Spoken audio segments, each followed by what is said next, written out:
heart that investors, people in this room, manufacturers are willing to pay tax, but not a penny more, not a penny less. And that's why they invite me to help them do that. Our policies have to be long-term. These manufacturing concerns that we have are long-term investments. The power generations, long-term investments. If we are doing policies which we put in something in a finance act today and a year later we said, sorry, this didn't work, let's change it. That is the wrong way to do it. We need to think 2030 and our policies need to be 2030. If we are going to boost manufacturers, and we're here talking about the manufacturing industry, I do think we need to remove the 16% on plant and equipment, either zero-rated or exempt. It was exempt before, it's become taxable now, and that is a problem. The need for a new income tax act. It is imperative. Our income tax act goes back to 1973. Mr. President, it has more patches in it than Microsoft does. So we need to just get it right and get it cleared and pass it through as quickly as possible. And we need a robust tax policy for 2030, which takes us forward. And finally, sir, just with a few specific proposals that perhaps can be thought about, VAT refunds, which I must say have improved.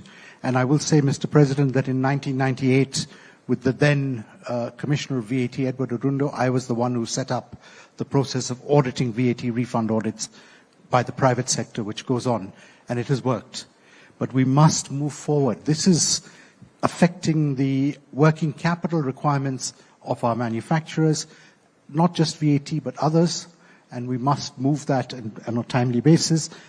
County levies are all over the place. Let's rationalize them. We are one country, and we must work as one country. Frequent changes to excise duty and VAT does not help us. It just makes confusion. I know that it happens for various reasons, but we just need to be a bit more focused on what we change. Export taxes must also be rationalized.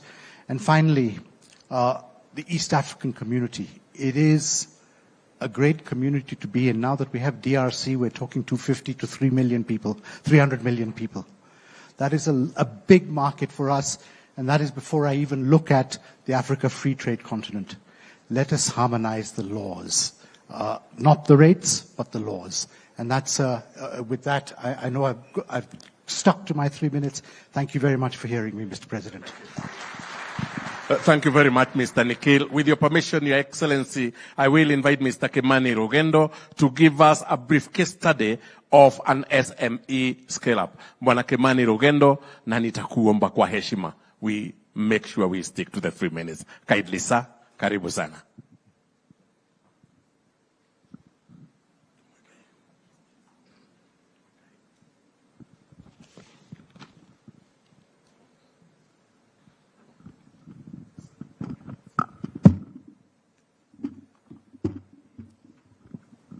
Your Excellency, the President, captains of the industry, ladies and gentlemen, though I've been given 3 minutes, mine is a long one.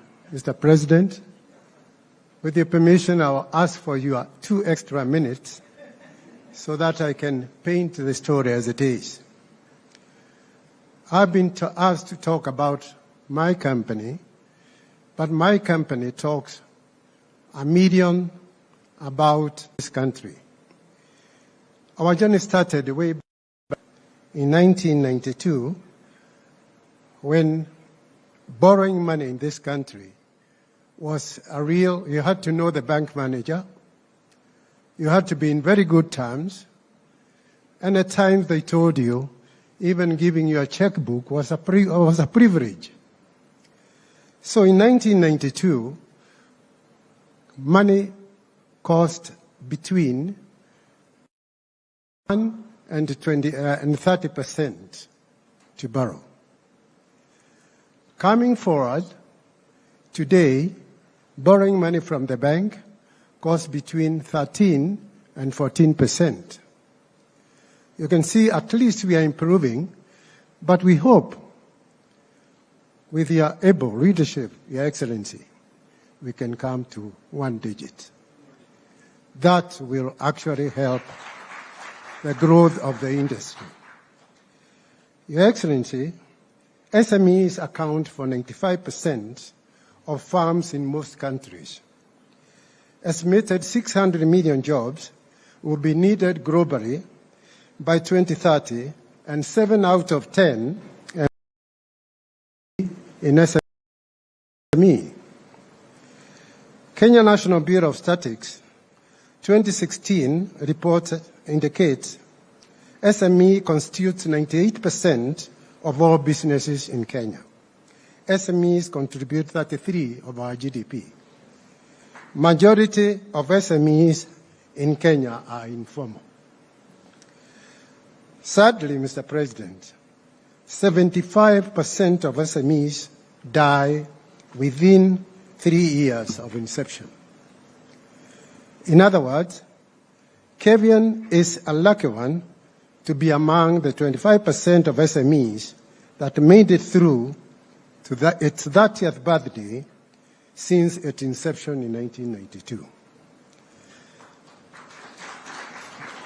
The objective of Kenya is to increase the income of small-scale farmers in Kenya along the agricultural value chain, which is very dear to you, as I know.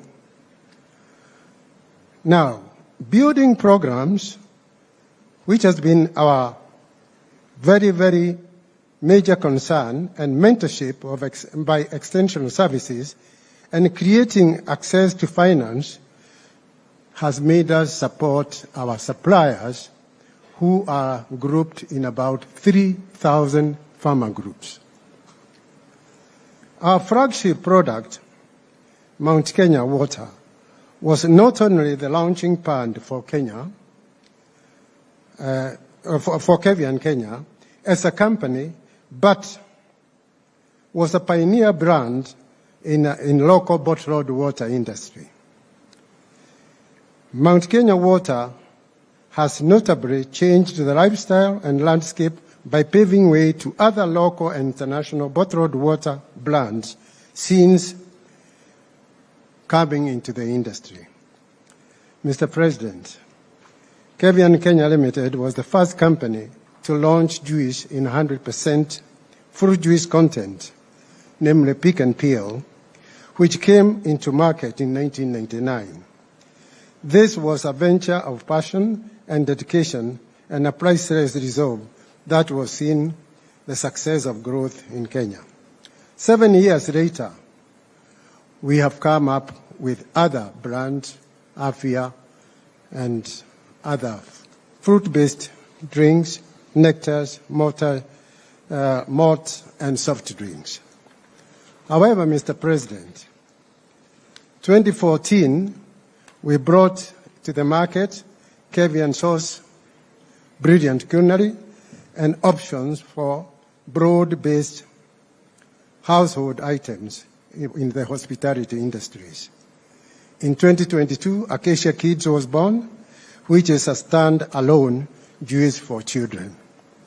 I like to say here, Mr. President, our small-scale farmers supply us with tomatoes, they supply us with the passion, they supply us with the pineapple, they supply us with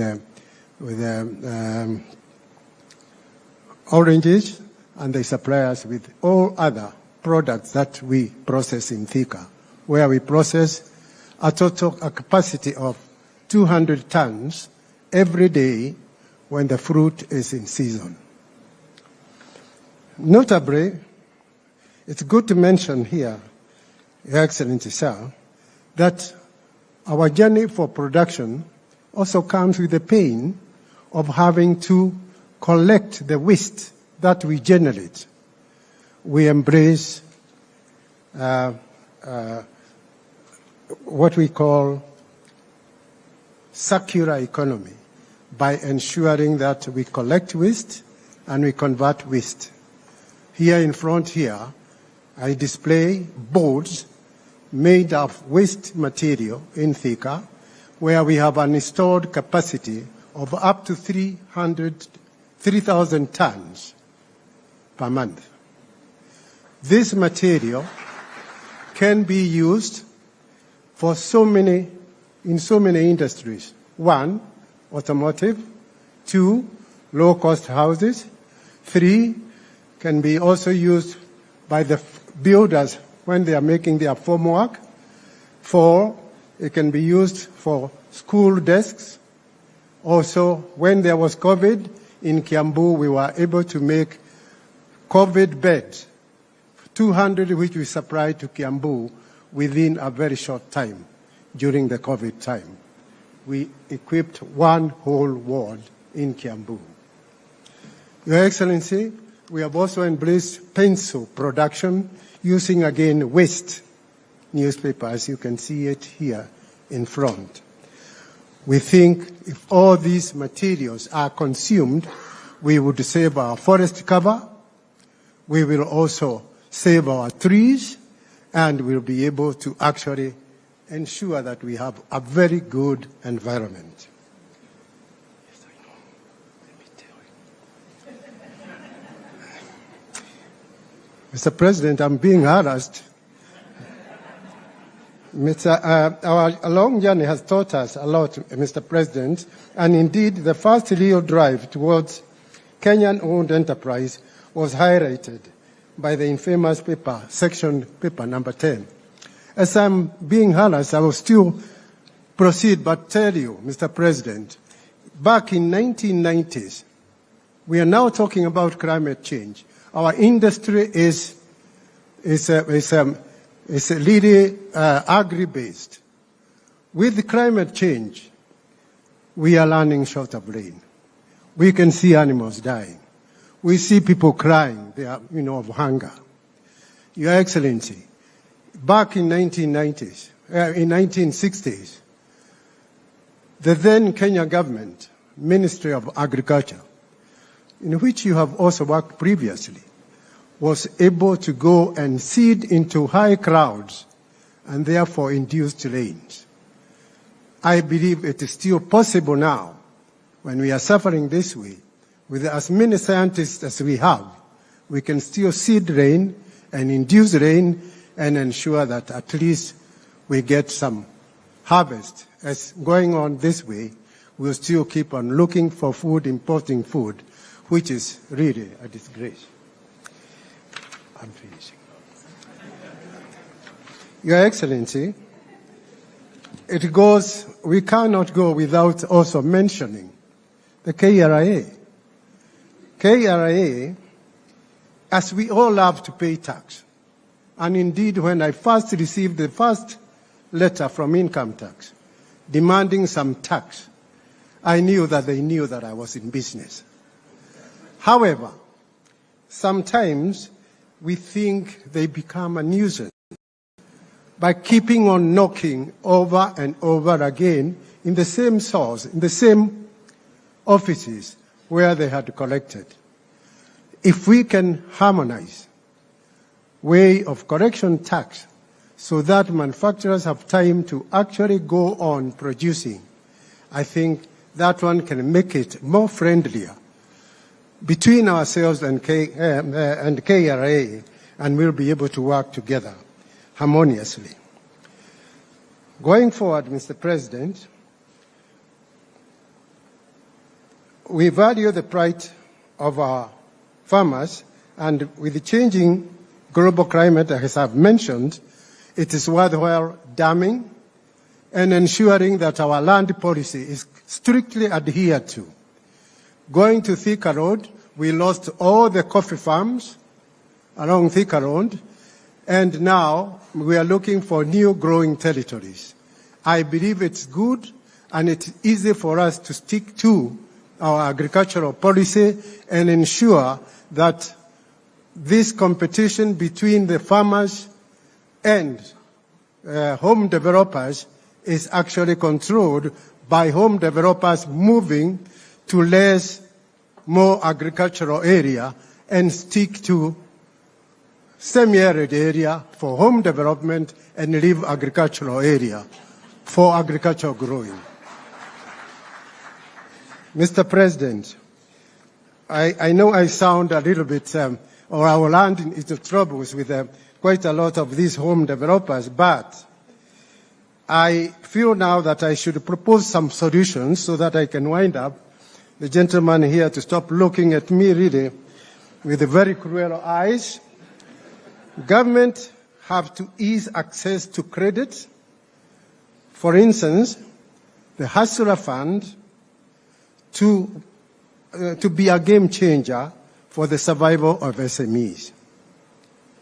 The government is to encourage constructive stakeholders' engagement so that we foster meaningful relationship, i.e. between KRA and businessmen. Government to work with stakeholders to develop regulation and address late delayed payments and appoint a little sector regulator.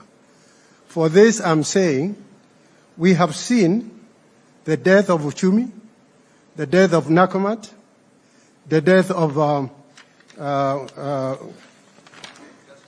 Tuskys, and the death of another South African chain. All this, Mr. President, went down with manufacturers' money, ranging to over 600 billion Kenya shillings. This money has never been recovered. Typically, we pay KRA tax on the 20th of each month of invoice. This late payment means if I give you credit for 3 months, I have paid your VAT 3 months. 3 months of tax is held. When such organizations go down, they go down with money which we are not also able to recover from KRA, and it is tax we had already paid. Your Excellency, this needs really re-looking into serious view from your able department there, and I'm sure with that we can harmonize and look for a way whereby it can be a win-win. Your Excellency, if I were manufacturing in Kisumu, taking goods to Mombasa in a branded vehicle, I would require a license to go through every county. Otherwise, goods keep on getting stopped on the road. Vehicles are detained. Some goods are perishable. They don't get to their destination. And I think it will be very good for your government, Your Excellency, to create a one license whereby one can take a Kenya license and they can all share from that pool to facilitate trade, to stop it from closing from border to border, whereby they are stopped. These people say, I need this license, otherwise I'll impound your lorry. Your Excellency, this is why I felt that I really needed a little bit more time to explain these things and to make sure that it comes out clearly to you, Your Excellency, because I know you hate lazy workers. I know you are a worker. When you call yourself a hustler, it means that you are a worker. And being a worker, these captains here promise you that they will put in hard work. But can we also be having regular consultation with you so that we can be telling you when it hurts, we tell you where it hurts, you easen up, and together we shall make Kenya grow. Thank you very much.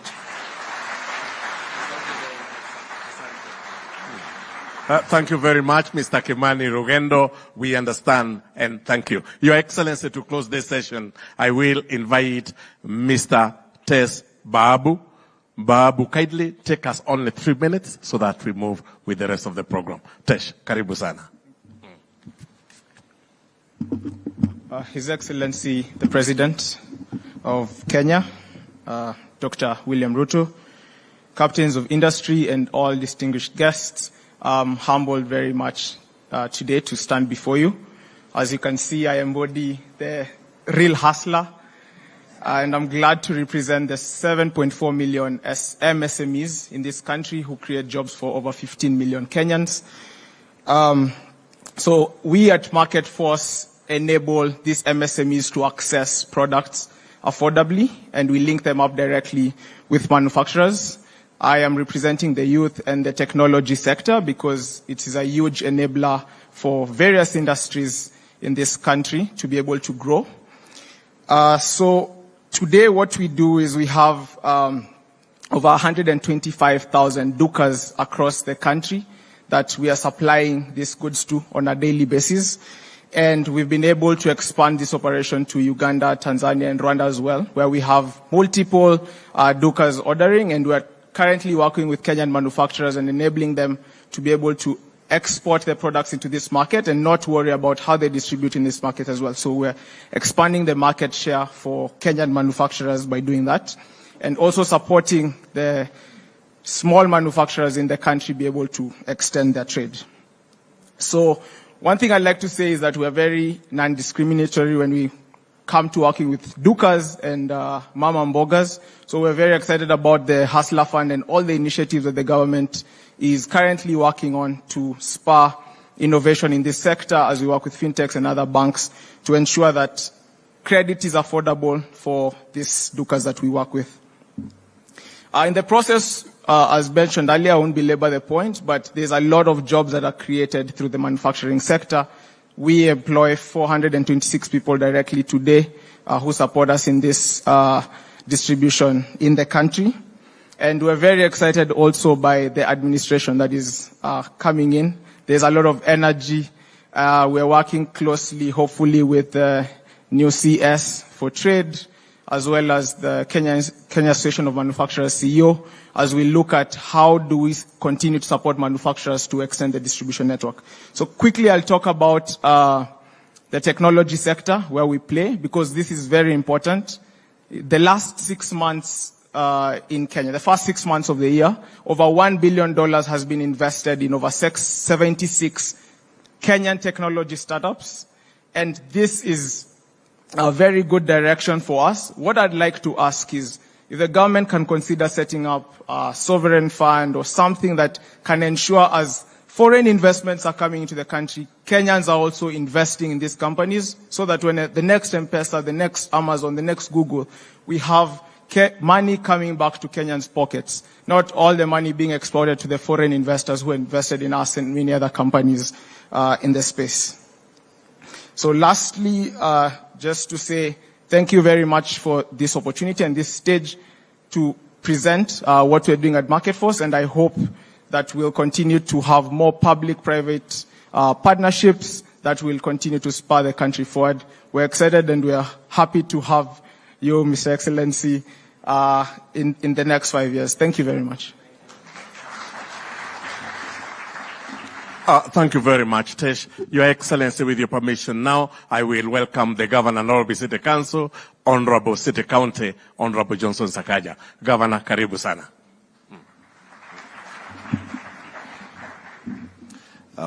Thank you very much, Your Excellency. In the interest of time, I'll just make some quick remarks. Your Excellency, earlier on I was told I'll be invited to welcome people to Nairobi.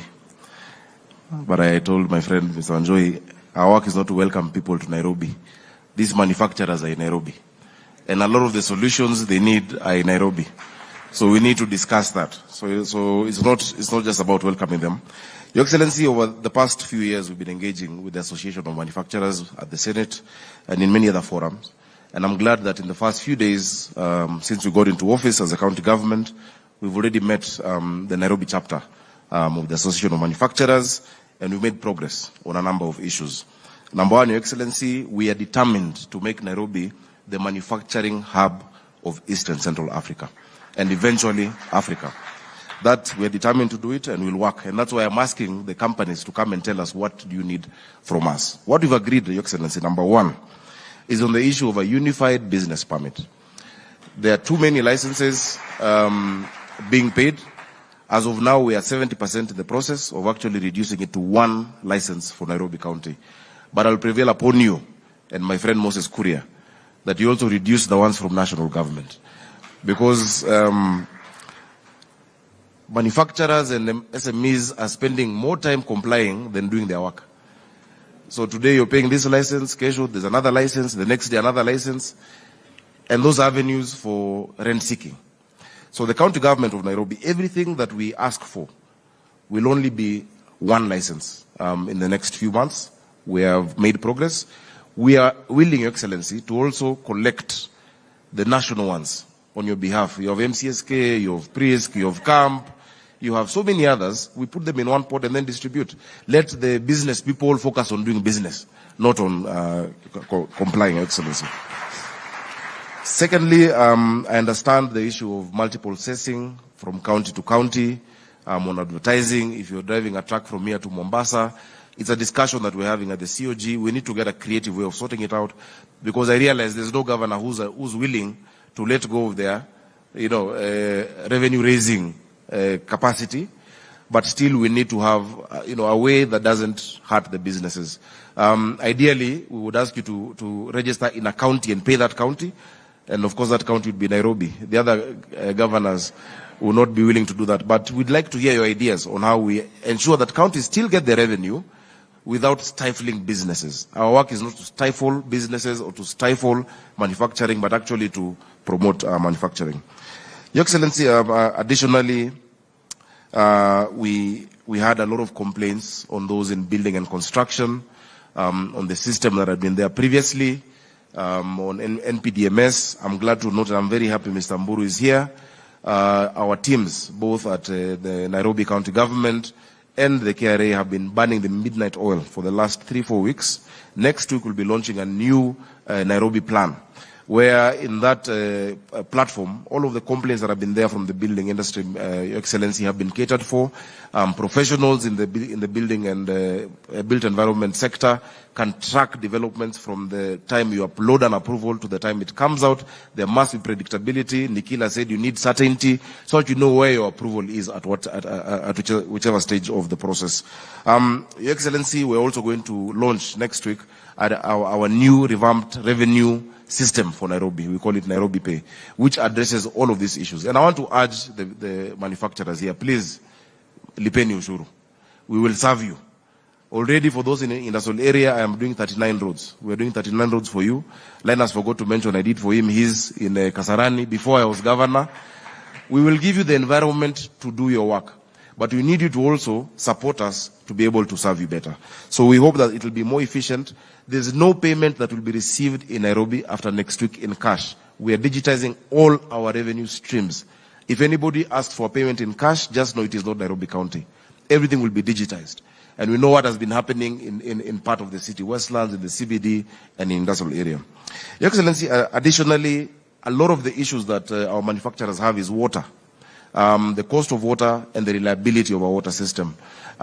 We all know we have a shortage. We need 850 million liters per day. We get 525. Your Excellency, through the national government and Athi Water, we expect 140 million liters to come in soon. But there's a challenge with the NLC because of the wailing.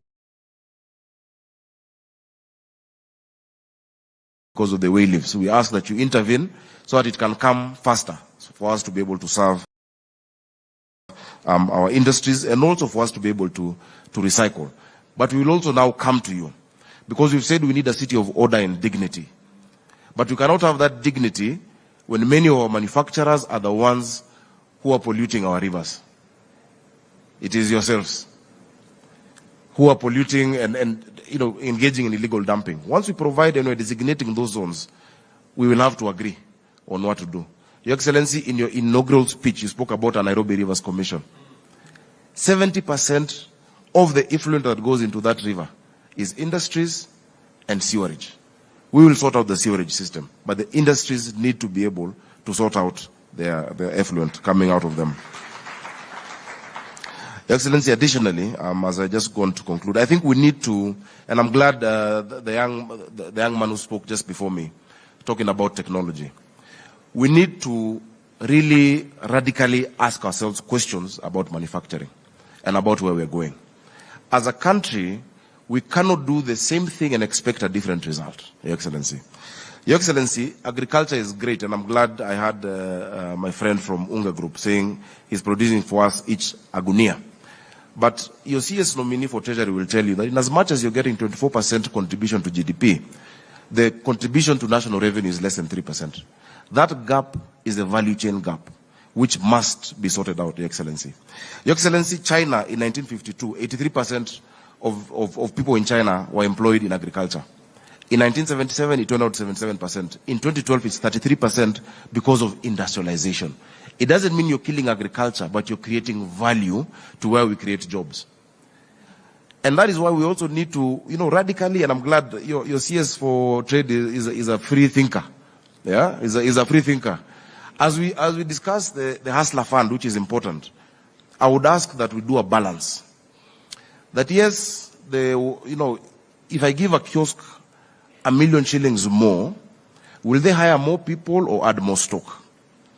But if I use that money to guarantee investment in rapidly scalable tech startups, that then, for instance, Twiga in 3 years was able to hire 700 people, where is there potential for creating jobs?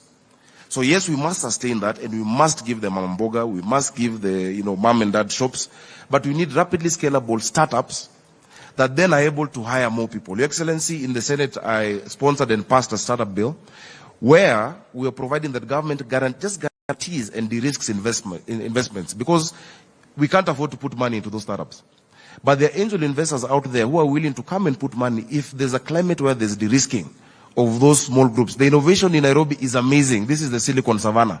But we just need to provide that framework where we just de-risk these startups, that if somebody's investment at whatever first series or whatever point, if something happens, then they can recoup 30%, 20%, and that is how we'll address the issue of jobs.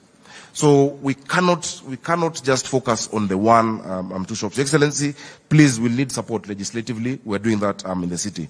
Finally, Your Excellency, I just want to thank you for the support that you've given us so far in being able to sort out the issues of the Nairobi Pay, Nairobi Plan, what we've discussed together with you that we will be launching.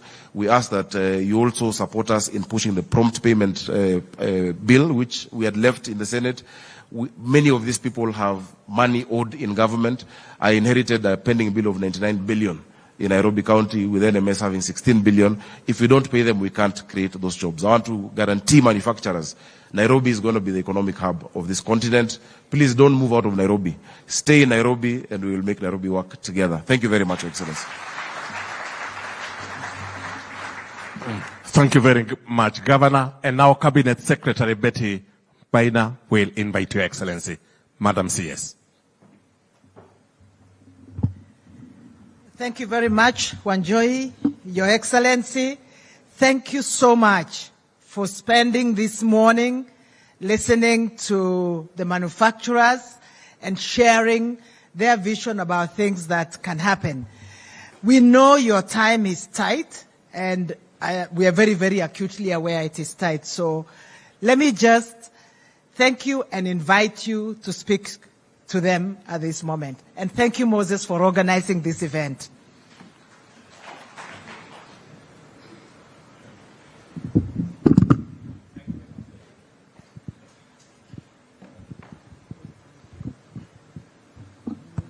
Okay. Thank you very much. Let's sit down. Good morning. Good morning, everybody. I do not have anything to add to this conversation. I am thrilled by what I have had here. For once, we are having a different conversation. We are not having a conversation how difficult things are, the challenges, the problems, the hurdles, and all that. We are having a conversation about opportunity. And every speaker here has spoken passionately about the opportunities that we have, from textile to leather to the whole array of opportunities in housing, in SME and the whole array of that. I just want to promise you one thing, that this administration will work with you every step of the way until we redeem all the opportunities that are available for us as a country. You have persuaded me that it is possible for us to create 1 million jobs from the manufacturing sector. You have persuaded me that it is possible for us to move the contribution of our GDP from manufacturing from 7% to 20% in 8 years. So all that is standing between us and 20% contribution from manufacturing and 1 million jobs and all the opportunities that you have ably elaborated this morning is continuous engagement, continuous consultation, working together, and everybody realizing that nobody has the monopoly of good ideas, sharing those ideas, and making sure that we move together as a country. I promise you, ladies and gentlemen, that I will be available, my administration will be available, the CS, Moses Kuria and his team will be available, our CS for Treasury will be available, so that we can actualize all these opportunities together. You have said ably, and if you've gone through our plan, from the whole array, from, for example, leather. We've had this conversation about leather. There is absolutely no reason why today we should not be a champion in the whole leather products space, because we are slaughtering 3 million livestock every year. We have the 3rd largest herd in this continent. Yet, we are importing 110 billion worth of leather products into Kenya. It completely doesn't make sense. As has been said here, we can increase our revenues. We can increase the contribution of leather to our GDP from the current 15 billion to 75 billion, because we have everything to make that a reality. I want to promise you that we are very clear about what we want to do in the leather space. We are very clear about what we want to do in the textile space, because we believe that therein lies the opportunity for us to create jobs and create wealth. And therefore, this conversation this morning is a very important conversation to me and to every Kenyan that is listening to us. You have said yourselves very ably, we have 16 million kids in school. They need a pair of shoes every year. We have, we only produce 4 million pairs of shoes. Never mind all the leather products that would come with it. And we have the raw material right here. The raw material is rotting, and yet we are importing leather products, shoes, using other people's hides and skin when ours is going to waste. It doesn't require any genius. You know, we don't have, there is nothing for us to have a conversation about. We just need to connect our raw materials to the market, jobs in between, money in between, and all of us will be doing well. So it is my intention that this great potential that we've always had, the great opportunity that we have always had, we must make it a reality in the next couple of years. And I am prepared, I am willing to work with you in that space. All the paperwork has been done. All the plans have been documented. All we need to do is to plug and play. Make sure we bring this to a reality. And ladies and gentlemen, I am here, lock, stock, and barrel to work with you so that we can actualize those opportunities.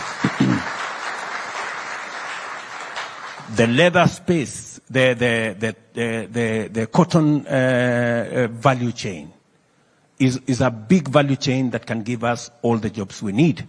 You just heard here, we have a market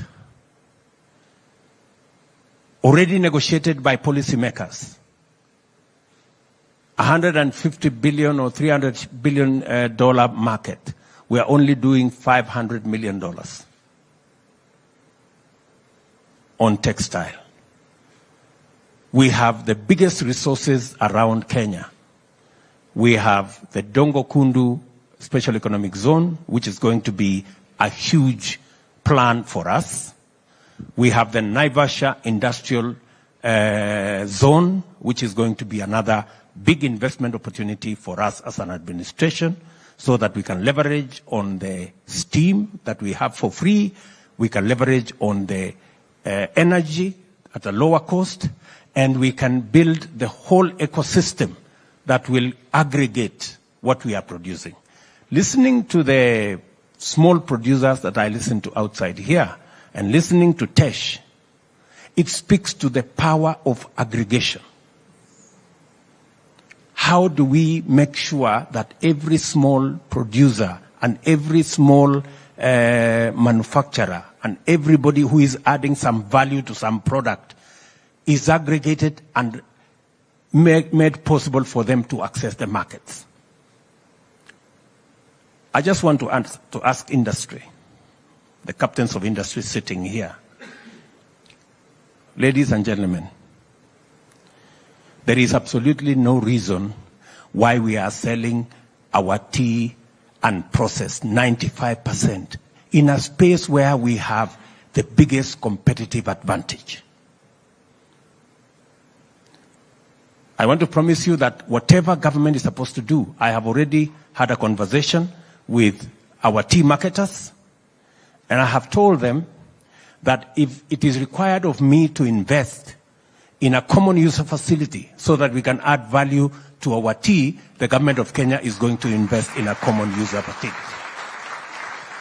It is not going to be possible and practical for us to continue to export our tea unprocessed. 95% of it, we are getting 120 billion now. We can get 400 billion shillings by merely adding value, period. The farmers are already working too hard to produce the tea. Who is failing our farmers? Our manufacturers. You guys. You're failing our farmers. Our farmers are producing all the tea. The third largest producer in the world. On half an acre, on 1 acre, on 2 acres. What we are doing, we are failing them because we are not adding value to what they are producing. We are continuing to sell our tea in the auction. We are getting peanuts for it, and many other people who do not have a single push, who do not have a single bush of tea, are making more money than us. Good people, our manufacturers, give us the value of our tea. You are the people who is standing between us and money. True? Our farmers are working so hard with close to 30 million units of herd of livestock. They have 3 million hides and skins every year. Is it being eaten by dogs? It's rotting. It's being buried in some places. When I went round Kenya with our economic fora, this was the issue everywhere. Mandera, Wajir, Tana River, the whole of that space, Kajiado. Farmers were asking us, livestock keepers were asking us, what are we going to do with our skin? Who is this group of people standing between us and the value that we can get from our skins and hides? You people. You are the people standing between us and 75 billion of product that we can sell. And we have a ready market, starting from our own children in school. Even the local market in Kenya alone, we are importing 12, 15 million pairs of shoes alone every year. Market is not the problem. Raw material is not the problem. The problem is the people to add value. They are sitting right here. True or not true? So, good people, as I said earlier, we must have a different conversation. We're having a conversation here about, or you see, we have a problem with VAT refund. How does VAT refund stop us from adding value to the hides and skins that are going to waste? Muniambie. You know? So, and I'm not saying that there are no challenges. There are challenges. But there are bigger opportunities than challenges in our space in Kenya. Let us focus. Let us focus more in the opportunities that exist and less in the challenges that we have. We can overcome the challenges by leveraging on the huge opportunity that we have. We have a huge market. In EAC, in Africa Continental Free Trade Area, we now have the market infrastructure for us to take over the market in our continent. The reason why our continent is importing milk, powder, food, is because Kenya has not taken its place. Kenya is supposed to be the country that would position Africa appropriately to be able to make sure that we supply every commodity, every product that we should. Instead, we are having a quarrel, small quarrel. Oh, Uganda is bringing cheaper milk. Uganda should bring cheaper milk because they can produce it much more cheaply. We should be adding value to our own milk. We add value to our own milk, and I want to say here, we had a program of improving on our milk value chain. We had first 300 milk coolers. That product was sabotaged. That program was sabotaged because of interest. But I have gone back to that product. We are going to have another 660 milk coolers. We are going to add value to our milk. What we should be doing is our milk from our farmers. We should be adding value, producing butter, using it to produce powder, and go and sell it in DRC, go and sell it in Central Africa, go and sell it in West Africa. And then we get the cheaper milk from Uganda and we drink.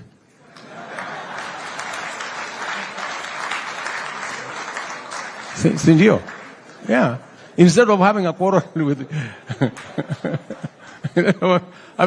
Uganda, why are we having a quarrel with Uganda?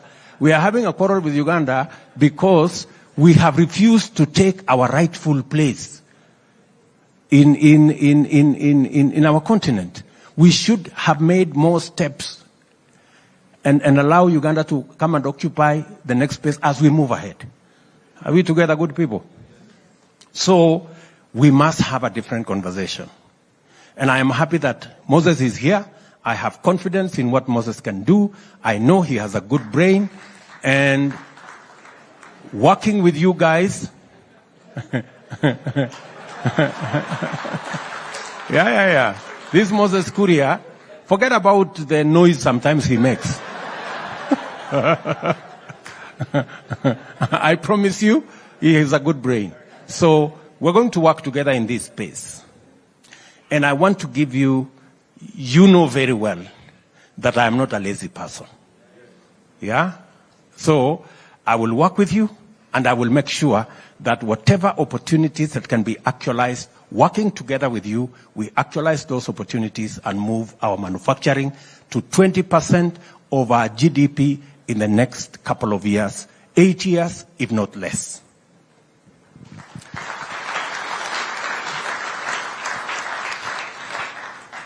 Access to credit, is a big component of our plan. Financing is going to be a big component of our plan.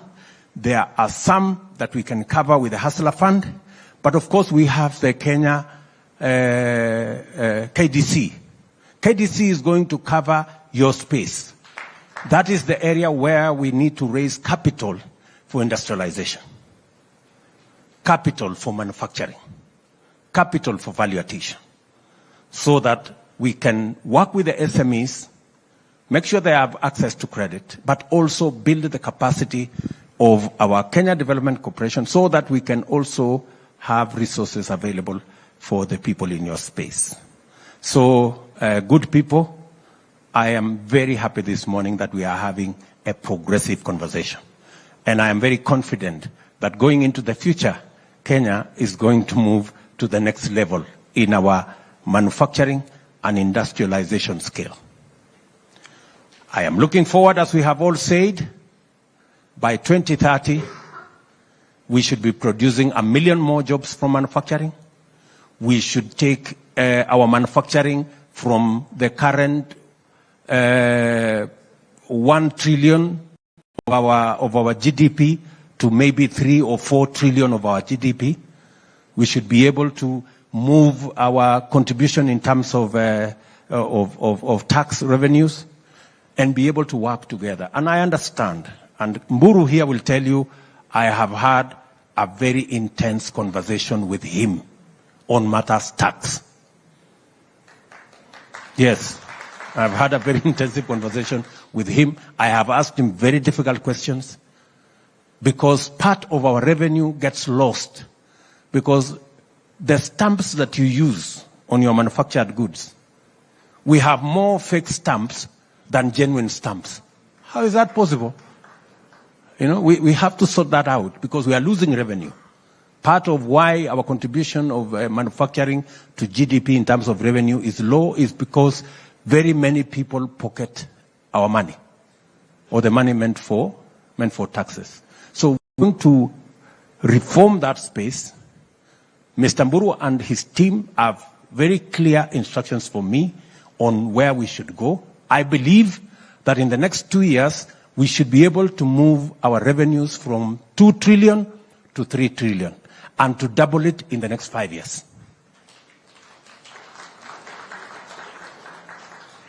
Many people may not like that story because it means we are all paying taxes. But I'm sorry, everybody, we must all pay taxes. And I will lead the way by paying taxes. There will be no exemptions for people who are politically connected. There will be no exemptions for nobody. It's going to be the same yardstick for everybody. Are we together? That's the direction we are going to go. And I want to promise you, good people, that we will also make our tax regime predictable. I agree with you. I agree with you. Investments in manufacturing are long-term investments.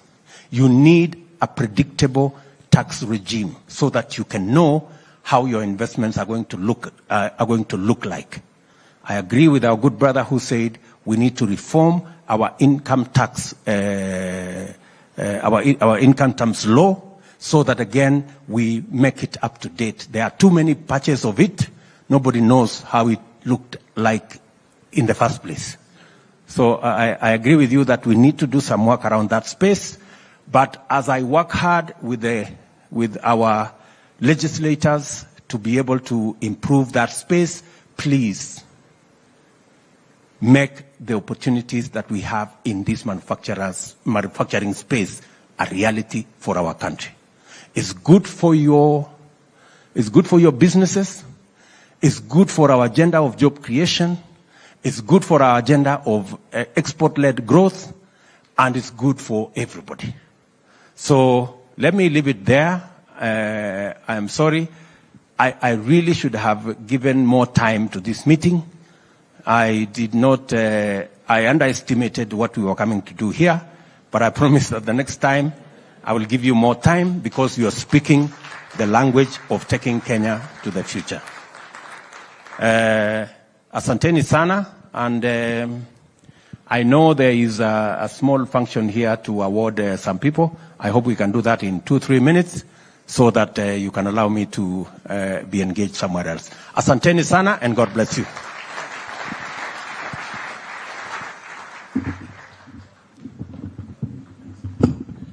Thank you, Your Excellency. We will award SMEs, and the first one, Your Excellency, is winner in Human Resource Management, and it goes to B. Care Apiaries. Quickly, please. B. Care Apiaries, that's the first award.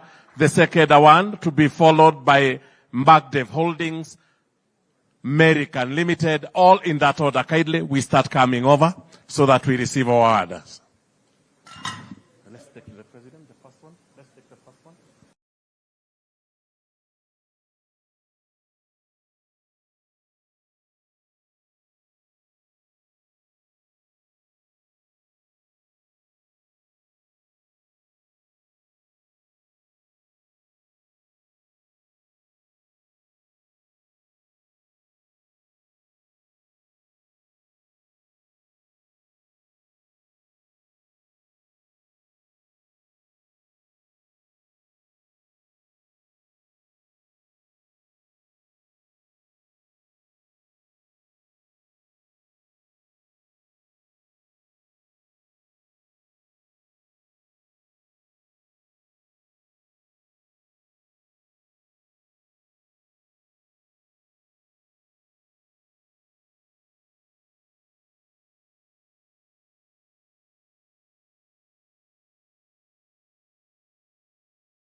Soipan Tuya, do hereby swear to testify on all matters in question and tell this committee the truth, the whole truth, and nothing but the truth.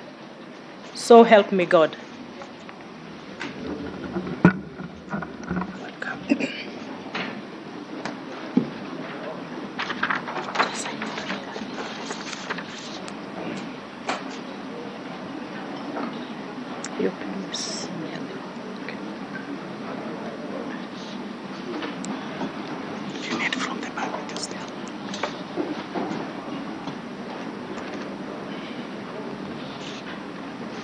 It.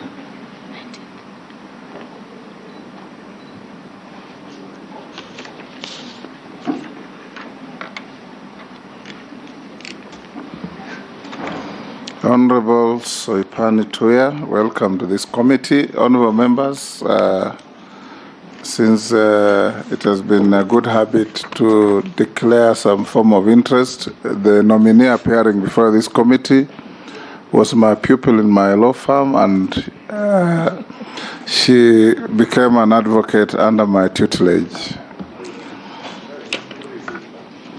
Honorable Tuya, you're welcome to the Committee of Parliament of the National Assembly, chaired by the Speaker. You are truly here.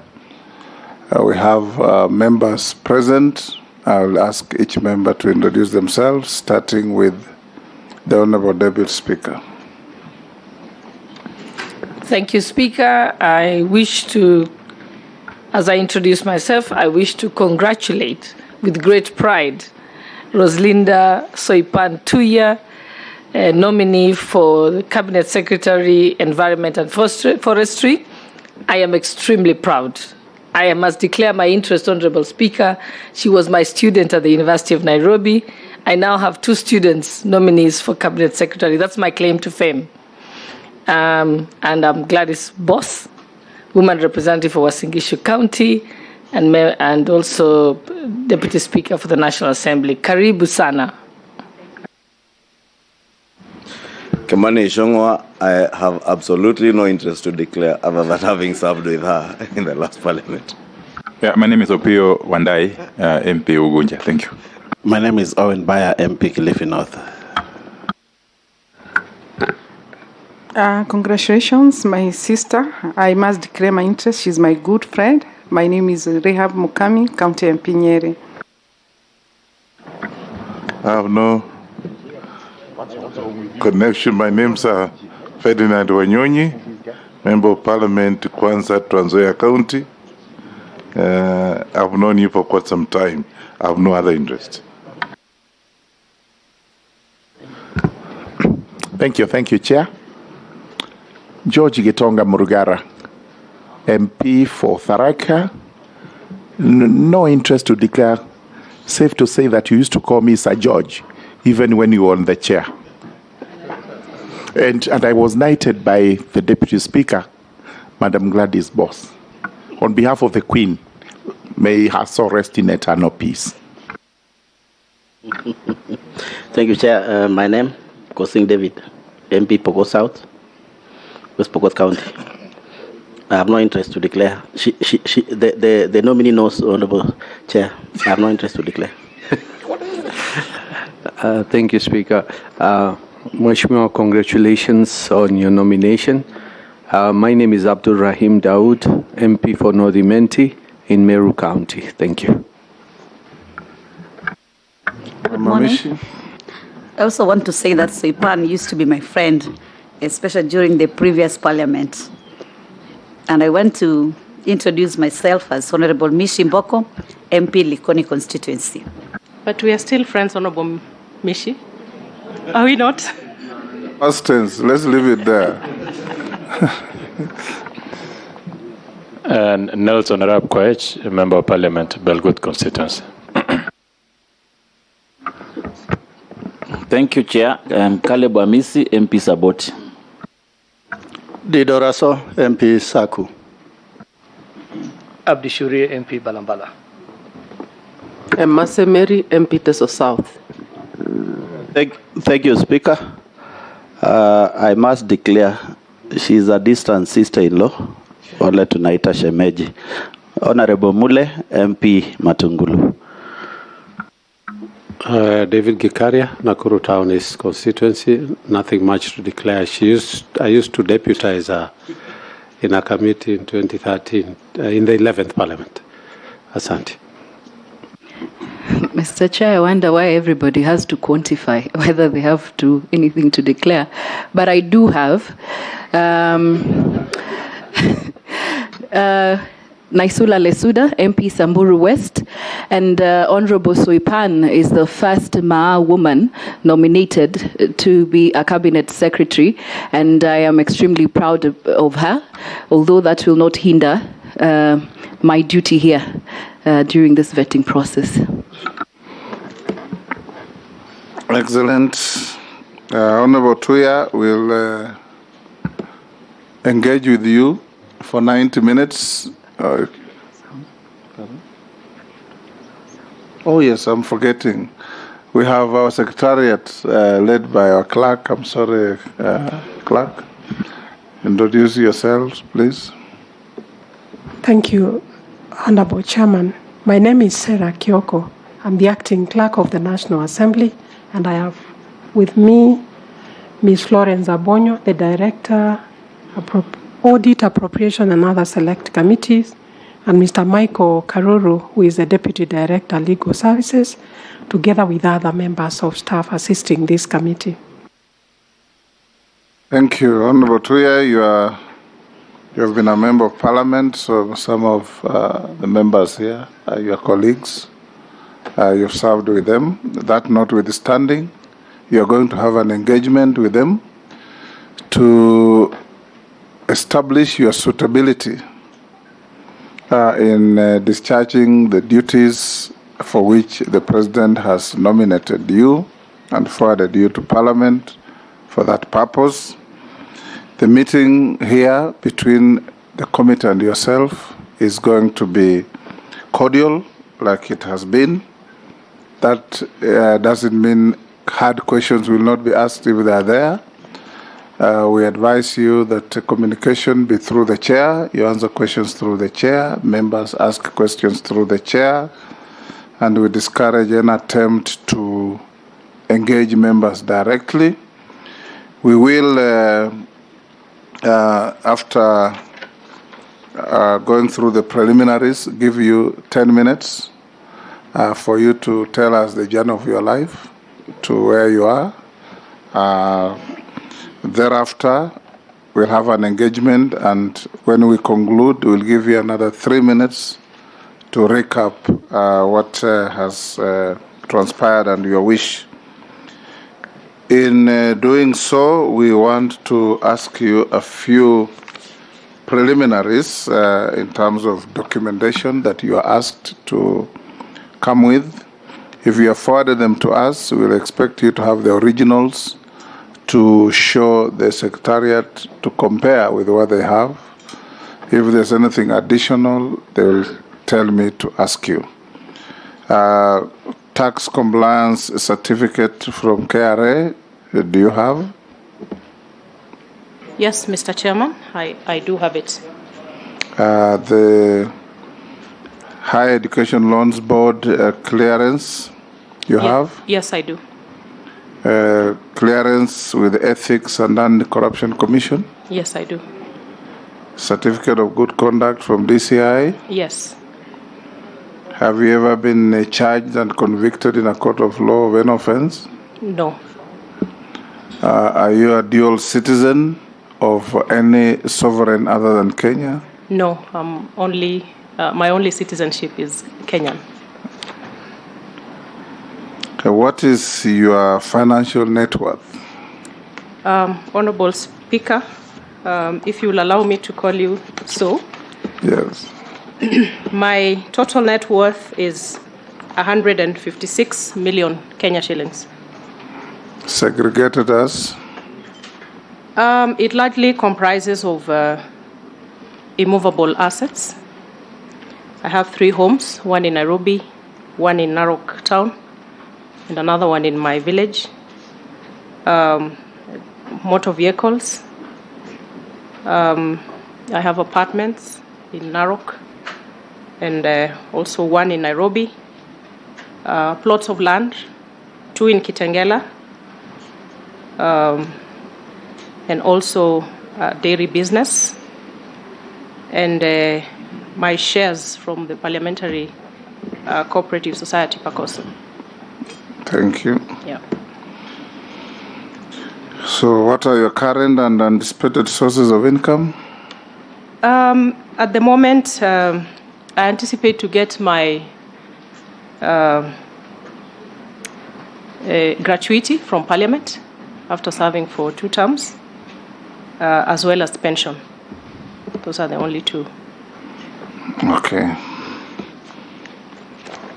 We will give you 10 minutes to make a short opening speech to tell this committee the journey of your life to where you are.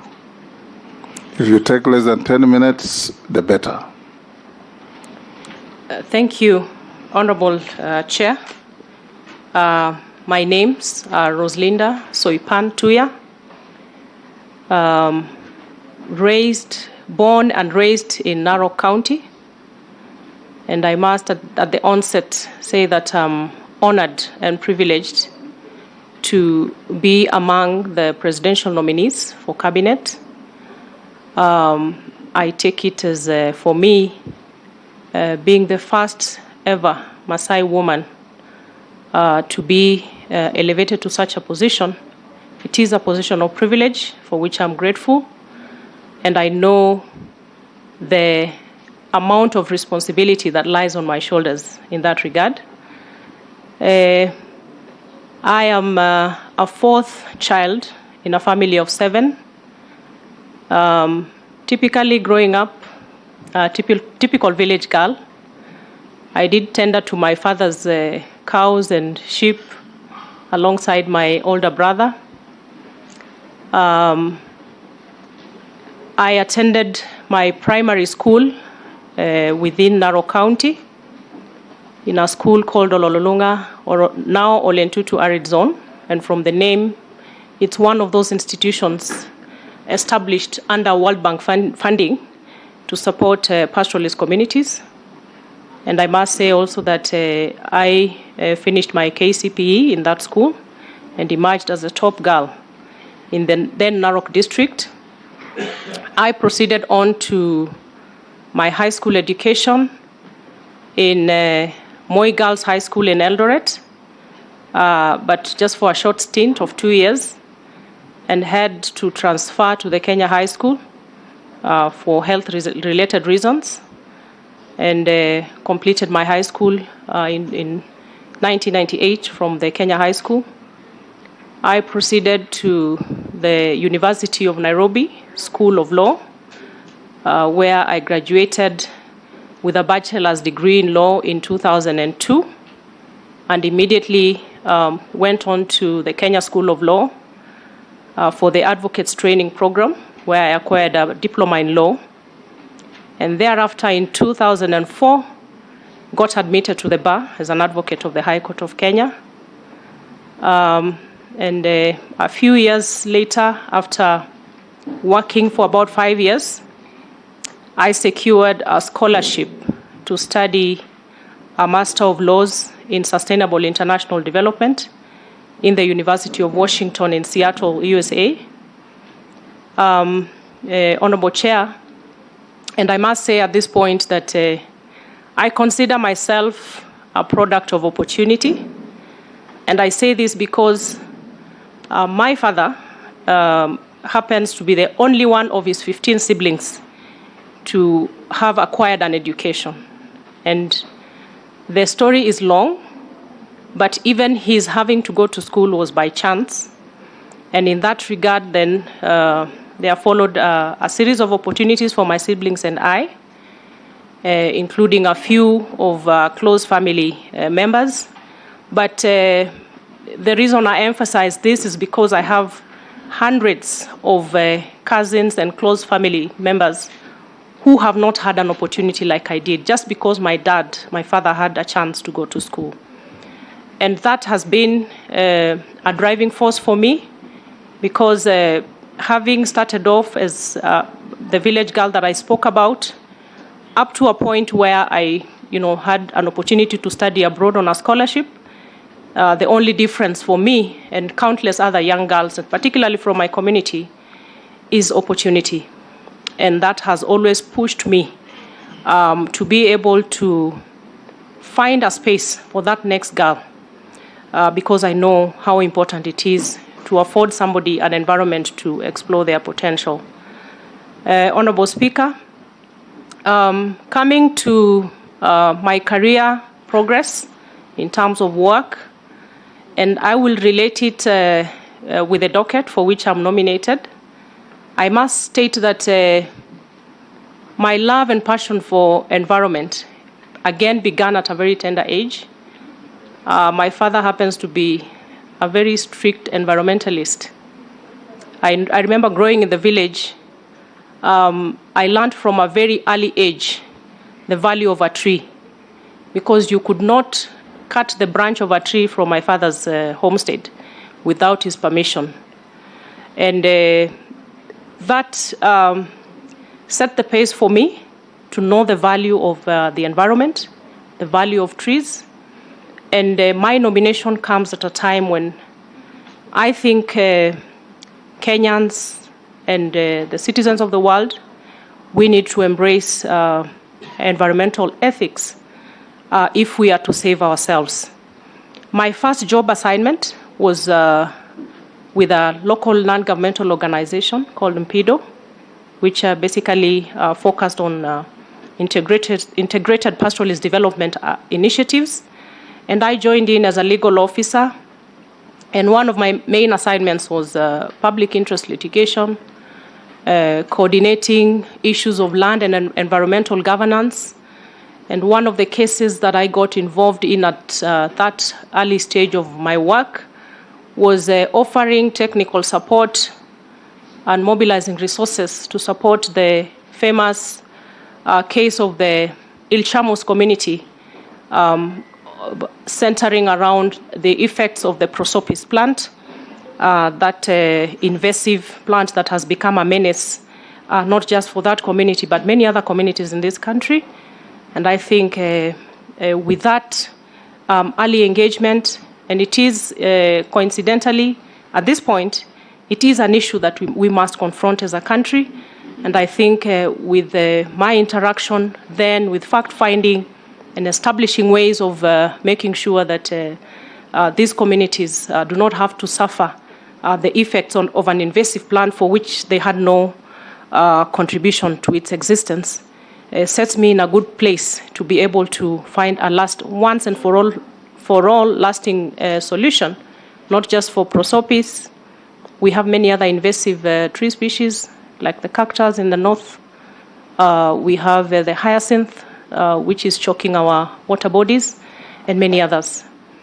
At that point, I also got to participate in various regional and international fora, still in the area of land and natural resource management and governance. These include the African Commission for Human and People's Rights at the regional level. I also got to participate in various fora of the UN Permanent Forum for Indigenous Peoples, including being a member of the Indigenous Women's Caucus that again focused on matters climate change and the role that women played in matters mitigation and resilience. My second job appointment, Honorable Chair, was in the Ministry of Justice and Constitutional Affairs then. I got seconded to the ministry as a UN volunteer specialist, and most of my work revolved around providing technical support in the development of the then National Action Plan and Policy for Human Rights. I also got to engage in developing policy briefs focusing on Kenya's obligations arising from regional and international human rights instruments. And after that, I joined the Kituo Cha Sheria. It's an access to justice organization. I joined in as a legal aid coordinator and then again served on a very brief stint as an acting executive director. Most of my work again centered on public interest litigation, supporting indigent Kenyans, and notable cases that we dealt with which relate to the docket for which I'm nominated. I dealt with a case in the Tana Delta ecosystem, focusing on the environmental impact of government projects in very fragile ecosystems.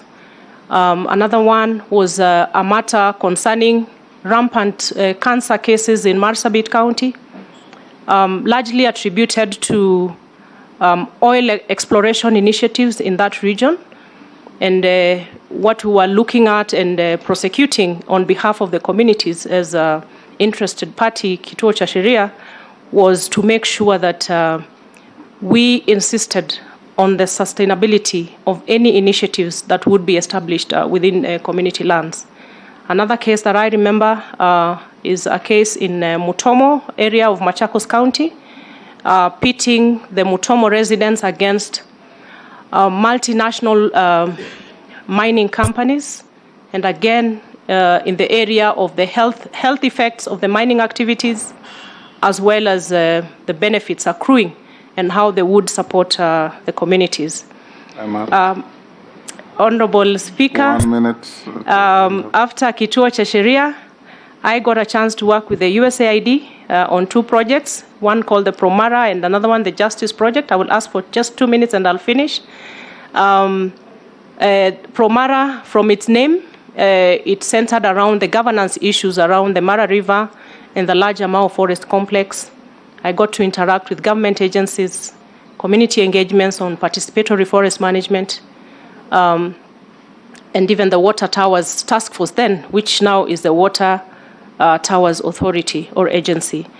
After working with the USAID, I made my debut in politics in 2012 and served for 10 years as the woman representative for Narok County, and also served in the National Assembly as the first chairperson of the Speaker's panel, duties which I believe I did to the best of my ability. let me state that one of the things that I did as woman representative for Narok County was to encourage our communities to engage in expanding their horizons in terms of looking for alternative sources of livelihood rather than, depending only on pastoralism, again, because of the adverse effects of climate change that we are seeing, which are destabilizing the economies and livelihoods of these communities. I also focused on assisting women to think about clean sources of, or rather green energy in the domestic cooking, purchase of improved cook stoves, and as well as briquetting, again, to divert attention from biomass fuel, which is largely what our local communities are consuming now, and it is coming to compromise the need for us to green our country. And right now, I'm serving as a nominated senator and nominated by the United Democratic Alliance. Thank you, Honorable Chair. Thank you, Honorable Tuya. I'll now open the floor to members to interact with you, starting with the Deputy Speaker. Thank you, Honorable Chairperson. Like I said, I already declared my interest. The nominee having been one of my top students at the university, but I will in no way be biased. So I can ask her questions as a teacher. I mean, when you think of Kenya's environment, what people are asking, the most basic things, the ban on one-use plastic,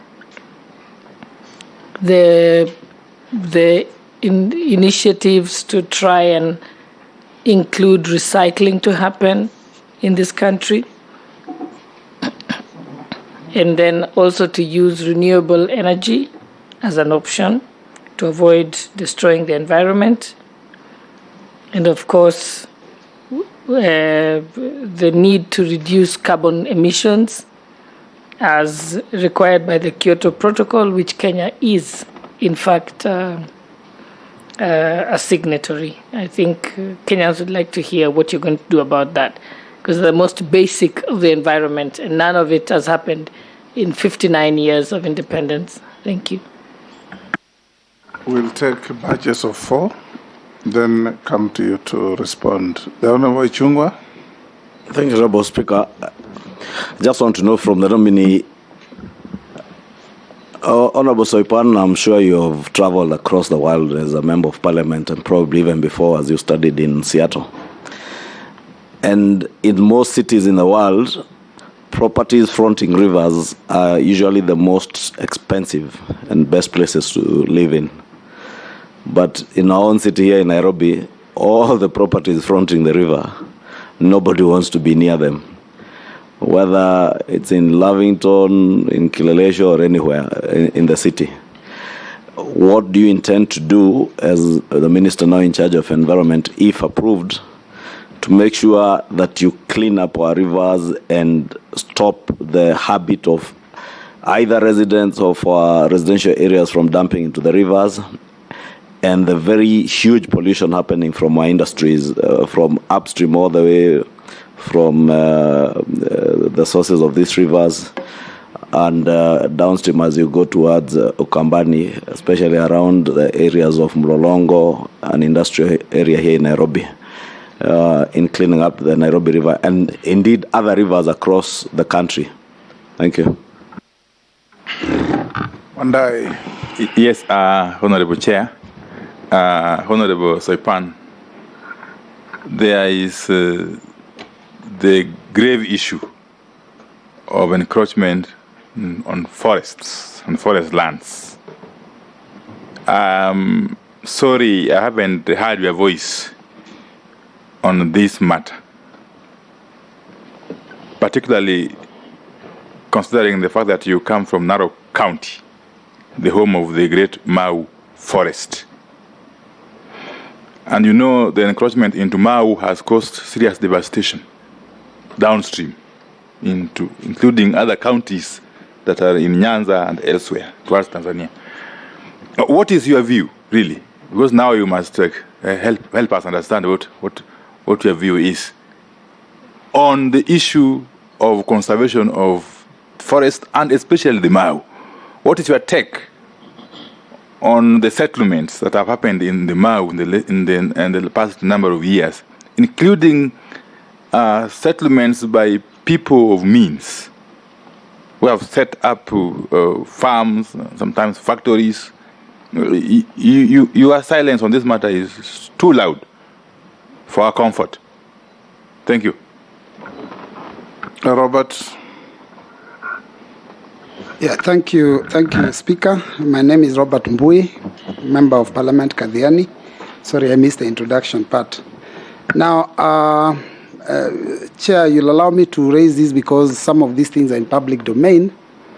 The nominee, while acting as Speaker, chairing sitting of Parliament, during the debate on the controversial tax laws contained in the Finance Act of 2018, she deliberately and publicly, everyone saw, ruled that the ayes had won in the vote that was taken through acclamation, while it was very clear that the nays had won.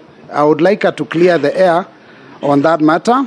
And secondly, the Deputy President recently was on record proposing that individuals who live near forests could be allowed to cultivate the land of the forest. On a point of order. Yes. I really don't like interrupting my friend Honorable Mbui. But, Honorable Speaker, you know, the nominee is being questioned on a matter of procedure in the House. And I think it is not lost on Honorable Mbui because, as we said yesterday, Honorable Speaker, it is not fair to play to the gallery and ask questions that want to portray a nominee in bad light in the eyes of a public who do not understand our own standing orders. And the Honorable Mbui, Honorable Speaker, is aware that on the particular question, really, the question actually ought not to have been put since the 2/3 threshold had not been met. And the Honorable Mbui, being a seasoned member of this House, knows. And Honorable Speaker, Honorable Chair, I find it absolutely out of order for the Honorable Mbui to be asking such a question to the nominee, because it is simply meant to portray the nominee in bad light in the eyes of a public who do not understand our own standing orders. Chair, allow me to confirm that it was not a question. I actually did tell her, the nominee, to clear the air. And I started, Chair, by confirming that this is information that is in public domain. And in fact, went on social media, and all over the country, people are making jokes about it. So it's important, as we do the vetting, that some of these things that are not publicly come out so that the nominees can clear the air. I even already have the answer, but we are giving her an opportunity because we are giving her a chance so that she can talk to Kenyans. So, Mr. Speaker, I was talking about the controversial Shamba system. I thought you had finished. No, I was in the. Okay. He interrupted, Chair. He as switch he's off prone your mic. to. Okay. So thank you. The controversial Shamba system that the Deputy President alluded to was vehemently, opposed by the late Honorable Wangari Maathai, who was actually a renowned environmentalist and a Nobel Prize winner. I would like to hear her comments about that position. Thank you, Chair. You may proceed to answer, but you may not answer the question on how you ruled when you are on the chair.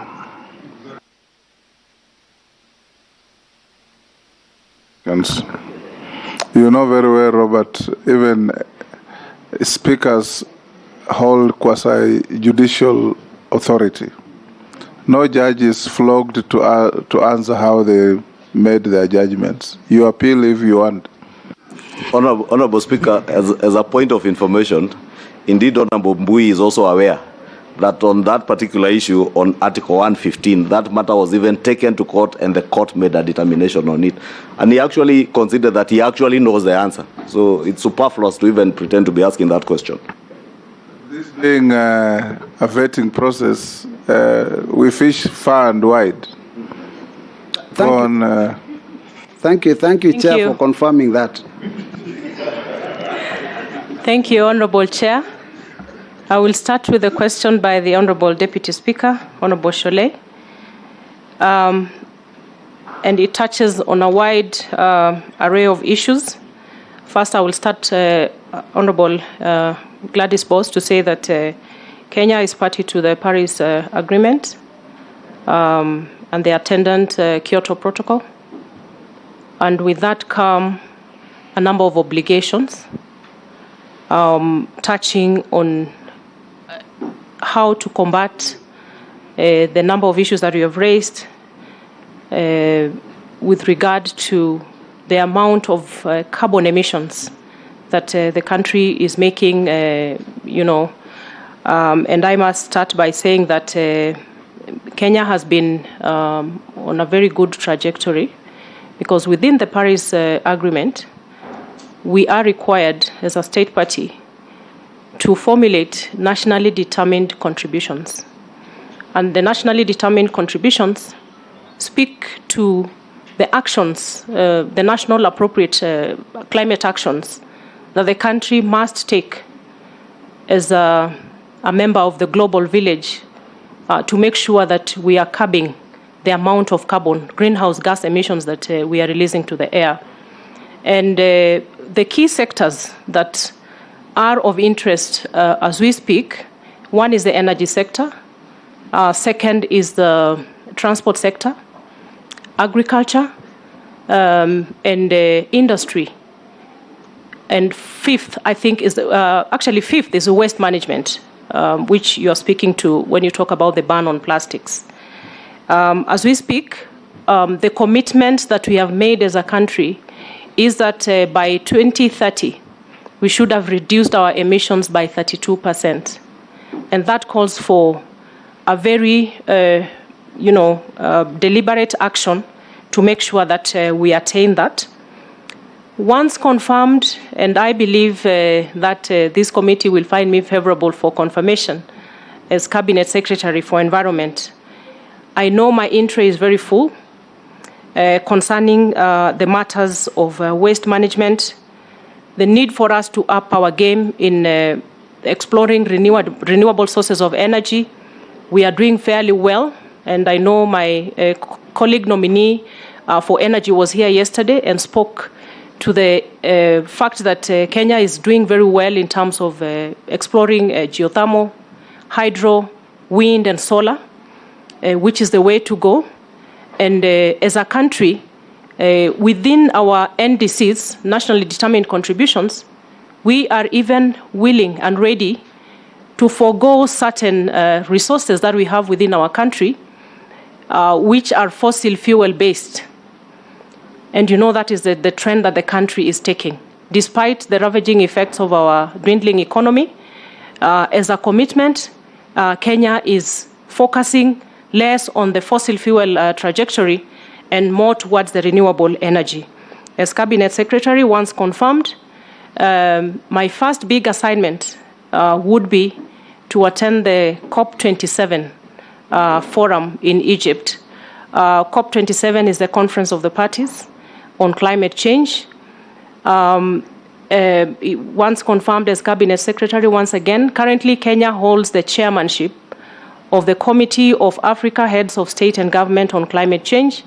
And as Cabinet Secretary, I will be playing a very critical role at the interministerial level in terms of putting up a strong case for the country in terms of the loss and damage that we are suffering arising from the climate change effects, the need for financial and technological support from developed countries, which again is a discussion within the Paris Agreement.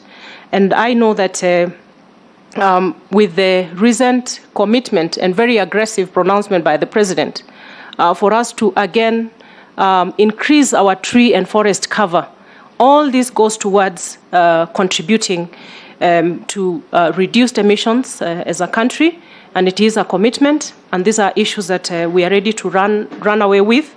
In my thinking, with the aggressive call for tree planting, even from the household level, combined with our Kenya Kwanza bottom-up economic approach, it is an opportune moment to recruit an army of young people who will be able to take active participation in greening our country and at the same time contributing to their livelihoods support.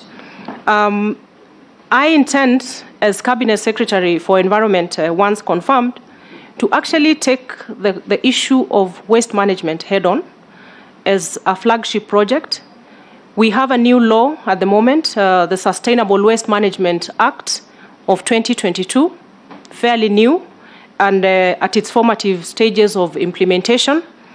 It calls for a total reengineering of how we manage our waste, and it starts and brings on board many players, waste service providers, producers and manufacturers. We have regulations currently under development, which touch on increased producer responsibility right from the manufacturing stage. And when we talk about plastics, these regulations are driving our country to a point where any producer, any manufacturer should be aware of whatever products they import to the country, whatever manufacturing items they do, to make sure that at the end of the product, where does that product end?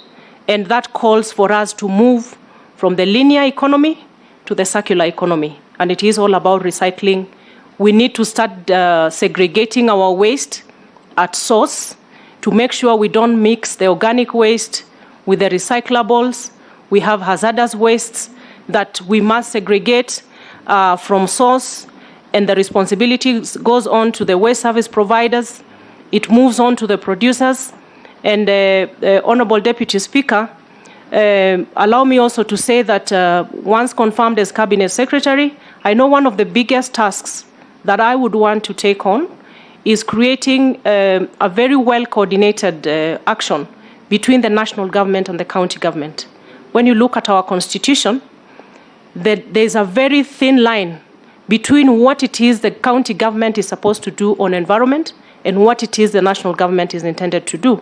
And I think it is intentional, because on matters environment, you cannot really create tariffs to say that this is only for the national government and this is only for the county government, and that calls for very close intergovernmental relations and coordination. Honorable Ichung'wa, on the question of pollution of our rivers, it is a huge concern that, again, and it touches closely with the question of waste management. We are mismanaging our waste. It can be used for wealth creation, employment creation for our youth. Organic waste, we can use it to supplement the government efforts to make sure that our farmers have sufficient fertilizer to improve our agricultural sector. But we are mismanaging our waste. I know the late Mishuki did a good job of starting the cleanup of the Nairobi River. And he set a pace which, once confirmed as Cabinet Secretary for Environment, I will be taking up this particular issue as of great concern. Currently, we have certain water bodies where the plastics are more than the fish. The livestock are dying because of the plastic, ingestion. It is high time, Honorable Ichung'wa and members of this committee, that we really have Kenyans. We must make a rallying call on Kenyans for everybody to know that any action or inaction around climate change that we engage in ends up being very costly for everybody. So I intend to be very hands-on on matters cleanup of our rivers. Honorable Wandai, forest encroachment, and my silence is not as loud as you say it. If you go to the parliamentary Hansard, you will indeed find instances where I have stood out, and very strongly so, to defend the need to conserve our forests and Mau Forest at the core of it, being that it is domiciled in my county. A lot of effort has gone into working around the Mau issue. My immediate predecessor, once confirmed, has done a good job of, we have already started the fencing of the Mau Forest. The first phase is done, and I have looked at the the pending budget for completion of the fencing of the Mau. The President is also very clear that it is a question of immediate action that we are going to take to complete the fencing of the Mau. That will settle the question on anybody encroaching. And it is not just Mau. The Mount Kenya forest, Aberdares, and the many forests across our country. It is not a question of whether or not we need to conserve our environment and our forests, and I'm very clear in my mind about that.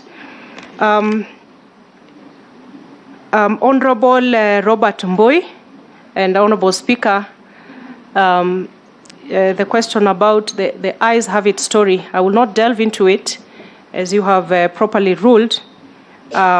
But I'm happy that the Honorable Mbui says he was in Parliament, and I think I remember he was there, and he knows exactly what happened.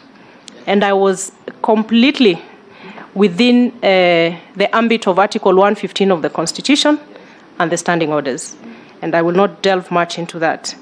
The second question raised by the Honorable Robert Mbui is concerning the remarks made by His Excellency the Deputy President, Rigathi Gachagua, concerning matters the Shamba system.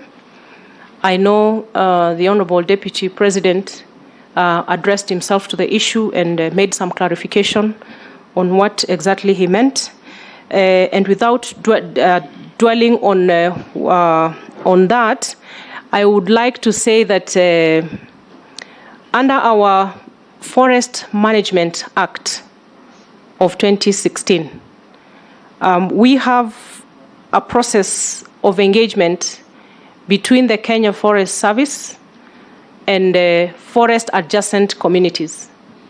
And this is a process called the PELIS scheme, which is plantation, establishment, and livelihood support, PELIS. And what this scheme is about collaboration between the Kenya Forest Service and communities adjacent to the forest in participatory forest management agreements through community forest associations, where these communities are allowed to get into the forest. Actually, I will correct that. It's not get into the forest. The forest adjacent communities are allowed to collaborate with the Kenya Forest Service in restoration of plantation forests. And it is instructive to note that under our gazetted forests, 96% consists of natural forests and 4% consists of commercial plantation forests. And the PELIS scheme is operated within the plantation forest and not the natural forests, where communities have access. Once the plantations are cleared, they get seeds and seedlings from the Kenya Forest Service. They plant the trees alongside, short-term crops, and within that arrangement, the maize plantations are not allowed within the plantations. And it is a sustainable way of involving the communities in restoration of the forest, but at the same time, deriving a livelihood from it. It has been a subject of abuse in some instances, and therefore it requires a lot of keen interest in enforcement and ensuring that it is done in conformity with the sustainable forest management systems. Thank you, Honorable Speaker. Thank you. We'll take another batch. Owen Baya, Daud. Nianzie nyuma. Naisula, Gikaria, Mule, and Daud, I had mentioned you. All right, thank you very much, Mr. Speaker, Chair. Honorable Soipan, allow me to call you Soipan. Climate change is a controversial subject.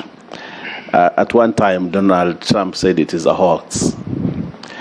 And the conservatives and the Republicans in the United States say that climate change is something that was mooted by the liberals to make money and for commercial purposes so that they can set NGOs, hold big conferences, and make money. But absolutely, climate change is what the Supreme Court would say hot air. Sometimes... Quoting somebody, or that's what you believe? I'm quoting. Oh, okay. I'm quoting. It is. Now, my point is this. When does this climate change thing start and end, especially in terms of looking at the balance between food for people and climate conservation or conservation? Because I have a case where people are told, do not fish. Because if you fish, this and this will happen because climate change says so. Don't use this certain fishing net because if you use this fishing net, it will interfere with the ecosystem in the flow bed of the ocean. So people go hungry, and yet they live by the riverbank, they live by the ocean, just because of climate change. People cannot get firewood, and they have to use the little disposable income they have to buy gas or other things because they cannot go to the forest to pick firewood. Where does it end? Do we want to impoverish our people because of climate change? What are your thoughts? What is your belief? What do you think? Do you believe like the Democrats or the Liberals about climate change? Thank you. Thank you. Thank you, Chair. Mheshimiwa Soipan.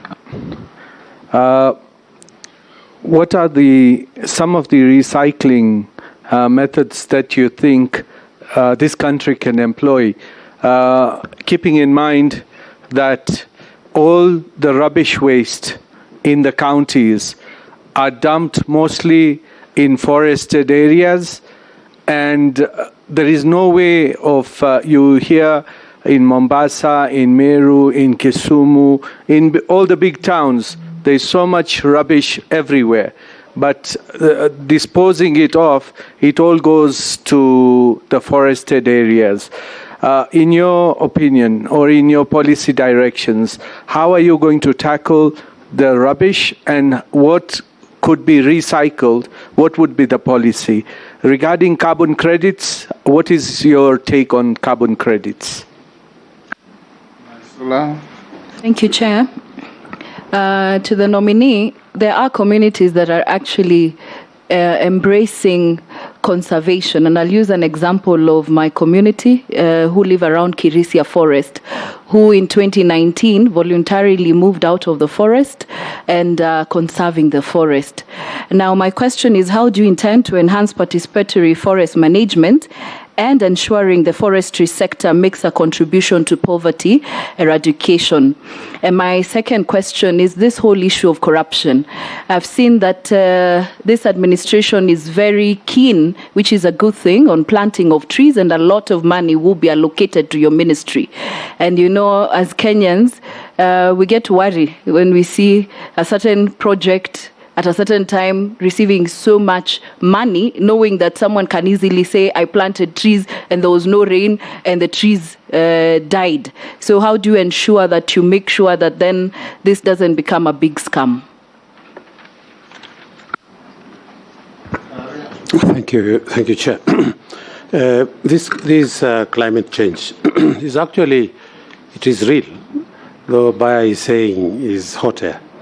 And I'm saying this, if you come to Nakuru, the Rift Valley basically, in Baringo, where we have Lake Bogoria, Lake Nakuru, Naivasha, the lakes are swelling to unimaginable levels. Actually, like in Nakuru, it has already consumed over 70 staff quarters. They are submerged already. It has taken out the 2 gates, and it's a concern. And also in Baringo, Lake Bogoria. And the ecosystem within that area is really, and it is, but in the process, Madam Soipan, is that there was a blessing that as the lakes were swelling, first there was not a blessing, first there was an issue of the lake swelling and consuming private land, where people own land, they have title deeds, and when the water was rising, it actually displaced almost 5,000 acres, and the owners were never compensated. But with that came with some blessing, where I don't know where fish came from. And there was a lot of fish suddenly. There was a Mzungu who was doing fish farming, and those ponds broke, and I think all the fish went, and the population. But now here is a Kenyan whose land has been consumed by the water, and fish is there, and when they go to fish on their farm, but water from the lake, they are arrested. I mean, it doesn't make sense. I'm fishing from my land, and you are arresting me. And it is serious. I said, I think just the other day, just last week, 2 young boys were jailed for 4 years. I was telling about when we had, I think it was Kindiki, on matters to do with the pro bono thing by the government. So I would really want you to address why KWS would arrest, and yet the boundaries of KWS or Lake Nakuru, as it is known, the park, they are known. But people are fishing outside the boundary, and they are being arrested. So this is something that I would want KWS and maybe to give us some answers as to what would be happening. What is the compensation even for the people who are? These are just normal people earning a living. Thank you, Kikaria. The last one. We've heard the story. So the question is, what measures are you going to take so that people can be able to earn a living out of their own land? Secondly, is that Kenya hosts the headquarters of both the United Nations Environment Programme, UNEP, and the UN Habitat. How do you intend to ensure that the country is at its forefront of protecting existing forests, expansion of afforestation, and promotion of sustainable and clean environment? Thank you. Mole. Thank you very much. This goes to the nominee. As you are aware, Honorable Soipan, Kenya is a signatory to COP26, the United Nations Climate Change Conference, which happened last year. And the declaration is very clear that deforestation and land use must be put to the proper use. But this brings me the question whereby the appetite of land buying companies going for the large-scale land within the country and subdividing it into very small pieces for profit making and leaving the host community in variable situation whereby animal migration for the pastoralists not to move from one corner to the other to subdivide, and that also caused conflict between tribes and neighbors within the country. I would wish to hear what is your interventions and to be employed to deal with this issue to ensure that we have a sustainable land use in this country. And do you propose what probably is happening in some countries like Rwanda, whereby they are collapsing villages and building town villages and leaving the vast land for the better use of land within the country for both agricultural and grazing? Thank you. We can take one more. Emase? Thank you. The nominee. Conservation is a function of both county and national governments.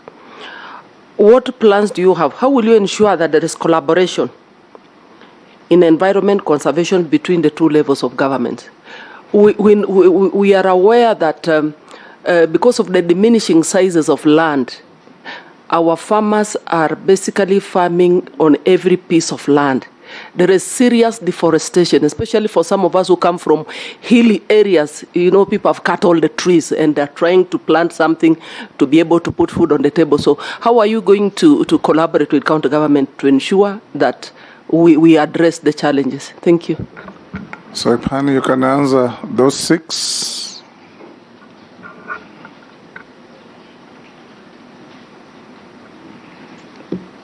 Thank you, Honorable Chair. I think the first question was from Honorable Baya.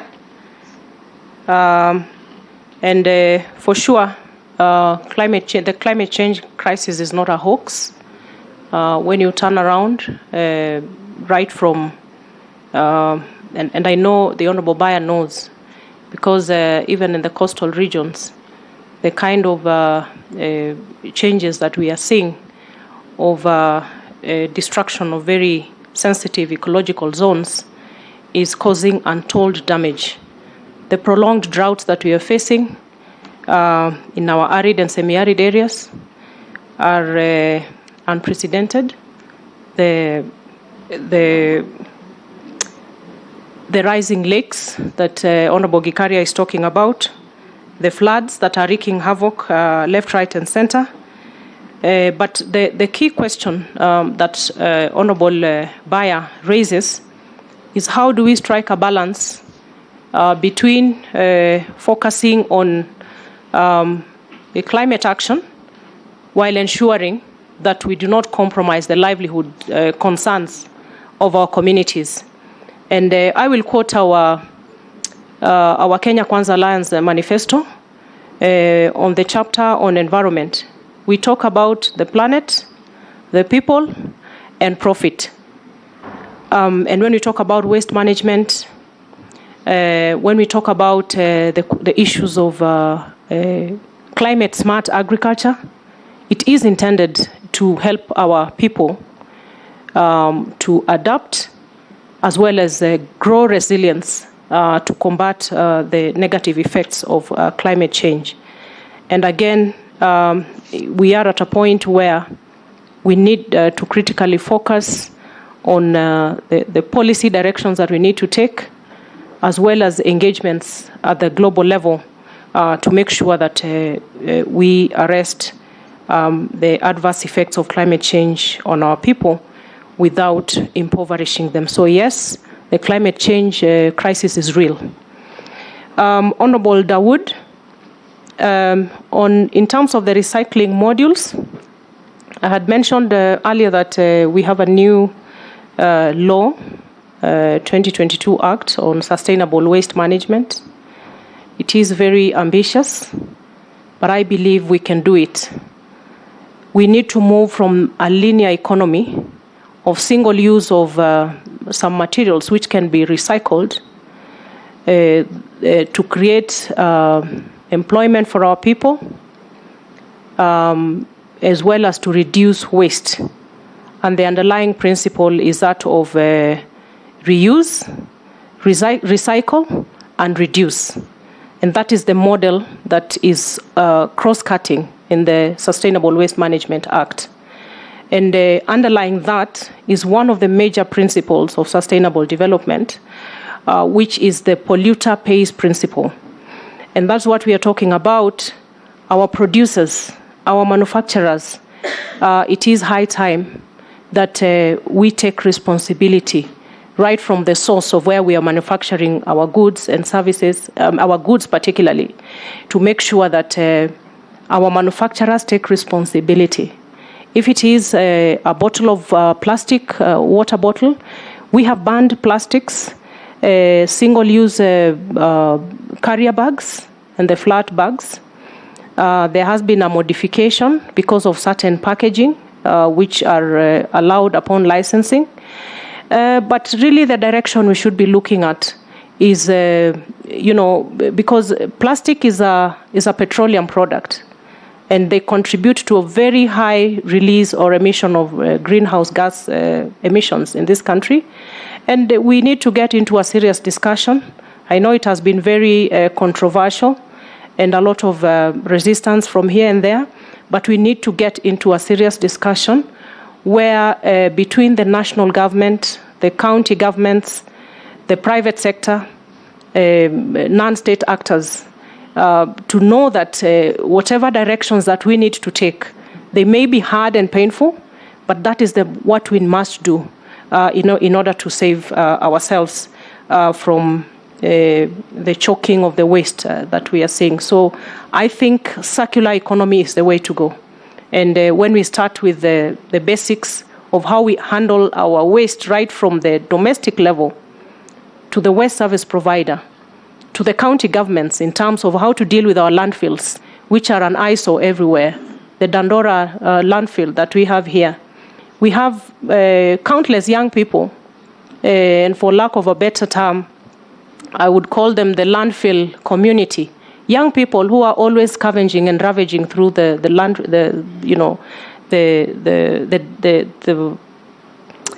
likes of Dandora dam sites. We can convert that into an economic, an income-generating activity for them in collaboration with recyclers and different players to have our country move from linear to circular economy. On the question of carbon credits, my take is that we have a huge opportunity lying under the carbon trading practice. We might not have explored it to our greatest potential. The first place to start is to start with a policy on carbon trading, and being that we are having a discussion here with the parliamentary committee, I think it's a direction that we need to take, because as we talk about climate action, we must explore alternative sources of funding.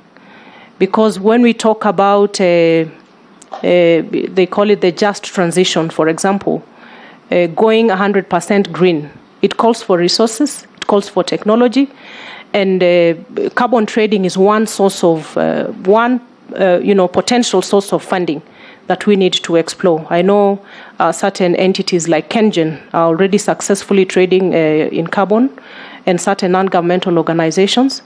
We have a lot to learn and to actualize this, because it is possible for us to do this. Honorable Lesuda, Kirisia Forest actually is a very good example of communities taking part in, contributing to restoration of our natural resources. The participatory forest management is a very potent and important consideration, particularly with regard to community forests, which are under the county governments. Either through the PELIS process, where with close monitoring, awareness creation, and good collaboration between the Kenya Forest Service and the communities organized through community forest associations, this is possible, where then we will be having a symbiotic relationship between the government in terms of communities participating in enhancing our tree and forest cover, while at the same time getting tangible benefits from forest resources. The question of corruption, it is real, and the President has made a clear declaration of a very ambitious tree planting exercise, which I think is the way to go, and an increase of funding to the Ministry of Environment. I will be keen, as a Cabinet Secretary, once confirmed, charged with this very critical docket, to make sure that there is strict adherence to the procedures that are there to make sure that we have proper accountability and proper use of resources. And we will be moving from tree planting to tree growing. So we have to come up with a sustainable model where we are not planting trees and moving away, but growing, including how the trees will be nurtured to maturity. And I want to promise Kenyans that under my watch and guard, there will be tangible and visible results in this area. again, we have KEFRI, KEFRI is involved with a lot of research into making sure that even as we embark on tree planting and tree growing, we will be doing species matching so that we don't do haphazard kind of tree growing across the country, making sure that different ecological zones are matched with tree species that can actually thrive in the particular areas. Honorable Gikaria, yes, climate change is real. I have said that. And this is a matter that we'll need to look into. Your question is closely linked with that of Honorable Bayer, to make sure that as we run to embrace climate action, we must match it with the need to take care of the livelihood needs of our communities and our people, and particularly with the question of rising lakes and drought and all these other adverse effects.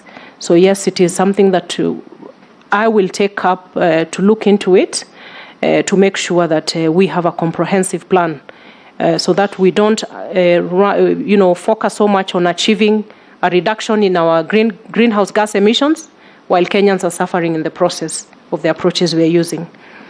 Nairobi is a global city, being, I think, in the whole of the global south. It is only in Nairobi where we are hosting a UN agency, and it's none other than the UNEP, which is a very key agency in the issues that we are discussing, or those that are under my docket. The UN Habitat, again, is domiciled right here. The United Nations office in Nairobi. This presents a huge opportunity when we are speaking about the need to meet our obligations under the Paris Agreement. I will be, once confirmed, taking proactive steps towards establishing a working modality with these very strategic UN agencies within our reach in order to realize our vision and ambitions around climate action and environmental protection. Honorable Mule, yes, COP26, and we are in the run-up to the COP27, which will be held in Egypt in the next few weeks, a week or so. And you have raised a question about, how we will make sure that the land use plans that are being, actualized, or, the practice around large-scale land buyers. This is an issue which will require an interministerial approach.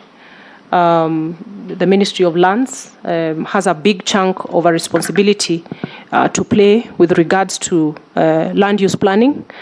And I know within the cabinet we have thematic committees, and this is an issue of grave concern that I will be taking up with my colleague in the lands docket to make sure that we are having sustainable land use plans before any project is actualized. And again, NEMA is under my docket, the docket that I'm interviewing for. And land use planning, the need for very serious environmental impact assessments to be done before any such projects are set up is an issue that I will be taking up once confirmed for this position. Honorable Emase, the need for close collaboration between the county and national government, that cannot be overemphasized.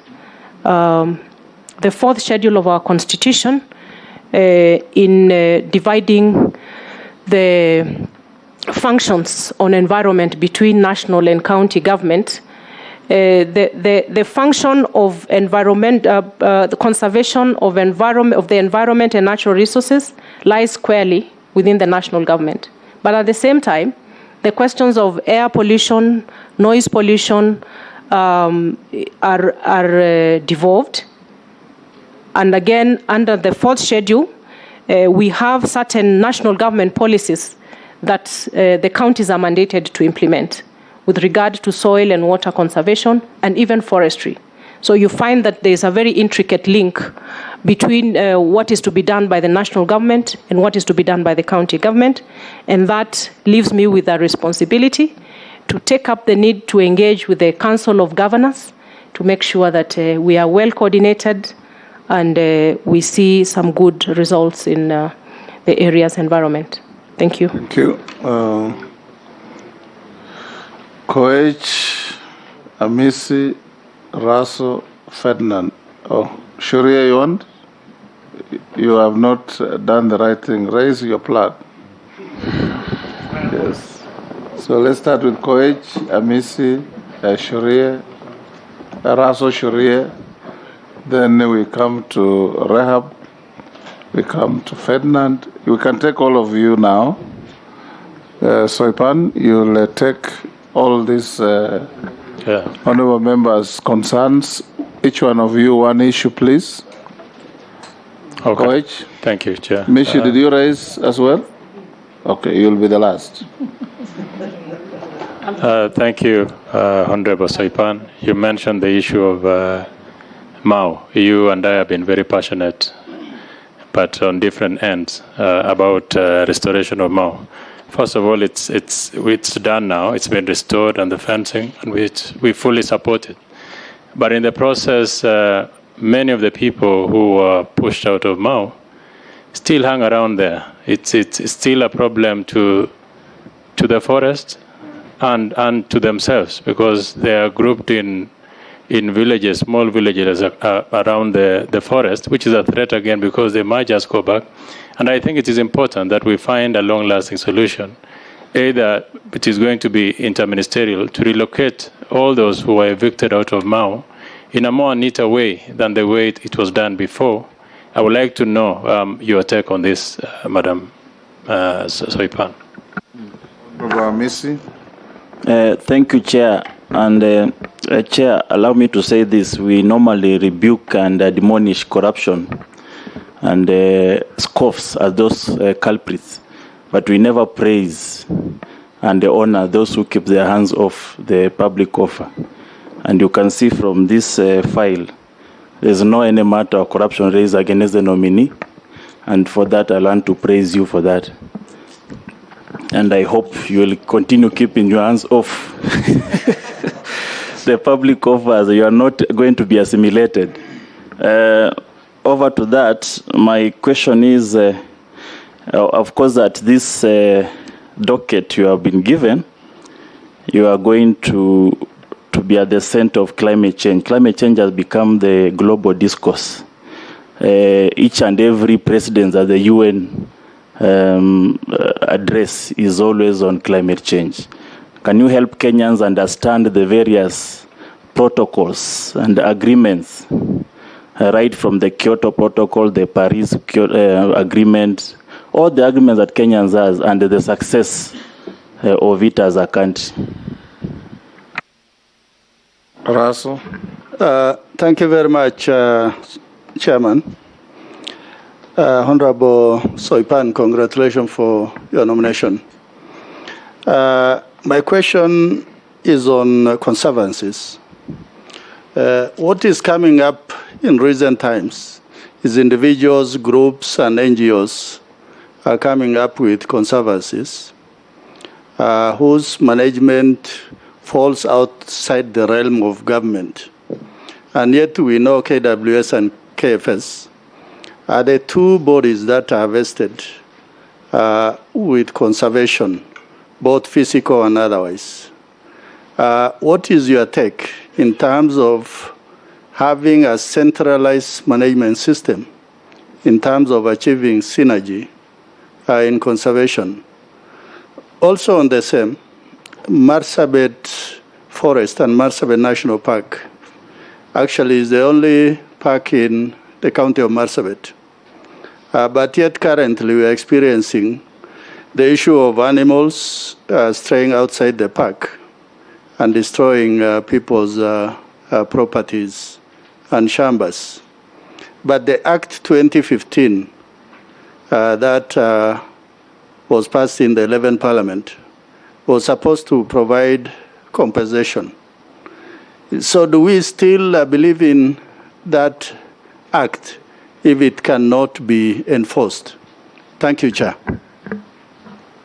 Sharia. Chair, I'll pass. My question was asked by Thank you. Mheshimiwa. Thank you, Chair. You should emulate Sharia. Okay, Chair. My concern is about the rapid population growth in our urban cities.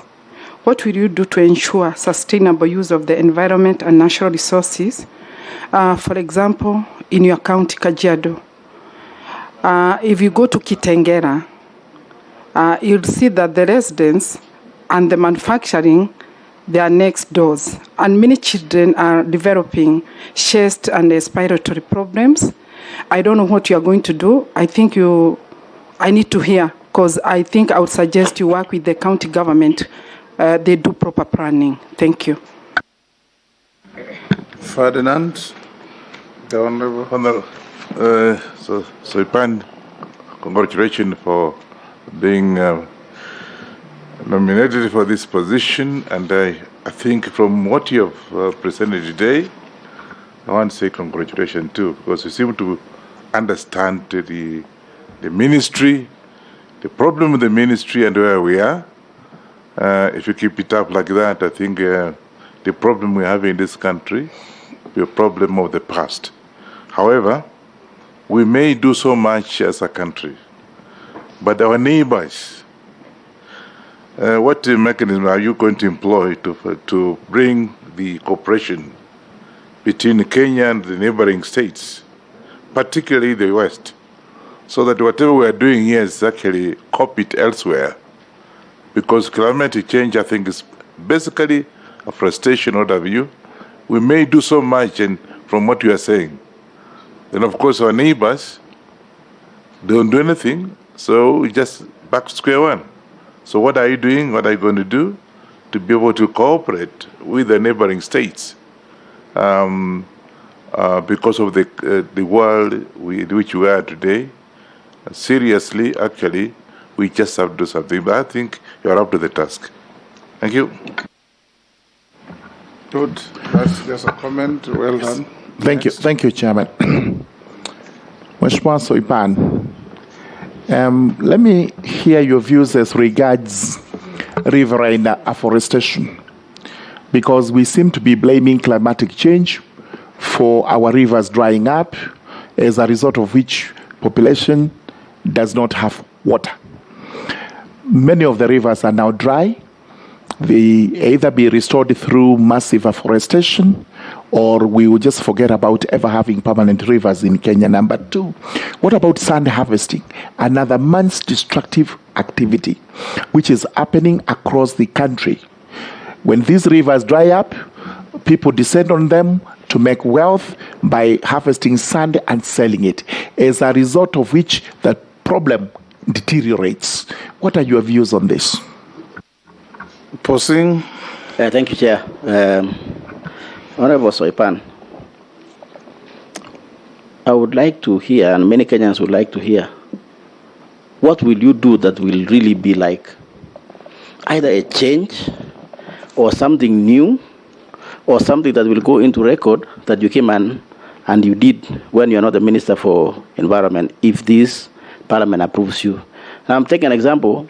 If people were to talk about the late Michuki, they will remember Nairobi River. Your predecessor, people will remember about Mao. So what will you be remembered as Honorable Soipan having done? I don't think if these international meetings and so on will make you a name. What will make you a name? And finally, when people talk about environment, Honorable Chair, through you, Honorable Soipan, people talk about green areas. They talk about Mount Kenya, come to Mao, come to Nairobi. What about the drought that is going on now in this country? What is the relationship between that and also and environment? And when will the Minister for Environment will be known in the entire area from Lodwar to Tana River? Thank you, Chair. Mishi, the Honorable. Thank you. Thank you, Chair. To the nominee, I just want to talk about two areas which I feel that the minister, or rather the government, has not tapped on the potential it has. One, it is the issue of the mangrove forest, which is in Lamu and Tana River, and it's about 60% of the mangrove in Kenya. That is an area which you need to look at and know what plans you have to ensure that as part of afforestation, you can tap on that. The other issue is our econ tree, the baobab. The information we are having right now, it is that there is a certain organization, and I think the name is Ariba Seaweed International Limited, which they have employed some guys in the area of Kilifi Tezo. They uproot these baobab trees and they transport it to Georgia in United States of America. So I think Kenya is a signatory to the Declaration on Deforestation and Land Use. So you need to check on this area and see how you can rescue these icon trees. The other issue, I want to echo what Mheshimiwa Mukami has just said on the issue of environmental assessment. We have mining in Coast Region in Kwale, and that is the titanium. So recently what we have found is there is some negative effect in terms of disease, and there is skin disease. So many people experiencing a skin disease as a result of the titanium. So this is also an area you need also to know. Anytime there is mining, you need to do an effective environmental assessment to know the impact, whether negative and even positive. I thank you. Thank you. Soipan, you can proceed to answer or respond to those. Thank you, Honorable Chair. We'll start with a question by the Honorable Nelson Koech on the Mau Forest, the plight of the evictees. I know it's the subject of a court ruling that was made recently, but I must state that just like I said, in the process of conserving our environment, we must not forget the plight of Kenyans affected by certain actions that happen. Kenya is right in step with regards to the international standards on evictions and what to do with people affected by such evictions. And these are Kenyans, even from a human rights perspective, who still have dignity bestowed upon them. And I will not talk much about it. I don't know if the case is a subject of appeal, but it definitely is a matter that we cannot close our eyes to in terms of the plight of the affected communities. Honorable Hamisi, I will make sure to keep my hands off the public coffers, so that if I ever get vetted by any such committee of parliament, that my file remains clean. On the global discourse around climate change, yes, Kenya is signatory to the Paris Agreement and the attendant Kyoto Protocol. We have so many other multilateral environmental agreements that Kenya is party to. Actually, the ministry has a fully fledged department that deals with multilateral environmental agreements. They come with a number of obligations and frameworks for engagement of Kenya with the globe, with the nations of the globe. From my past experience as a lawyer and having worked in various capacities with international and regional fora, I'm going to make sure that Kenyans gain maximally from each and every instrument, regional or international, that we sign to ensure complete domestication according to the Constitution. Honorable Dido Raso, the question of conservancies and the uncoordinated manner of conservancies, I think this is an area which falls squarely on my colleague in the docket of tourism and wildlife, because the conservancies are not actually under the Ministry of Environment and Forestry.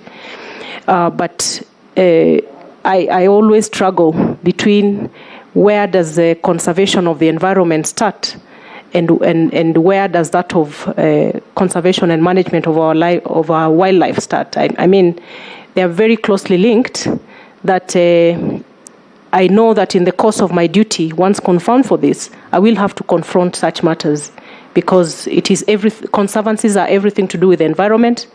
Conservancies and wildlife are actually about it's about conservation, and so I will endeavor to engage with my counterpart once confirmed in the Ministry of Tourism and Wildlife to look into the issues that you have raised, because indeed there has to be coordination to make sure that any new models of conservation are in step with the need for good governance and sustainability, taking into account the interests of the conservancy adjacent communities. On the question of the Marsabit National Park, again, the question of human-wildlife conflict is a menace that is affecting our communities. The need to actualize the law on compensation. I will not delve much into that again because it is not within my docket, but I know I will be confronting that. And at the ministerial level, I would be keenly interested even to work closely with a colleague in charge of that particular area of concern. The Honorable Mukami, high population growth in our urban areas and the establishment of industries, some very harmful. We are currently confronted with a number of litigation around effects of environmentally unfriendly industrial developments that have happened in residential areas. This squarely falls under the National Environmental Management Agency, under my docket, and it is a question of really looking at the effectiveness of the processes that we are currently employing in environmental impact assessment to make sure that we do not compromise the quality of life of Kenyans. Because at the inception stages of every project, the question of proximity to human life has to be taken into account, especially industries, which might be the subject of hazardous emissions. So I can assure you that it will be an area of keen concern to make sure that our environmental impact assessments are being employed in the proper manner. Honorable Wanyonyi, the question of collaboration between Kenya and its neighbors, very critical.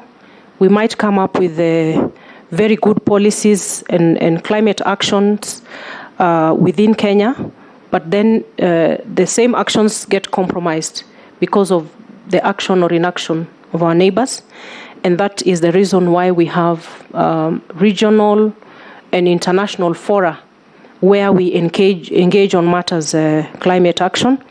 What I know I will be able to do is that Kenya, being the holder of the chairmanship of the Committee of African Heads of State and Government on Climate Change at the ministerial level, because Kenya is at the chairmanship, I know my role will be critical at the ministerial level.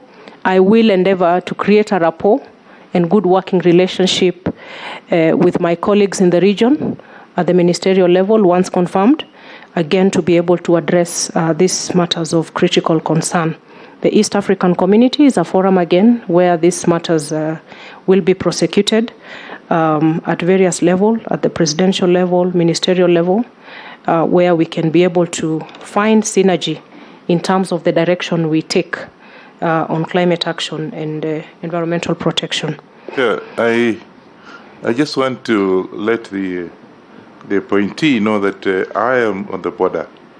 I get a lot of traffic of charcoal all the way from Uganda. Yeah. And they're actually destroying that area, coming to us. We are very strict. When you get the charcoal dealers, they tell you they are from Uganda. Yeah. So there's nothing actually stopping them from doing what you're doing. Thank you so much. Resistance, yes. Next. I actually have one more question. From three members. Murugara, Three actually. Posing, Honorable Mission. Murugara, Riverine Afforestation, Yes, we can blame so many things on climate change, but within that climate change crisis is a huge percentage of our own contribution. I'm alive to that fact, Honorable Murugara, and I'm going to create a mechanism through which we can rally Kenyans to embrace environmental integrity, yeah, and behavioral change right from your own household, and that can be done. Yes, the issue of sand harvesting, again, we may hide our heads in the sand on matters sand harvesting, but it's actually a source of income for millions of Kenyans. But at what expense? Our rivers are drying up. We need to interrogate this. Again, this is a function under the county governments, but NEMA plays a critical role when it comes to, if there's need to look at, appropriate sand harvesting areas.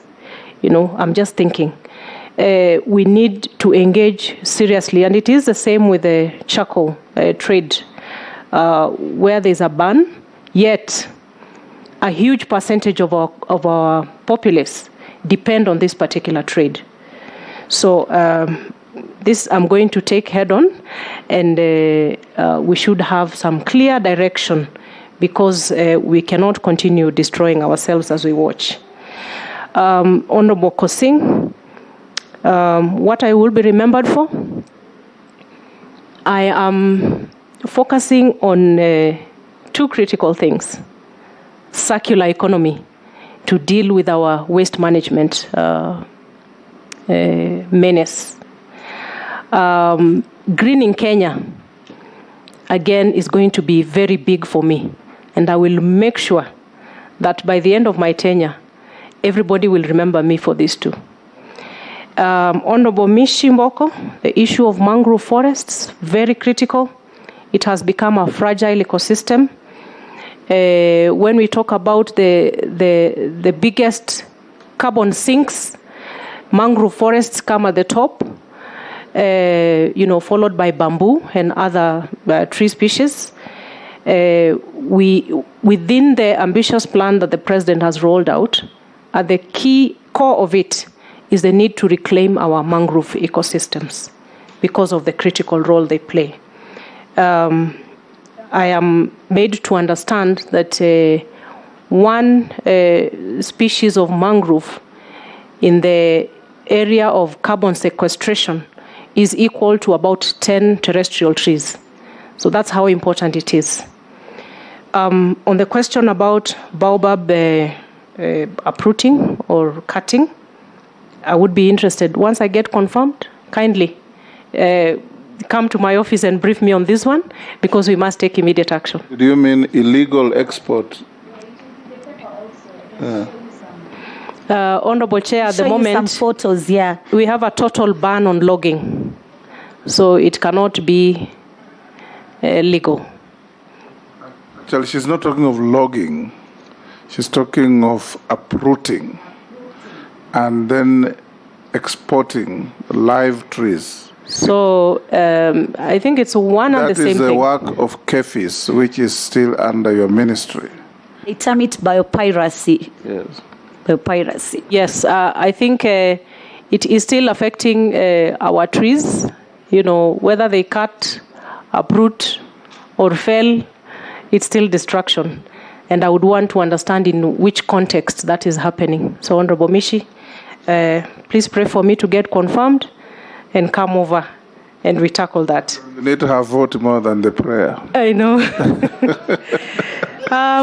Finally, Honorable Chair, and I think this ties closely with the question raised by the Honorable Mokami on environmental impact assessments. And I think I have spoken to that in depth. Give Daoud the last bite.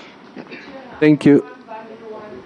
Thank you, Chair. I already gave you an opportunity. Chair, Chair, Honorable Soipan has talked about air pollution. She's talked about water pollution. Honorable Soipan, what about noise pollution?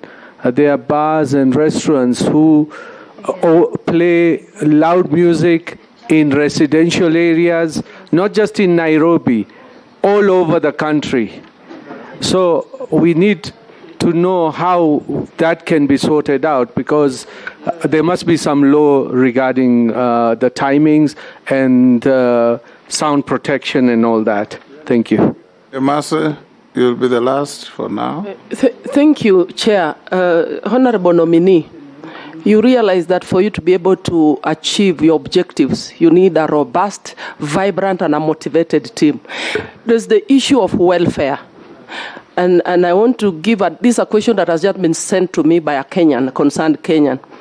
For example, KFS, they do not have a medical cover, a comprehensive medical cover.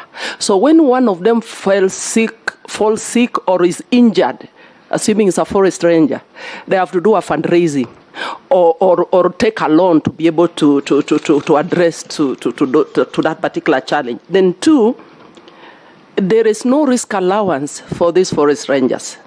Then number three, they are understaffed and there is lack of career progression. So what are you going to do to address that challenge? Because without a motivated staff, you may not be able to realize your objectives. Thank you. Excellent. You can answer those two. Thank you, Honorable Chair. Yes, the question of noise pollution, it's huge. Again, being a devolved function, we must work closely in collaboration with the county governments to make sure that the licensing of some of these businesses have to take into cognizance the location, proximity to other establishments that may not. Somebody wrote me a text the other day saying that there is very loud music from a discotheque which has been constructed or established right next to a children's hospital. You know, so these are real issues that Honorable Dawood, again in very close collaboration with the different players, I will take up to ensure that we are well regulated and coordinated in how we do our planning. You know, setting up a discotheque next to a hospital or a church next to, you know, or a mosque for that matter, next to areas where, you know, pollution, noise pollution would be of concern to the people around there. We can really be able to plan ourselves well. Honorable Emase, the question of the human resource and making sure that I have a well-motivated team. As you would know, the docket is very wide with a lot of work, and this would be greatly compromised if I do not have the right manpower. For example, the Kenya Forest Service, we are talking about greening the country. The Kenya Forest Service is at the core of that ambitious program. I will be reviewing the current terms of engagement. I have already gotten reports about understaffing, and we'll be looking at the other welfare matters in collaboration with the Public Service Commission to make sure that, you know, as we become ambitious about tackling climate action, then we must have Kenyans owning the process. And least of all is the people who are working within the ministry.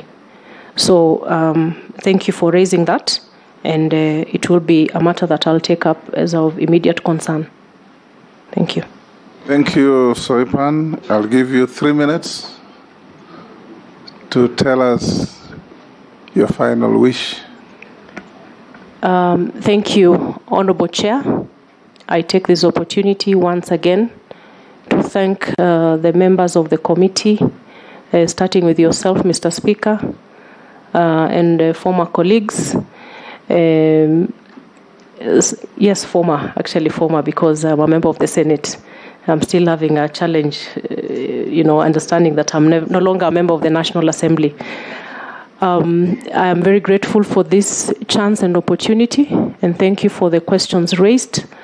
They have been of a great challenge, really, and just reminding me of the heavy responsibility on my shoulders, the matters that are very real, the globe over, which are subjects of the current geopolitics and the global recession, because again, Honorable Chair, there is a very intricate link between environmental issues, poverty, and the well-being of Kenyans. So I understand the monumental task ahead of me, and once confirmed, I'm looking forward to good working relations with the House, the National Assembly, to make sure that we push through some of the immediate legislative and policy issues that we require to actualize our plans. Thank you very much. Thank you. We'll now release you to go to your other duties. And Sergeant, you can show the nominee the way out.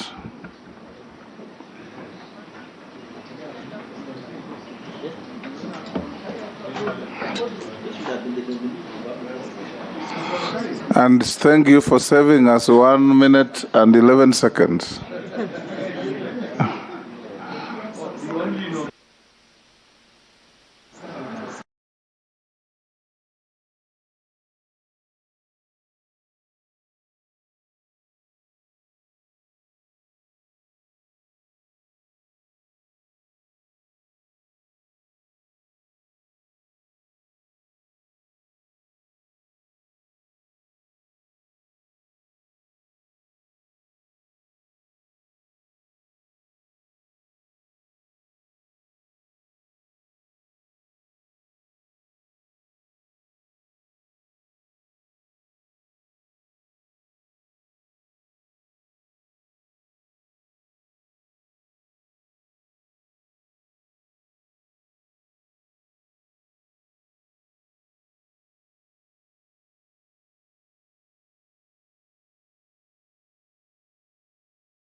Hey,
Wapi makofi ya mheshimiwa Kithure jamani.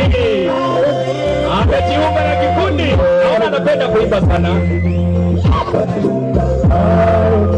Kumbuka yeye ni area MP Nandi Hills.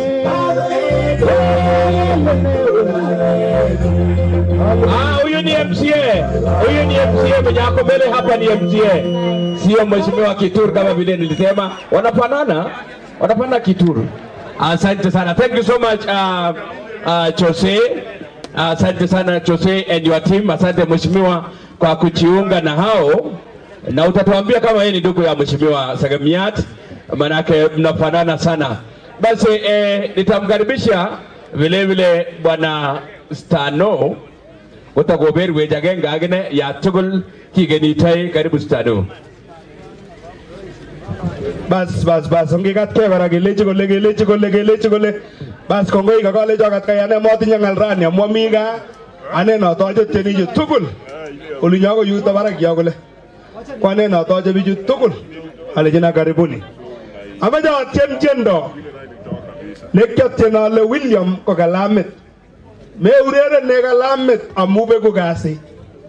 Asante sana soko beru rock cheno DJ Chodega. Asa mawani jagi uribwaneka ojulwaneka ozaisan waneka ojule kutko yulie ngete me do la pengene wa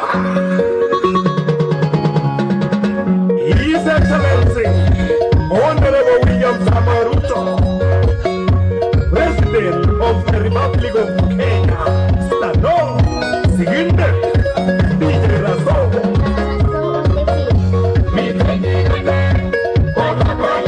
Ruto.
Asante sana. Wapi makofi ya Sigidet? Ngimokchini getien noton no inyorchini YouTube ichenge kainet Stanley Limo inyoru tienwogik tugul. Koboto tiendo necham kekose ngas.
Wakatoka wakasema tukuje, wakaita Somoe akakuja pamoja na ministers wake 23.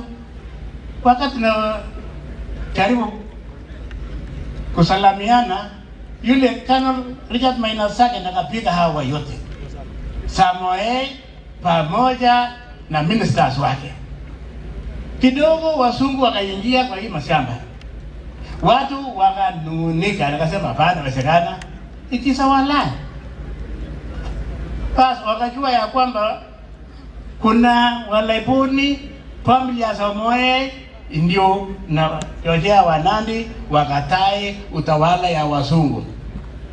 Kwa hivyo wakapiga katika parliament ya ukoloni, wakapitisha Laibon Removal Ordinance.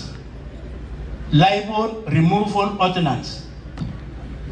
Sasa ambaye it reads, every Laibon and every member of every Laibon's family so removed to and settled in settlement area shall thereafter be restricted in his movement to the boundaries of such an area, and shall be and is hereby prohibited from moving out of such an area at any time, and left in possession of a written pass granted to him by BC.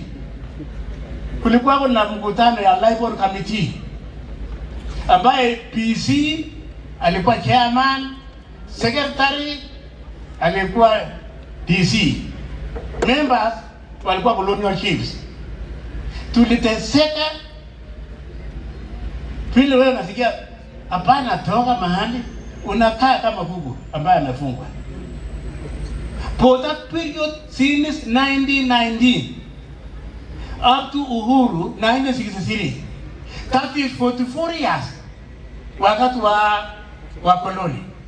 And then from there 1963 kama tumepata uhuru mpaka sasa it is 59 years. Now total is 103 years to give a detention. Now what do we say now? The documents are here. Mwenye kuweka si Talai waondoke ni Governor, so ni King George V na Governor. This is the signature, Your Excellency. Hata kustakiwa hawa ni raisi, kwa maana wewe mwenyewe aliweka sahihi hapa. It is the easiest. Aliweka pamoja akaweka seal, ambayo mimi naomba nitakupatia wewe. Sasa tunakaa kabisa, tumekuwa pale mpaka wakati wa leo. Tumefanya petition katika parliament. Tunaambiwa maneno mazuri. Hakuna maendeleo. Petition ya Senate tuliandika kama na mwenyewe wakati huu alikuwa senator. Akapeleka petition. That was 2017. Mpaka commission wa historical wakakuja Kazisigwa ikiongozwa na Amos wako Patuma Tulo, Matula Kilonzo na mwenyeji Stephen Sang. Wakakuta habari sawa. Up to now we are there. We have to speak the truth. Na wewe ukiwa sasa kutoka Mwao utembelee huko kwetu, alafu ujione. Wakati sasa ile siasa ya Mau, sisi wazee wetu walikuwa tayari kuzungumzia Wanandi wa join Mau ili mzungu aende. Tena hao wakasikia, wakajua ya kwamba maneno mengine yameshatokea. Hawa wakakuja wakashika wala laiboni, wale walikuwa viongozi. Parsirian Mare is the longest detainee, kwa maana alichukuliwa kwanza akaenda Meru from 23 to 1930. Halafu tena akakuja akapelekwa kule Mpangano pamoja na hao wazee. Kirwarab Chepkwony, Kimnyole Busienei, Kimtolole Lelimo, Kimulo Tarab Chepkwony, Kimngeti Raminei, Chepkwony, Matutu, Kina Arab Koitalel, Koringo Arab Koitalel, Pasi baba yangu, Pasi Tekana Arab Rongwei, alikufa kule Mpangano akiwa detention, my father. We never saw him. We don't know where the grave is. Pila aliteswa, akateseka, mpaka akakufa.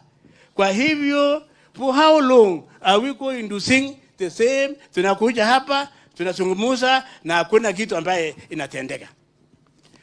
Kule katika parliament, Senate, Kapsisijwa has been marginalized. Na hatujapewa katika katiba wetu ya 2010, marginalized and minority groups should be considered in the position of representing uongozi. Kutoka 2010, 2013,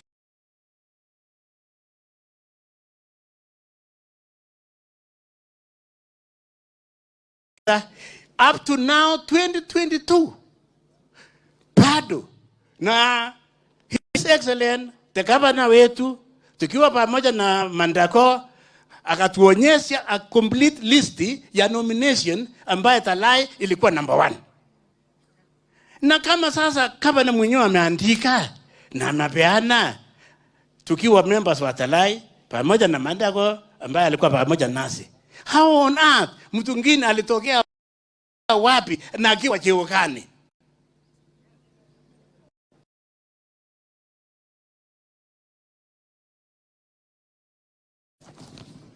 Hatutaki turudi tena hapa tukiimba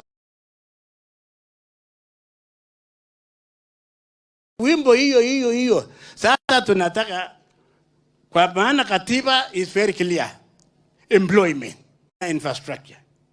kulingana na katiba ambaye tunasema mimi kwa niaba mimi fulani na hapa kwamba nitalinda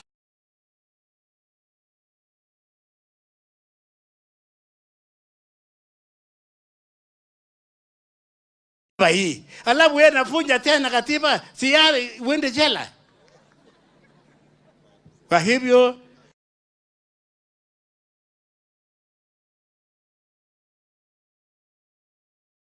Your Excellency, hii watu wameumia sana, Your Excellency.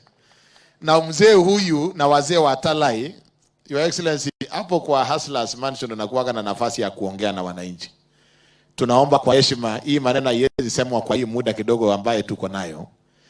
Tunaomba utupatie nafasi, mimi nikuje na hivi viongozi, wazee, alafu waweze kuambie hii maneno yote, na wewe utaamurisha kila idara ya kuzungumza mambo haya yote. So ananune okwe siko nyoru nabas de kararan kebe ako yolindo kitebiak lakweta mau sigeleza ngalechu to kong ananune okwe siko nyoru nabas de kararan kebe ako yolindo kitebiak lakweta mau sigeleza ngalechu to kong no le ko ilewani acha kusiki ko ngolji idara na serikali ya tuko na bagati ngolji pigia makofi canon basi. Haya mzee chairman Nandika Burua ambaye atatukamilishia sehemu hiyo. Na hawa Talai hawawezi kuja kwa ofisi yako bila kuwa na wazee wa Talai. Ni wazee wa Nandika Burua Council of Elders na Miot. So wazee hawa pia, Your Excellency, ile wakati utanipatia nafasi hiyo nitakuja na wazee karibu 150, 200 wazee wakiwa ndani wote ili waweze kupata nafasi ya kuja kuzungumza na wao. Para Kitur for your chairman.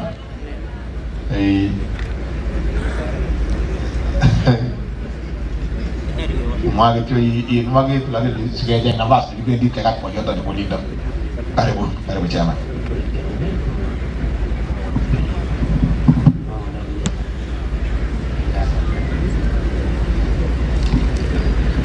Bas nafikiri Betul, mana jawaban? Mana ada? Era ni, video ini. Betul tak jawaban? Why?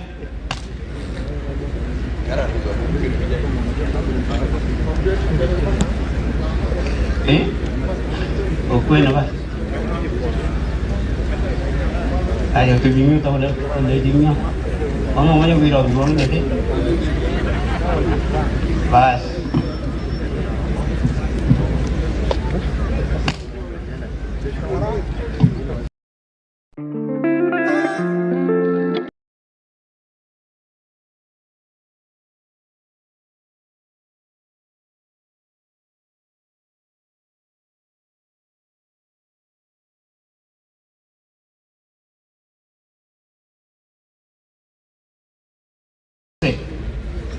Mimi ni chairman ya Nandika Burua Council of Elders na mimi pia ni chairman na Miot Council of Elders.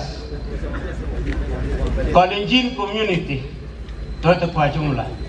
Hao walinipatia hiyo nafasi.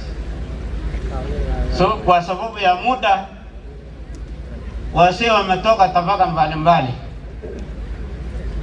Bila maona na washukuru kwa heshima ambayo walinipatia, na pia nashukuru kwa heshima ambao wakati mlikuwa kwa harakati ya siasa hao wazee walipiga makoti kuombea nchi yetu na kuombea nyinyi wote.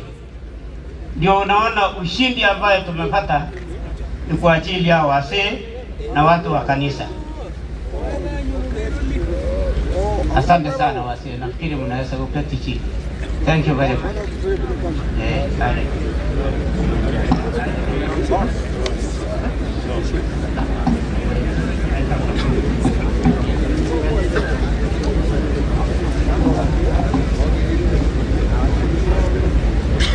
Excellency President, Deputy President wetu, yangu kama chama ya Miot Council of Elders nataka nikukushukuru sana na kukupokea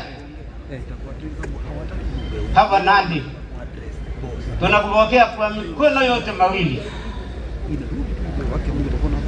Wewe ulipokubali kusimama na mtoto wetu Ruto, tuliona mwangaza mbele. Tunakushukuru sana wakati uliposimama imara, ukatembea ukakuja Nandi, ukaenda nyumbani kule mlimani. Wengine walisema mlima imekuwa telezi, tukaona wewe ukiwa huko mlima hawezi kuteleza.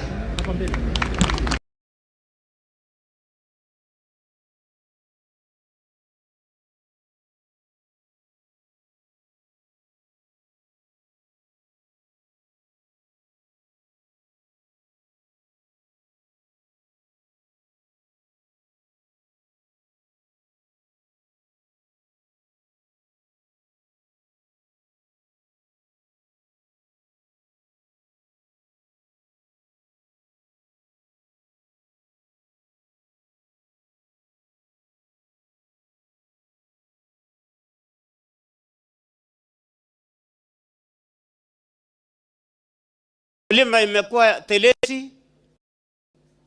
tukaona wewe ukiwa huko mlima hawezi kuteleza. Nini hiyo? Ile mimi naomba tu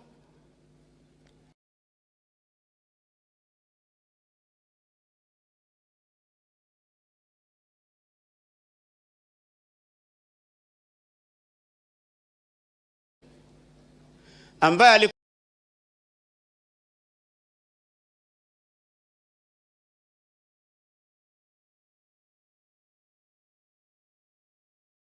kiongozi wetu, king yetu ya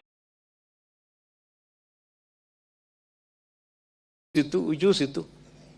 Sasa bahati mbaya deputy president. Umesikia siwezi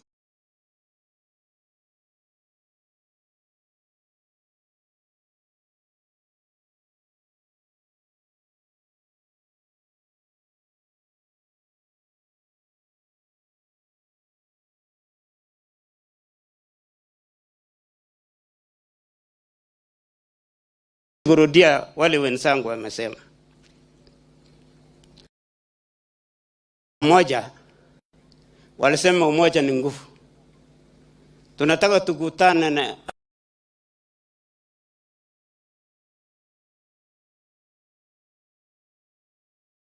ambassador wa Britain.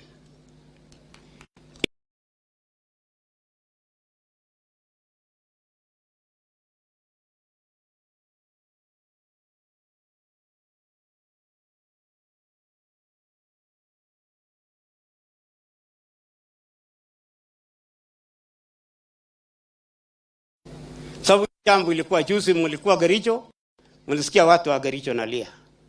Vande wa Singishu, kokote nchini. Haya, tunasema, nisema asante sababu maagizo ambayo mlituagiza katika mlipokuja Kapsabet tuko economic forum. Tumeona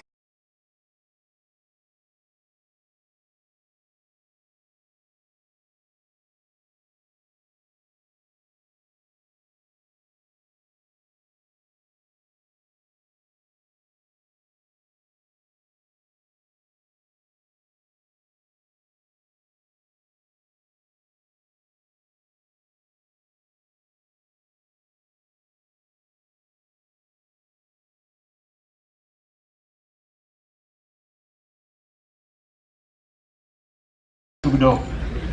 Sasa hiyo tunaona maendeleo inakuja. So tunawaambia fanya ushirikiano na kutafuta mambo ya machani chai, mbolea imeingia ya kupanda chakula kingine, lakini machani chai bado. Na tunaamini, unajua tukiwa nyinyi mko mbele, tunajua kwamba mambo haya yote itaweza kutendeka. Mimi naona saa imeenda. Nataka kuomba our deputy president, nilipokuwa katika Kapsabet tuko economic forum, siasa ilikuwa na chacha. Kuna wengine walikuwa wameenda independent. Ukakuja kuambia watu lisa boli, mtaangalia hawa.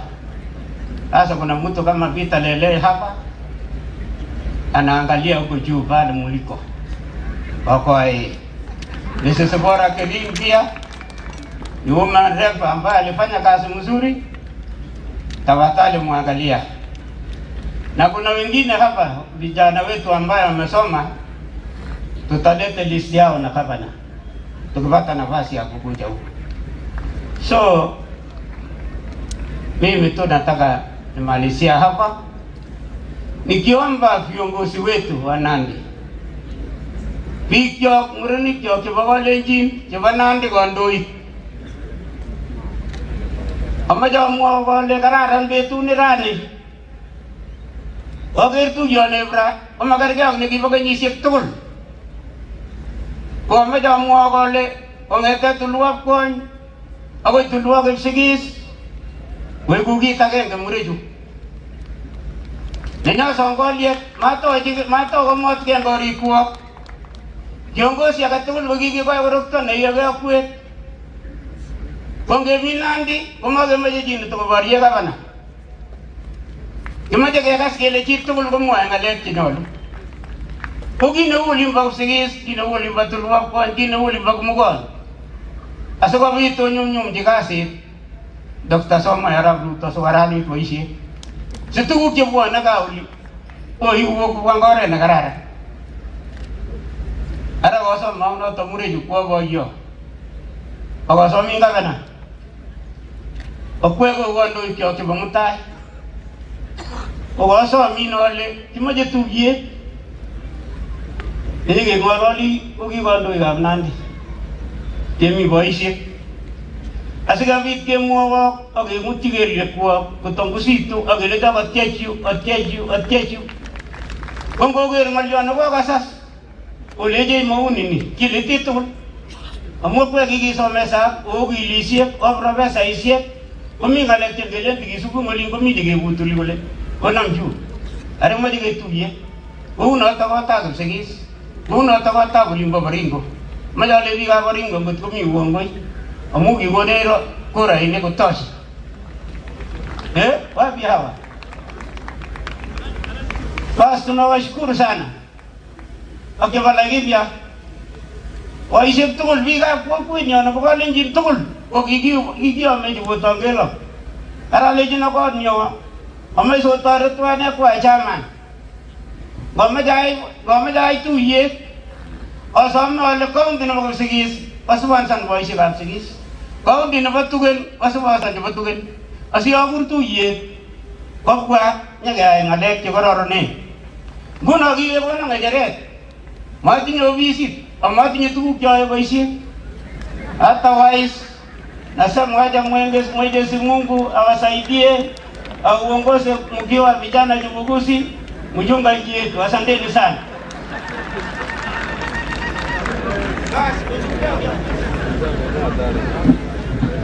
Kosubkei ak yoto amache amwa ale tumdo nyo nebo Kalenjin akayekwa koitolel lalang ole lalang, tiyot ole tiyot. Ngotko kandoik kotinye ng'elyep tinye ole tinyei, ngoset kobore eng katam ak tai bore ole borei.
Is still in British Museum.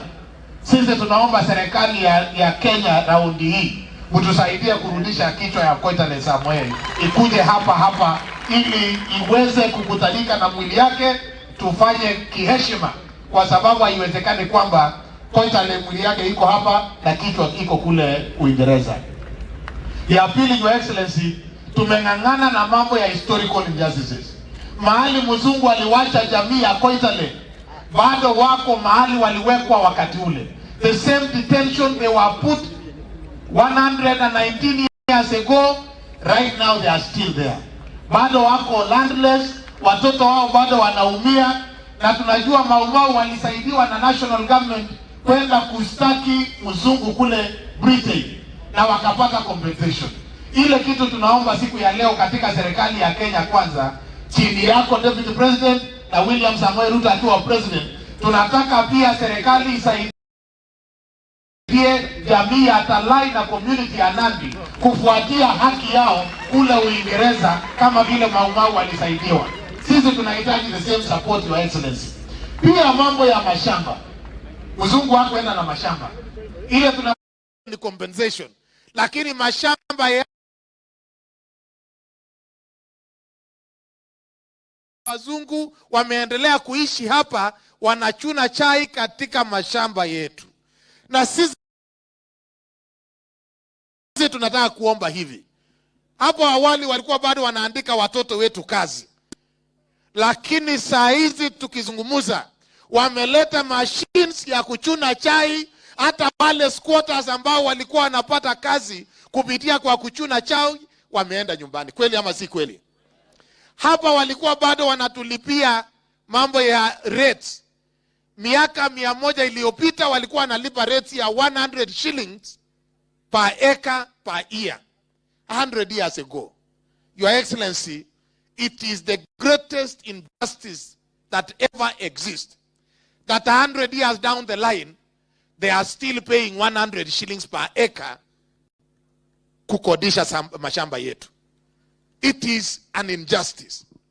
Na kila wakati tukijaribu kufanya evaluation role na review upwards, wanatuchukua kotini.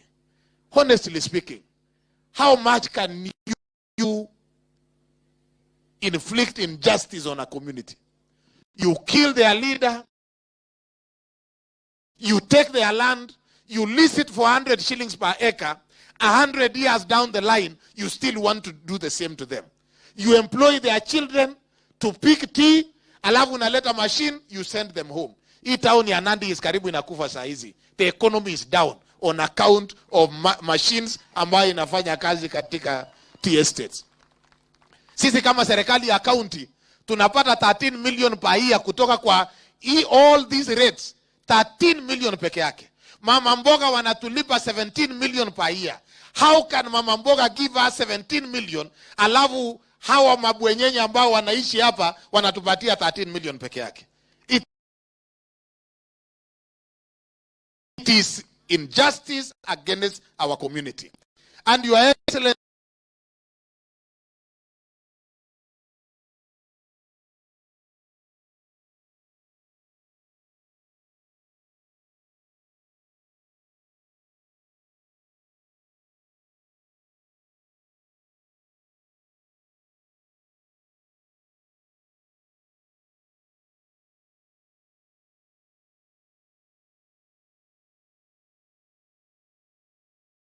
this historical injustice. That is why tulienda kwa National Land Commission na tukachukua maneno yetu huko.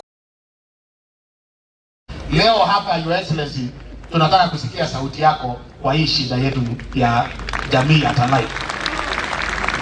Na tunajua ukiweka sauti yako, serikali imezungumza. Na hapa mbele, na tulikuomba tukiwa Kericho juzi kwamba mimi gavana wa Nandi, gavana wa Kericho, gavana wa Bomet, gavana wa Uasin Gishu, all the governors within our region, we want to have a meeting with you, Your Excellency, so that we can discuss, and you will be surprised and shocked by the kind of injustice our wananchi wamepitia. We have suffered enough, and I don't think that we will, there will be any reason for this community to suffer again. Ile mara ya mwisho in 2023 tukirudi hapa, mimi ni maombi ya moyo wangu kwamba tutarudi hapa kama maneno hiyo imeingia sawa sawa, ili tukue na message mzuri ya kuambia wananchi, tusikuwe na shida ambayo tumezungumza miaka nenda miaka rudi. Tumekubaliana jamii yangu ya Nandi, tumekubaliana hiyo. Kwa hiyo washine kuna watu amugi meje ketarangale jisuma kwaje ketitagi wakuti waligie kimeje kwa solutions agengenge serikali na Kenya kwanza ni ndo jidwerinyo ago mitela kweta maumau ne shida ngigo bun porolie ne maumau ngolin agaje getugoli ko wendi go nyorosha ngale ketinye ngemeta Kenya, especially the historical injustice. And finally, Your Excellency, President Uhuru Kenyatta gave a public opinion in Parliament in 2016, and he proposed that a fund of a 10 billion fund to compensate victims of historical injustices across the country was going to be set up. Since 2016 up to now, that fund was never set up, Your Excellency. Proposed that a fund of a 10 billion fund to compensate victims of historical injustices across the country was going to be set up. Since 2016 up to now, that fund was never set up, Your Excellency. We are asking the administration in place right now, yourself and the President of the Republic of Kenya, to consider putting together that fund so that the beneficiaries can benefit from that fund while they are still alive. Some of them will keep on losing these wazee.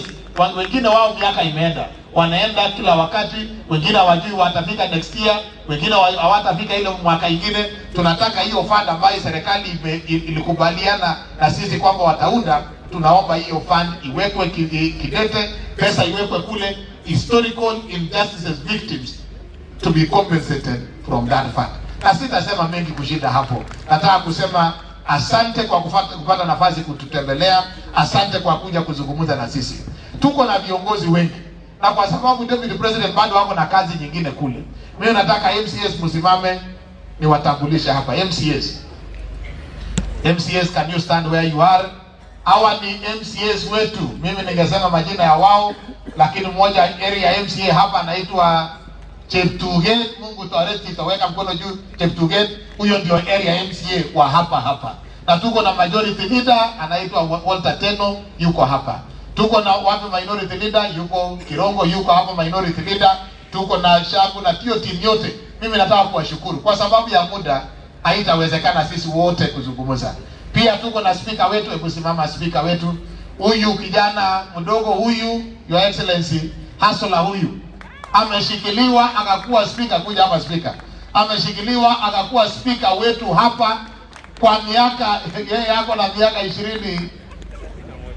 Okay, amesema 31 kumbe. Basi sio mzee na kwake na familia. Huyu ni speaker wetu, atasema tu chamge, alafu nitaita area MP pamoja na MPs wale wengine, tutakaribia wote ili tuweze kumanage time. MPs karibuni pia. Speaker. Your Excellency, the Deputy President, Rigathi Gachagua, our CS Nominee Transport, and all the protocol observed. Bwana Yesu asifiwe. Your Excellency, we're extremely happy today to have you in Nandi to celebrate our great leader, Koitalel Samuel. What we are praying is for the compensation as requested by the leaders. Mungu awabariki Nandi, Kenya nzima. Thank you. Pigia makofi speaker. Huyu ni mudi ya kusema tu order. Yeye ni mudi ya order. Haya, karibu na wajumbe pia. Wajumbe tafadhali. All our wonderful members of parliament, karibuni please.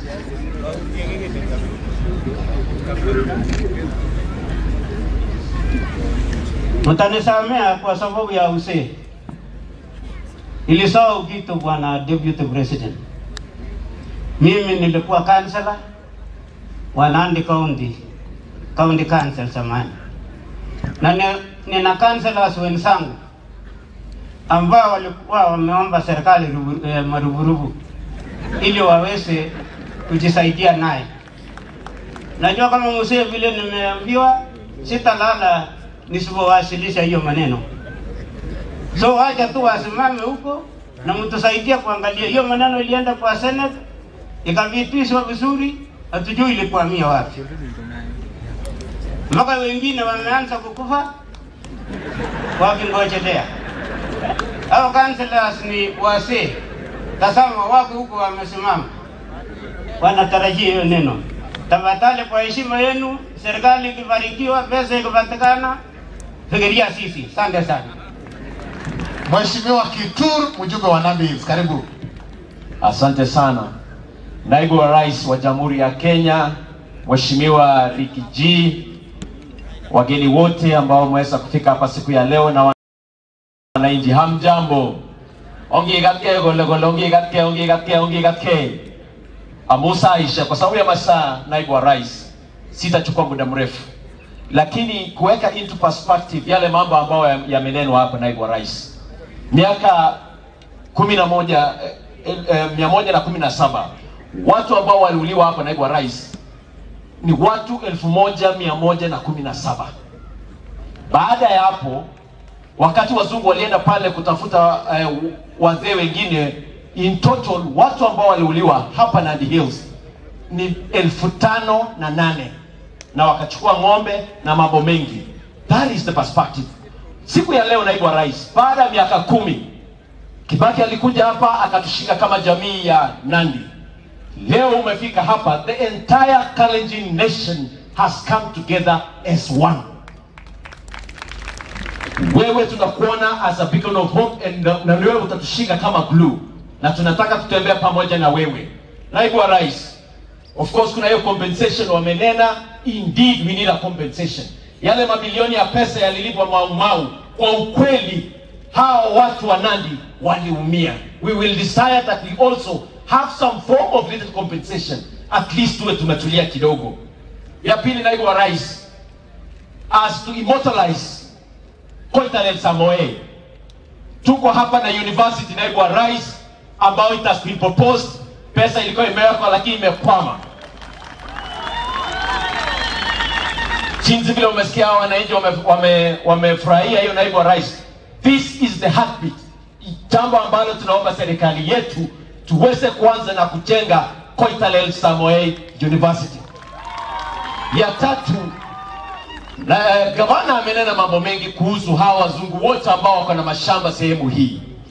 This place penye tumesimama, this golf club actually needs to be declared as a museum,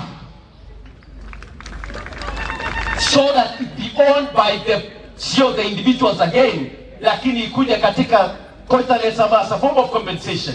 Saa hizi niko na pesa kidogo nimepewa na serikali, Naibu wa Rais, milioni 30, tukataka tuongeze so that ile building ya amphitheater yenye hao wase walikuwa wameomba tuwe na museum iliyo sawa. So we take that 16 acres tupewe ndio tujenge vizuri, and then we have proper remembrance of our great man. La mwisho, Naibu wa Rais, katika tauni hii hivi majuzi waandishi walikuwa wamekuja kutoka Kura, wakamap this town. This is a town that needs to be tarmacked. Wakasema kwamba inafaa tuweke 30 kilometers of road in this tarmac. Naona leo tuko na waziri wetu ambao we hope will be confirmed as Minister of Transport. Naibu wa Rais, ukisema utatupea 10 kilometers tauni mwaka huu, 10 kilometers next year, na ile ingine, I know ukinena tu itakuwa. Pia Naibu wa Rais, haukuwa umekuja tu bure leo. Ulikuwa umekuja kuona pia hustlers ya hii town. Kuna ile machine tulikuwa umetuletea pale chini, ambayo kuna lathe machine, woodwork na vitu kama hizo. Tunataka kushukuru sana Naibu wa Rais. Lakini sasa ni ombi langu, wakati Rais alikuwa amesema kwamba kwa ile program ya housing kuna ile hinges na milango na vitu kama hiyo, tunataka wakati napeana kule Nairobi, hata sisi tupewe quota hapa, tutengeneze, vijana wapate kazi, sichukuliwe Nairobi, tuweze kupata ajira ya kutosha sehemu hii. Nitamalizia, Naibu wa Rais, nikisema kuna damu ya Kebeni yenye inahitaji bilioni 7. When we have that dam, the entire of this very fertile region, the undulating hills of Nandi, we will be able to provide food security for this region. Na kuomba utushike mkono tupata hiyo dam, na pia iko na irrigation aspect. Ya mwisho ni barabara ile kutoka Imaki mpaka Nandi Hills, na kutoka Nandi Hills, kama vile unasikia wakipiga makofi, ni kwamba hii barabara inapita kwa Machani Chai, inatoa mabilioni ya pesa, but it is an eyesore Mtu huwezi tamani hata kupitia barabara. Sisi ukiwa unaenda Lesos unaenda Kapsabet ndio upande kule juu. Ni ombi letu naibu wa rais, this is a consideration, na ni ombi kwangu kabisa that this road be made. Pia kuna ile yenye itapitia Lesos, Lolduga, mpaka Labuiwo. Hiyo ni ombi ambalo bara will be asking your government that that road be made for the sake of us. Kwa hayo mengi na machache naibu wa rais, nikubalie basi I introduce the leaders of Nandi. Wakati ulichukua usukano, wakati kwanza uliniombea kura, hiyo kwanza nataka nikushukuru Rigiji. Akia Mungu siku ile ulienda KSFM. Hata nikaacha kampeni, nikakuja nikituliza naambiwa Rigiji amemaliza hiyo maneno. Kidogo tukasema rais wetu William Ruto alikuwa anaongea kama baba. Lakini Rigiji alitoa kisu na akasema msikienda upande huu, hivi ndio itakuwa. Na nyinyi mkasikia atirani. Sisi na washukuru. Na zaidi yote mimi nakushukuru. Thank you very much. So hapa tulikubaliana kwamba viongozi wote wa Nandi, we will work as one team. Baba yetu Kitur, umesema kwamba unataka sisi tuwe kitu kimoja. Baba, tutakuwa hivyo. Hakuna tena kelele Nandi Hills hii ama Nandi nzima tukipiga kelele gavana wetu. You will never hit again. So kwa hivyo nataka ni introduce my fellow colleagues. Nitaanzia women rep wa Nandi County. Karibu sana Mheshimiwa Cynthia Muge. Your Excellency the Deputy President of the Republic of Kenya, the leadership present, wananchi watukufu wa Nandi, omune jamge gogen. Secondly, Your Excellency, is to pass our sincere gratitude for making time to come to Nandi today, and I want you to know that we are a very grateful county. Ya kwanza, Your Excellency, hakikisha kwamba ukifika pale Ikulu, pass our gratitude to His Excellency the President of the Republic of Kenya for considering Nandi County and giving Honorable Felix Kosgei an opportunity to be Chief of Staff and Head of Public Service. In him, Your Excellency, this government, the Hustler Nation and the Hustler government will have a productive public servant. Secondly, Your Excellency, as a members of Parliament, Your Excellency, we are sure that the Hustler Fund is coming home, and we are giving you an assurance as members of Parliament that zile policy na legislation zote ambazo zitasaidia hiyo Hustler Fund ifike ground tutapitisha in the shortest time possible. Lastly, Your Excellency, today we are here to celebrate and commemorate Koitalel Samoei, a hero and a beacon of this country. Your Excellency, it has been 117 years, like you know, since he was killed. Your Excellency, when we look back, we have some things to take to stock. We have Koitalel Samoei Secondary School. We have a museum set up in 2005 by Kibaki. And we have a few other things, including Koitalel Samoei University, which is still hanging in the balance, Your Excellency. It is one of the things that will be remembered, he will be remembered for. And lastly, Your Excellency, a few artifacts were brought back from the UK. That is well in order, Your Excellency. The people of Nandi, the owners of Koitalel Samoei, the people who pride in themselves in being descendants of them, have issues and problems, Your Excellency. You are a son of Mau Mau and a proud one for that matter. You understand the pain of being a squatter in your own county and your own country. You understand the pain of being called a squatter when your father is the one who was able, when your father brought the land to this country. We know that you understand that, Your Excellency, and we are banking on you kuhakikisha ya kwamba wananchi wa Nandi, next time when we come here,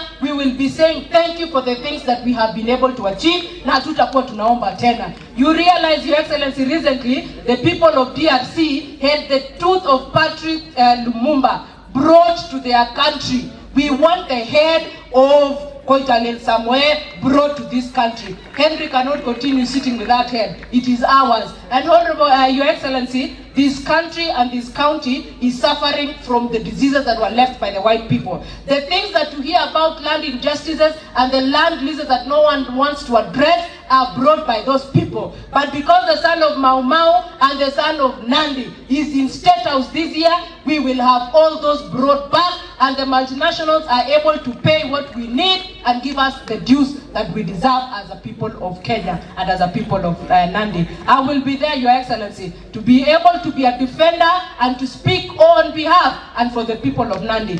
Tuweze kupata hizo vitu zote. However, Your Excellency, we want to say thank you. May the good Lord bless you. Next time when we come here, we will be coming with results and not lamentations. We are not a county of lamentation. We are a powerful county that is victorious every time it sets its feet on something. Thank you, Your Excellency.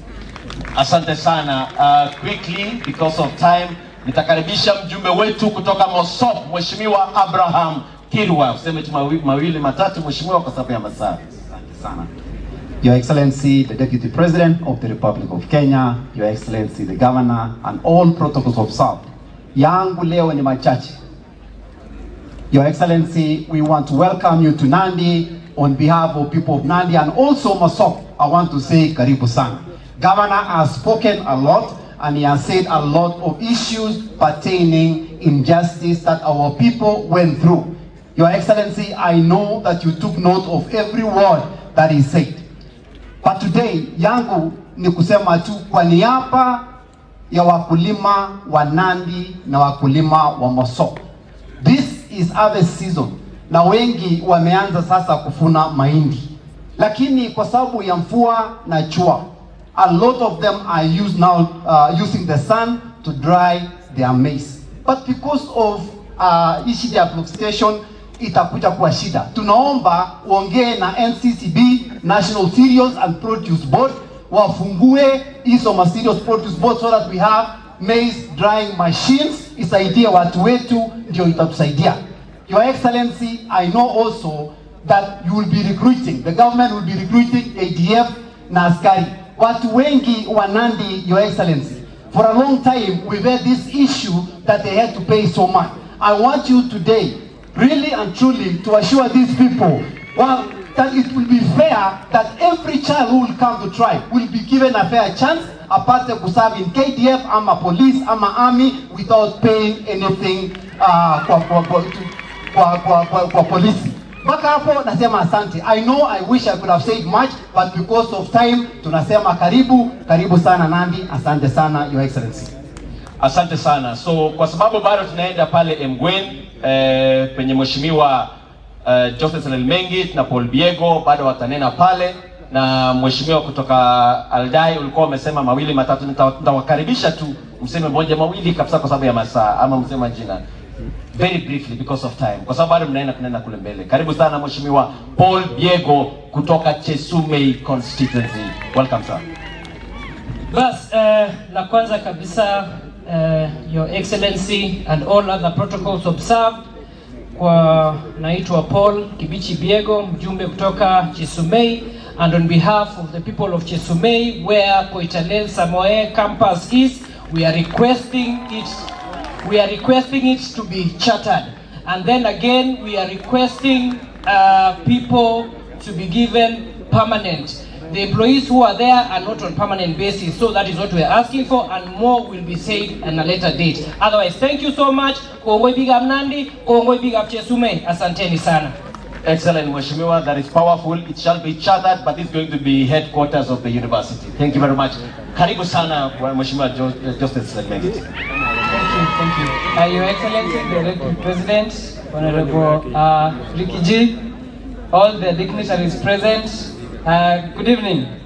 Okay, sina mengi ya kusema Your Excellency. Leo tu ni kukushukuru kwa kukuja hapa. Hiyo ni heshima kubwa sana ambayo umetuonyesha. Na wewe kukuja kwako hapa ni baraka kwetu. Kwa hivyo hata sisi tunataka kukubless, tukupeleke ukienda huko Nairobi, hayo maneno yote ambayo umeambiwa siku ya leo. Tuko na shida mingi ambayo tunataka suluhisho. Ninaomba hivi, ukiwa huko Mungu akulinde, akupe wisdom na akupe ile nguvu ya kutekeleza hii kazi ambayo wananchi wamekupea. Kwa sababu bado tutaenda kule Kapsabet ku launch laboratory na machines ya vijana. Mimi tu ninaongea kwa niaba ya vijana. Hii serikali yako Mheshimiwa Rigathi inapenda vijana. Na juzi ulinionyesha, ukatuonyesha vijana wengine, utatushika mkono ili tukuje tutetee vijana ambao wako hapa na maasla ambao walitupea hii kazi, tuwafanyie kazi. Asanteni sana, Mungu awabariki. Asante sana Mheshimiwa Lel Mengit. Sasa tutampea Marian Chebaibai kutoka kule Aldai aseme tu neno moja and then we'll proceed. Karibu sana mheshimiwa. Your Excellency, the Deputy President of the Republic of Kenya, Governors present, all protocols observed. Habari zenu wote. Najua naambiwa nimechukua muda yote huko Aldai, lakini nashukuru kwa sababu Deputy President amefika huko, ameona Aldai Technical huko, na tunafurahia kuwa kuna Technical University tayari huko. So tunataka pia hii university yenye imeletwa ya Samoei kwenda branch huko Aldai pia, kwa sababu watu wa Aldai pia wanahitaji university huko kwao. Pia barabara kutoka hapa Nandi Hills kwenda mpaka Mugundoi ilikuwa imewekwa contract, ilikuwa imewekwa advertisement. Hiyo barabara mpaka saa hizi haijafanywa. Tukifungua naona minister wetu wa incoming minister wa infrastructure, na nafurahi umefika hapa leo. Tuanzie hiyo barabara tafadhali, kwa sababu design ilikuwa imefanywa, advertisement ilikuwa imefanywa, contractor yuko, kazi yake ni kuanza kazi. Ndio Nandi Hills Aldai iwe access to Nandi yetu ikuwe na access throughout. Hiyo ndio tunataka. Sina mengi ya kusema, tutanena siku nyingine. Asanteni sana na Mwenyezi Mungu awabariki. Thank you very much. So tukimalizia, so that I'll give senior, ndio atakaribisha mgeni wetu kutoka kule Keses. Deputy President, this is my last request, especially on behalf of the hustlers of this nation, particularly those who are in technology, sir. It is unfair or somewhat a bit difficult that young people who make money through technology are being taxed when they use the mobile or the fixed internet in this country at 40%, 16% VAT and 20% excise duty. This is something that as a government, Your Excellency, tunataka tuwaombe that remove tax on internet. Secondly, that the smartphones are being taxed at 10%. Yet we have no local industry that is being protected, so that these Kenyans can be able to help the country on matters of foreign exchange. Tunakuomba naibu wa rais that when we bring this back, tafadhali mtusikie on behalf of us, the hustlers who do online work most of the time. Thank you very much, Your Excellency. Welcome anytime to this place of Nandi. Karibu sana. So I want to hand over now to our senior member of parliament from Tineret, Honorable Julius Meli. Karibu sana, sir. Asante sana. Your Excellency, our Deputy President, Honorable Rigathi Gachagua, viongozi wote ambao wameketi pale na wananchi, wapi nduru ya naibu wa rais? Wapi nduru ya naibu wa rais? Kwanza kabisa wacha nikushukuru naibu wa rais kwa kazi ambayo umetufanyia kama viongozi wa bonde la ufa. Wewe ulisimama na sisi kama president aliyeenda kupumzika, alitaka ku separate deputy president na baki peke yake. You did us proud, and tukisimama hapa kama wakazi wa Nandi na wa Rift Valley tunasema asante sana. Ya pili, umetembea Kenya hii na rais wetu mpaka saa hizi tuko na bendera. Sasa tunasema tu asante, hakuna neno lingine. La tatu, la pili, juzi za vile mlitengeneza mabaraza la mawaziri, mkatushikia mtoto wetu wa Tineret hapa Felix Koskei awe chief of staff pia head of public service. Alikuonge biju kazi ngogone ongene. Hiyo ni kazi kubwa ambaye hao vijana wetu wote ambao wako hapa, naibu wa rais na rais, itapitia mkono ya Felix Koskei. Tumshukuru serikali, watu wa Nandi. Ya tatu, nataka nisema asante kwa sababu tukisimama hapa leo umetuheshimu sana kama Wanandi, kwa sababu umekuja siku hii ya Koitalel. This is a hero's day. This is the day kwa kwamba watu wetu waliuawa hapa kwa ajili ya mashamba, kwa ajili ya uhuru wetu. Na sasa hivi tunapoongea hapa tunasema ya kwamba hakuna mambo ya kutumia wifi au kutumia WhatsApp kupiga simu. Wewe ulisema na rais unapiga simu vizuri. This is what Koitalel fought for tukiwa hapa. Na nataka nikuombe tu, hii university yetu ambayo iko hapa imejengwa kwa mlima pale. Tunataka eka 1000 hapa kwa hii majani chai, so that we have an international university na pesa ya kutosha. Naibu wa rais juzi waliwapatia pesa karibu 20,000 milioni 20, za zingine milioni 100. We need about 2-3 billion shillings to have this university up and running. Ya mwisho, kuna mambo ya barabara ambayo tuko hapa. Nataka nishukuru waziri nominee yako hapa.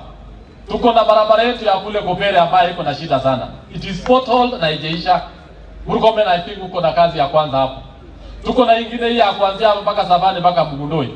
Mimi najua hiyo it is your first job. Wangole na ndiye munyugo jataya na nune. Majalu nyugo taude udan. Na mwisho kabisa ni mambo ya shamba hapa Chemeli. Naibu wa Rais, nataka usikize hii vizuri. Hapa Chemeli tunapatiana matitles. Tuko na shamba karibu eka 10,000 ya ADC na Chemeli squatters. Tunataka raundi hii kabla ya 2-3 years our squatters wote wapate title deed. Kila mtu apate title deed alafu waishi kama Wakenya wengine. Kwa hayo na mengi nataka niseme asante kwa kufika hapa. Na nataka nishukuru pia kwa kazi ambayo ulinipa juzi. Ya kwamba walimu wote warudi mahali wanataka kufundisha. Hii mambo ya delocalization ishe. Na hiyo vile ulisema, mimi najua hiyo sheria itafuatwa na kila mtu atafundisha akiwa amefurahi. Au namna gani wa Kenya? Asante sana, Mungu abariki. Asante sana, nimerudi pia kwa sababu nimeambiwa lazima nimalize hii program. Nimempea muda kidogo yeye kwa sababu ni senior. Mnikubalie pia nikaribishe mjumbe wetu kutoka kule Keses, Mheshimiwa Julius Ruto. Kwa ufupi, karibu sana Mheshimiwa, kwa ufupi. Asante sana ndugu yangu. Naibu wa Rais wa Jamhuri ya Kenya, itifaki zote zikizingatiwa, mimi kama mjumbe jirani wa Nandi Hills pia nimejumuika pamoja na hao raia wetu wa Nandi ili kusherekea siku hii ya muhimu. Wajua kwamba kesho itakuwa ni Mashujaa Day, na pia hapa leo tumekuja kusherekea shujaa wetu Koitalel Samoei. Yangu yatakuwa machache. Hapa tulipo, hapa ni nyumbani. Agonge na nieju kwamba hapa ni nyumbani, kule Wasingishu ni shamba. Tulienda mahali pale wazazi wetu wakiwa wafanyikazi wa wasungu. So yale mambo yanaongelewa mali hapa kwa uhakika yanatugusa sehemu ile. Naibu wa Rais, naona ndugu yangu mjumbe wa Nandi amekuelezea barabara kutoka Imaki kuja mpaka Nandi, lakini alisahau kwamba chumvi huisha na utaenda kwa jirani. Hii barabara ya Imaki inaenda all the way mpaka Eldoret kupitia Lesos na kwenda mpaka Jeptire na kwenda mpaka Moi University. Tukiongea kwa sasa, the only university we have in the Western region, Moi University, barabara akupitiki. And I want to ask you, na nashukuru kwamba nominee wa transport, na nilishukuru leo, nilikufuatilia mpaka nikashangaa, uligeuka kuwa wakili siku gani ukakuwa engineer. You really address the questions, mpaka nilishangaa ulikuwa engineer siku gani. We have confidence in your minister and we know. I saw you the other day where naibu wa Rais ulifanya mkutano na county commissioners. Ningependa pia waziri akifika fanya mikutano and the actors wa Kura na Kera tuanze kuharakisha haraka. Moi University is going down, by the right word we use, dilapidated. The University of Moi is going that direction. Barabara and the whole institute. We need a serious and urgent address to our higher learning of institution. Kwa ajili wakati si yangu siku ya leo, nataka nikuambie karibu hapa Nandi, pia Wasingishu najua utapanga utakuja sehemu ile. Na asante kwa kuja sehemu hii ukatusaidia. Unajua kule Keses naibu wa Rais ulinitetea, na kwa sasa mimi ni mjumbe because of you and the president. Thank you so much. Asante sana. So wa mwisho mnikubalie tumkaribishe mjumbe wetu kutoka kule Soi, Mheshimiwa David Kiblagat DK. Karibu sana Mheshimiwa, na asanteni sana kwa kunipa fursa.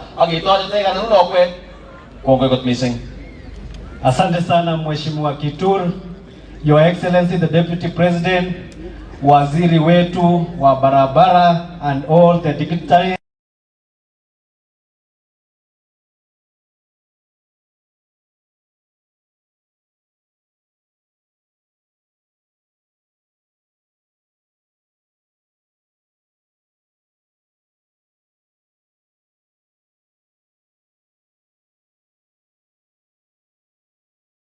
Tutengeneze museum ambayo it will be the remembrance for Koitalel Arap Samoei.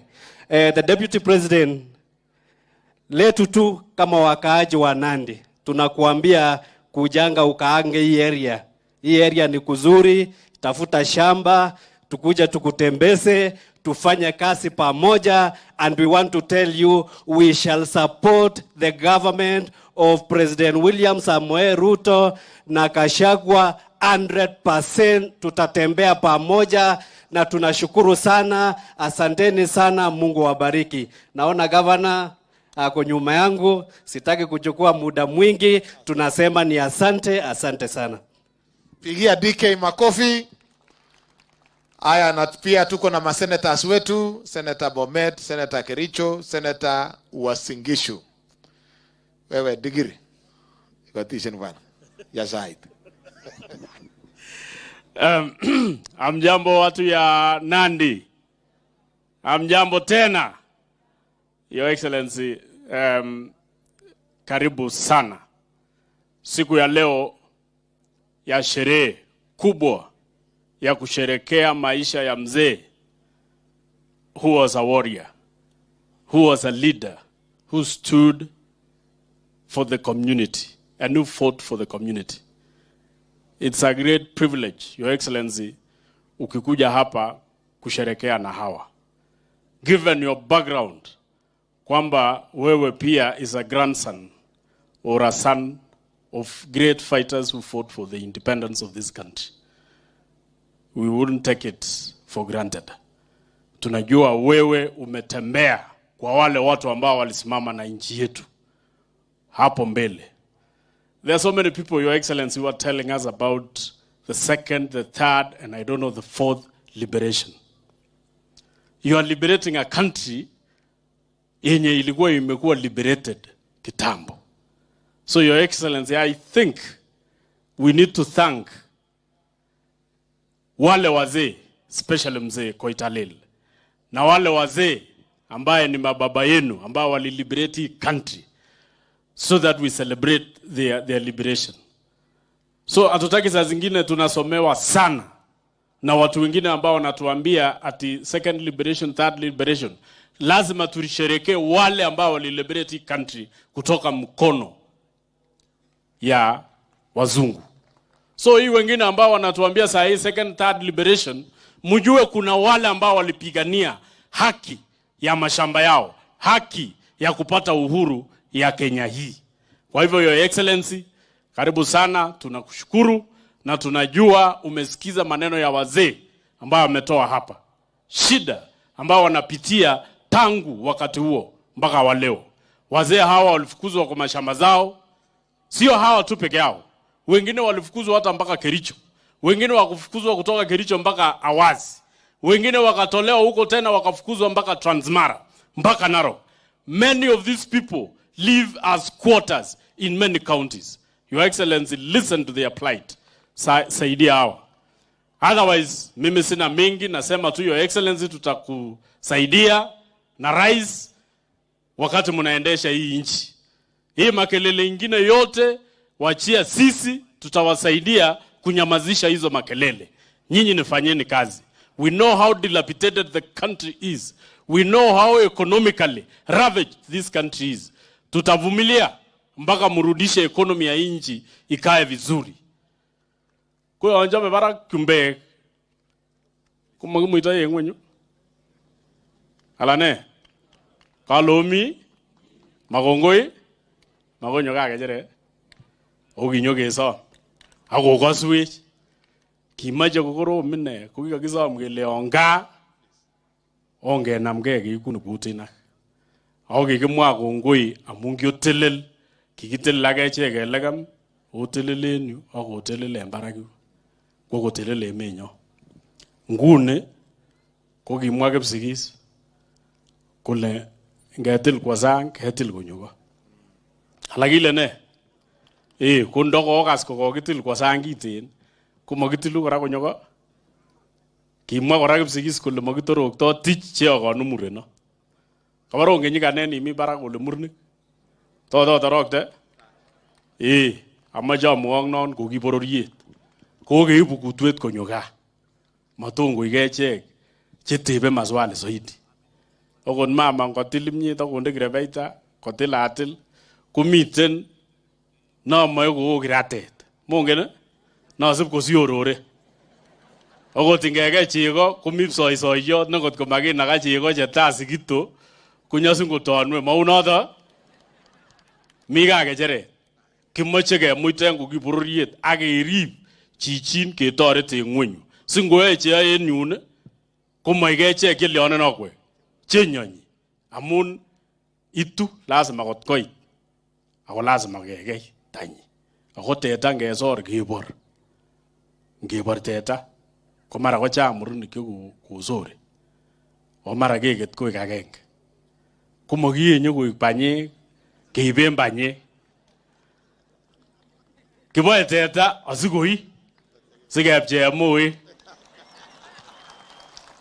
Ko nekesip inyoru moita mara ko neng'ung'otit nekokiborunen teta ko memuite ko netom inyoru ikany ngot koit moitang'ung. Mokiborchingei kikar teta keiben banyek. Ongemuitechin amun echek kitiekoi, echek tolochik, echek mugenik, echek chagaik. Amun kimonjokun nemi barak ko lazima kuti tolochik kong'eten barak mpaka ng'weny. Kongoi mising sikiberuro. Asanteni sana. Hongera kwa mheshimiwa ngeno kabisa. Aya, mheshimiwa Sigei, Senator kutoka Bomet. Hongera kwa wakili Sigei, karibu. 1 minute wakili. Tareto kabisa. Asante sana, Governor Sang. Your Excellency, the Deputy President of the Republic of Kenya, all protocol observed. Good afternoon. Pigam Nandi Oamune. Oamune Tugul. Bas, kwa sababu ya muda, Governor, nitakuheshimu. Ya kwanza ningetaka kushukuru nyinyi viongozi wa Nandi kwa siku hii ya leo. Na niongoze pia kushukuru Naibu wa Rais kwa kuja siku ya leo so that we celebrate together the 117 years of our hero. Thank you very much, Your Excellency, for finding time out of your very busy schedule. And thank you, Your Excellency, the Governor and the leadership of Nandi for this very great day. La pili, Your Excellency, the Deputy President. Yale mambo, the Governor of Nandi told you about the machines in our tea estates and the workforce of our young members of our society ambao wamekosa kazi is a problem that is in Nandi, it is in Kericho, it is in Bomet counties.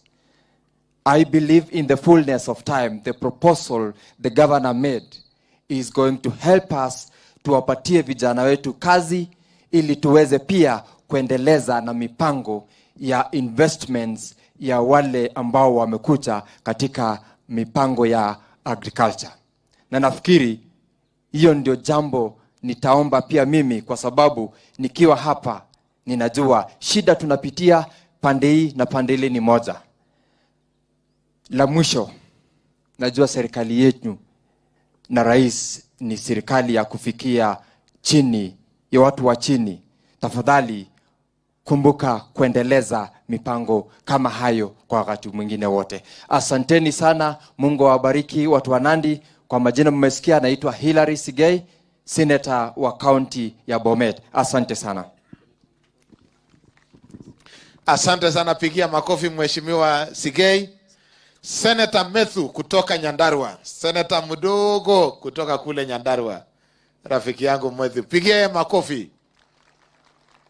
Senator Methu, karibu sana. Asante sana Governor wa hapa, Your Excellency the Deputy President, na viongozi wote walio hapa. Mimi majina yangu ni Methu, kama vile Governor amesema. Kwa mapenzi ya Mungu nimebahatika kuwa senator mdogo sana katika nchi ya Kenya.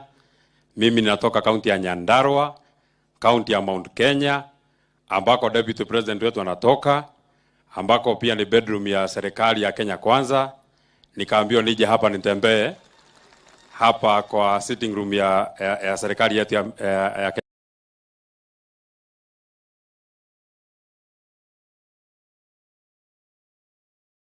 Kenya Kwanza. Mimi nimetoka bedroom nikakuja hapa sitting room.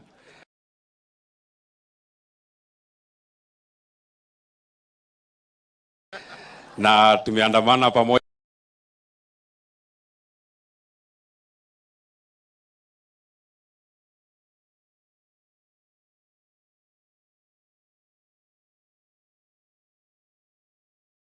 Vita hivi tunaonekana sisi ni watu ya ukweli kwa sababu ya kutuongoza na kutuleta mpaka hapa. Jambo la pili, Your Excellency, nataka nikushukuru sana. Wewe mwenyewe in particular umekuwa champion sana wa kusaidia vijana. Umesaidia vijana, wamekuwa kwa nafasi. Unajua watu wengi wamekuwa wakisema vijana ni viongozi wa kesho. Kwako wewe, vijana ni viongozi wa leo na ni viongozi wa kesho. Umetupatia majority leader pale Senate, kijana. Umetupatia waziri wa barabara, kijana. Leo asubuhi umenipatia Your Excellency kazi kubwa ya kuwa chairman ya committee ya lands pale Senate. Na vijana wengi sana umetusaidia.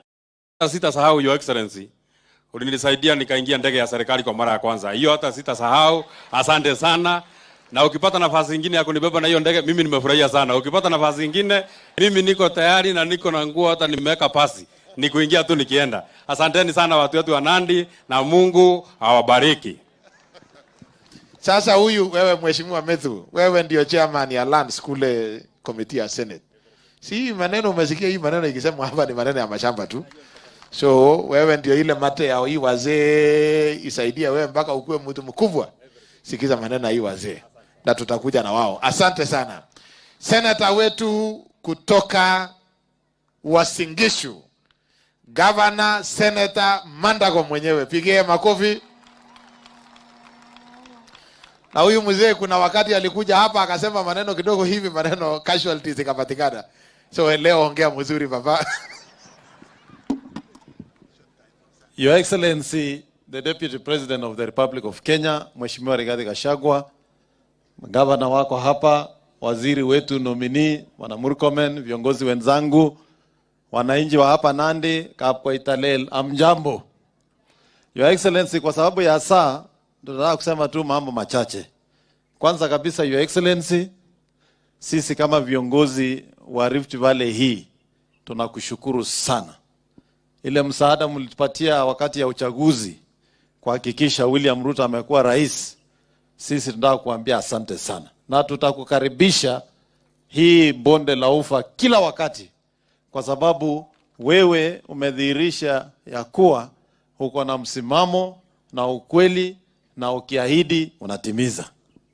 Ya pili, Your Excellency, yale mambo yameongewa hapa Nandi imezungumzwa kwa muda mrefu. Your Excellency, mimi nataka kuomba wewe kama kiongozi wetu hapa, mambo haya ya mashamba tunataka tafadhali utusaidie na itiliwe maanani katika kaunti ya Nandi.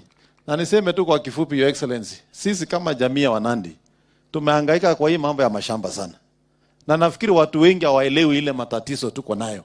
Nitakuomba siku moja, Your Excellency, tuchukue hiyo helikopta nikusungushe hii Nandi uone mahali Wanandi wanaishi kwa mamilima juu. Hii mashamba yote ya kulimwa iko na multinationals. Na hii multinationals tunashindwa, hii lease haiishi. Ama ikiisha, nani huyu ana renew lease usiku? Na safari hii, Your Excellency, ulituambia tuseme ukweli. Mimi nimejitolea nitasema ukweli kwa hii maneno ya mashamba ya Wanandi mpaka ijulikane mahali imekwama. Na si hapa peke yake, hata wewe mwenyewe Your Excellency, mtu ya Nyeri, mnajua Mau bado pia wanaishi kwa milima na wazungu tu wameketi kwa majani chai. Sasa for how long? Ya pili, hatuwezi hangaika kama taifa la Kenya. Tunaleta university hapa, tunaweka kwa high school. Mzungu anaendelea na majani chai. How long university itakaa bila kujengwa ati kwa sababu tunataka kupembeleza mzungu? Tafadhali. It is an end of an era. Hii kifo ya Queen is an end of a colonial era in the new Kenya. Mimi nataka shamba 1000 acres ikatwe, na ikiwezekana weka survey kesi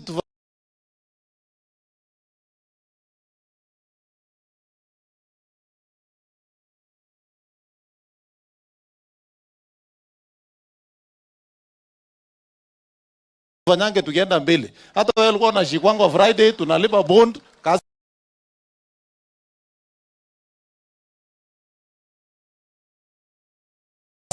Nandi. The same thing kule Kericho. Kericho sasa ni center. Huyo governor anakaa hapa bure, he has no place for affordable housing. Hata ile Kitale, Your Excellency. Na hiyo dunia yote tunakwambia ni yetu tu. Kitale pia they have a problem. You will never get a place for affordable housing.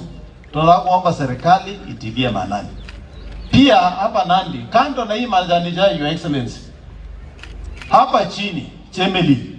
Na mimi najua serikali imeongea maneno ya privatization. Iko shamba ya Wanandi hapa over 10,000 acres.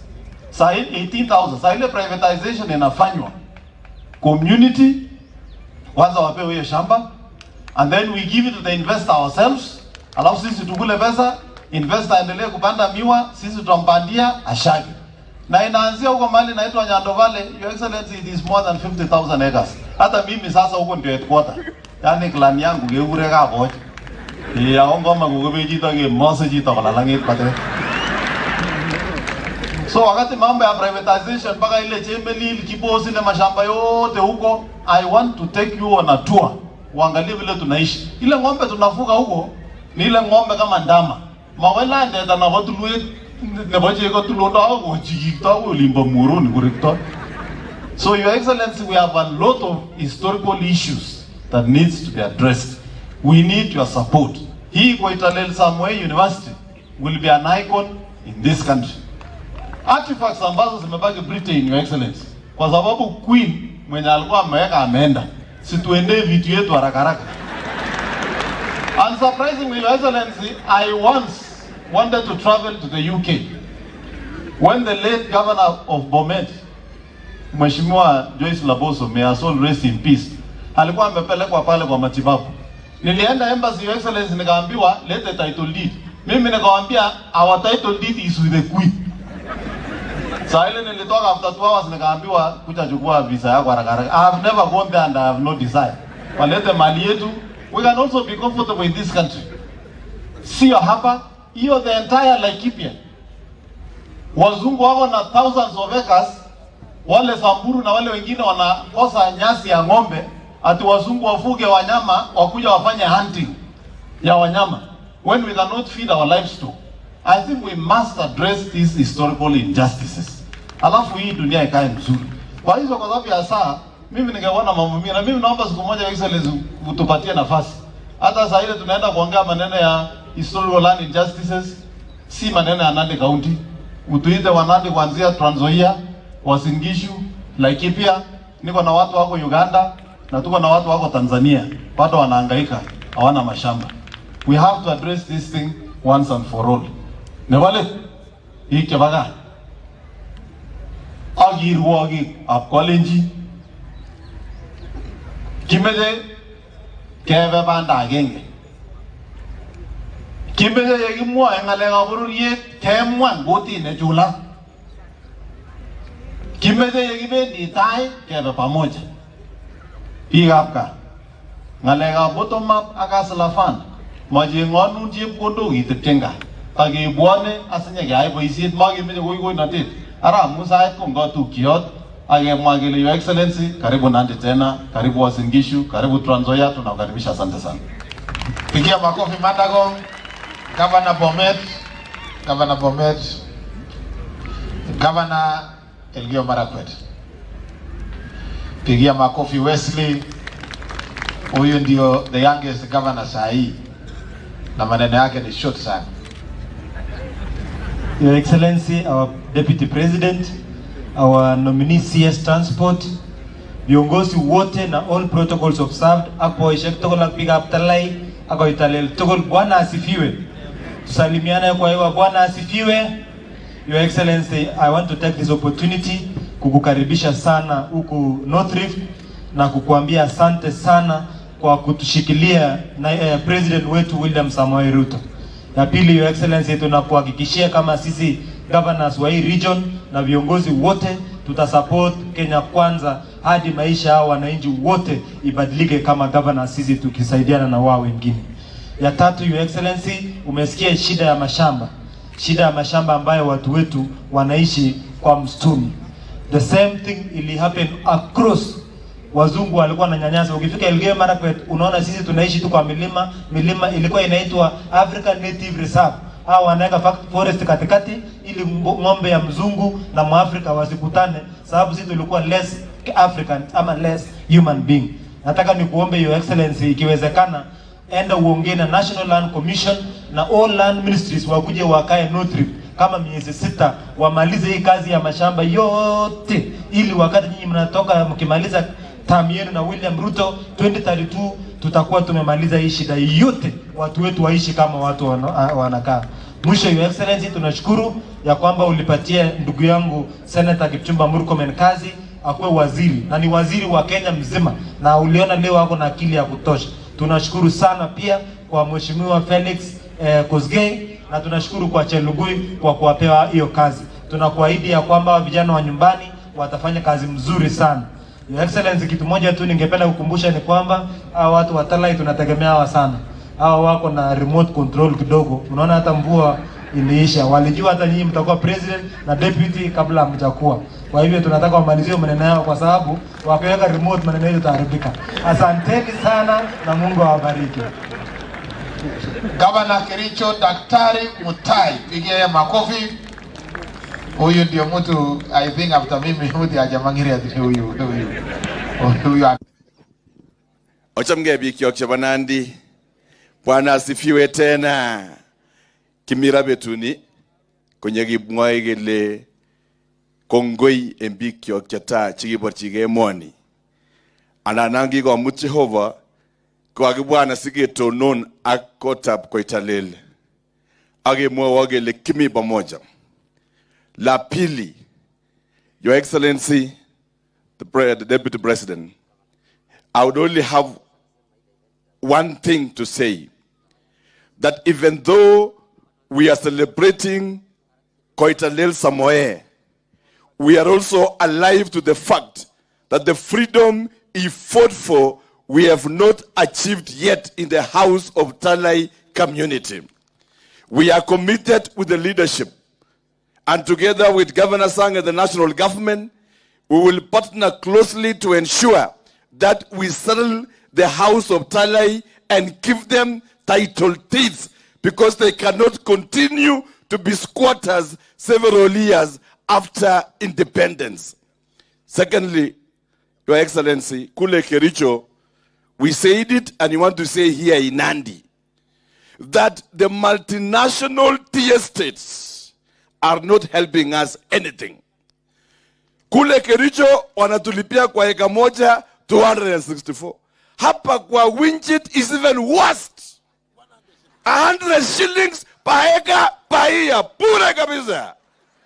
I mean, Mama Boga kule kwa Kapsabet analipisha county around 500 shillings or so in a month.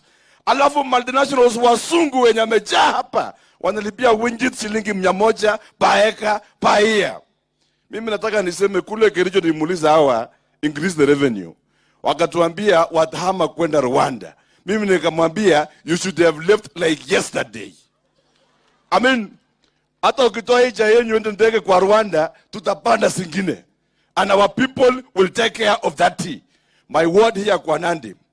They either come to the table, we negotiate, together with the counties of Nandi, Kericho, and Bomet, one, on how they are going to remove the machines.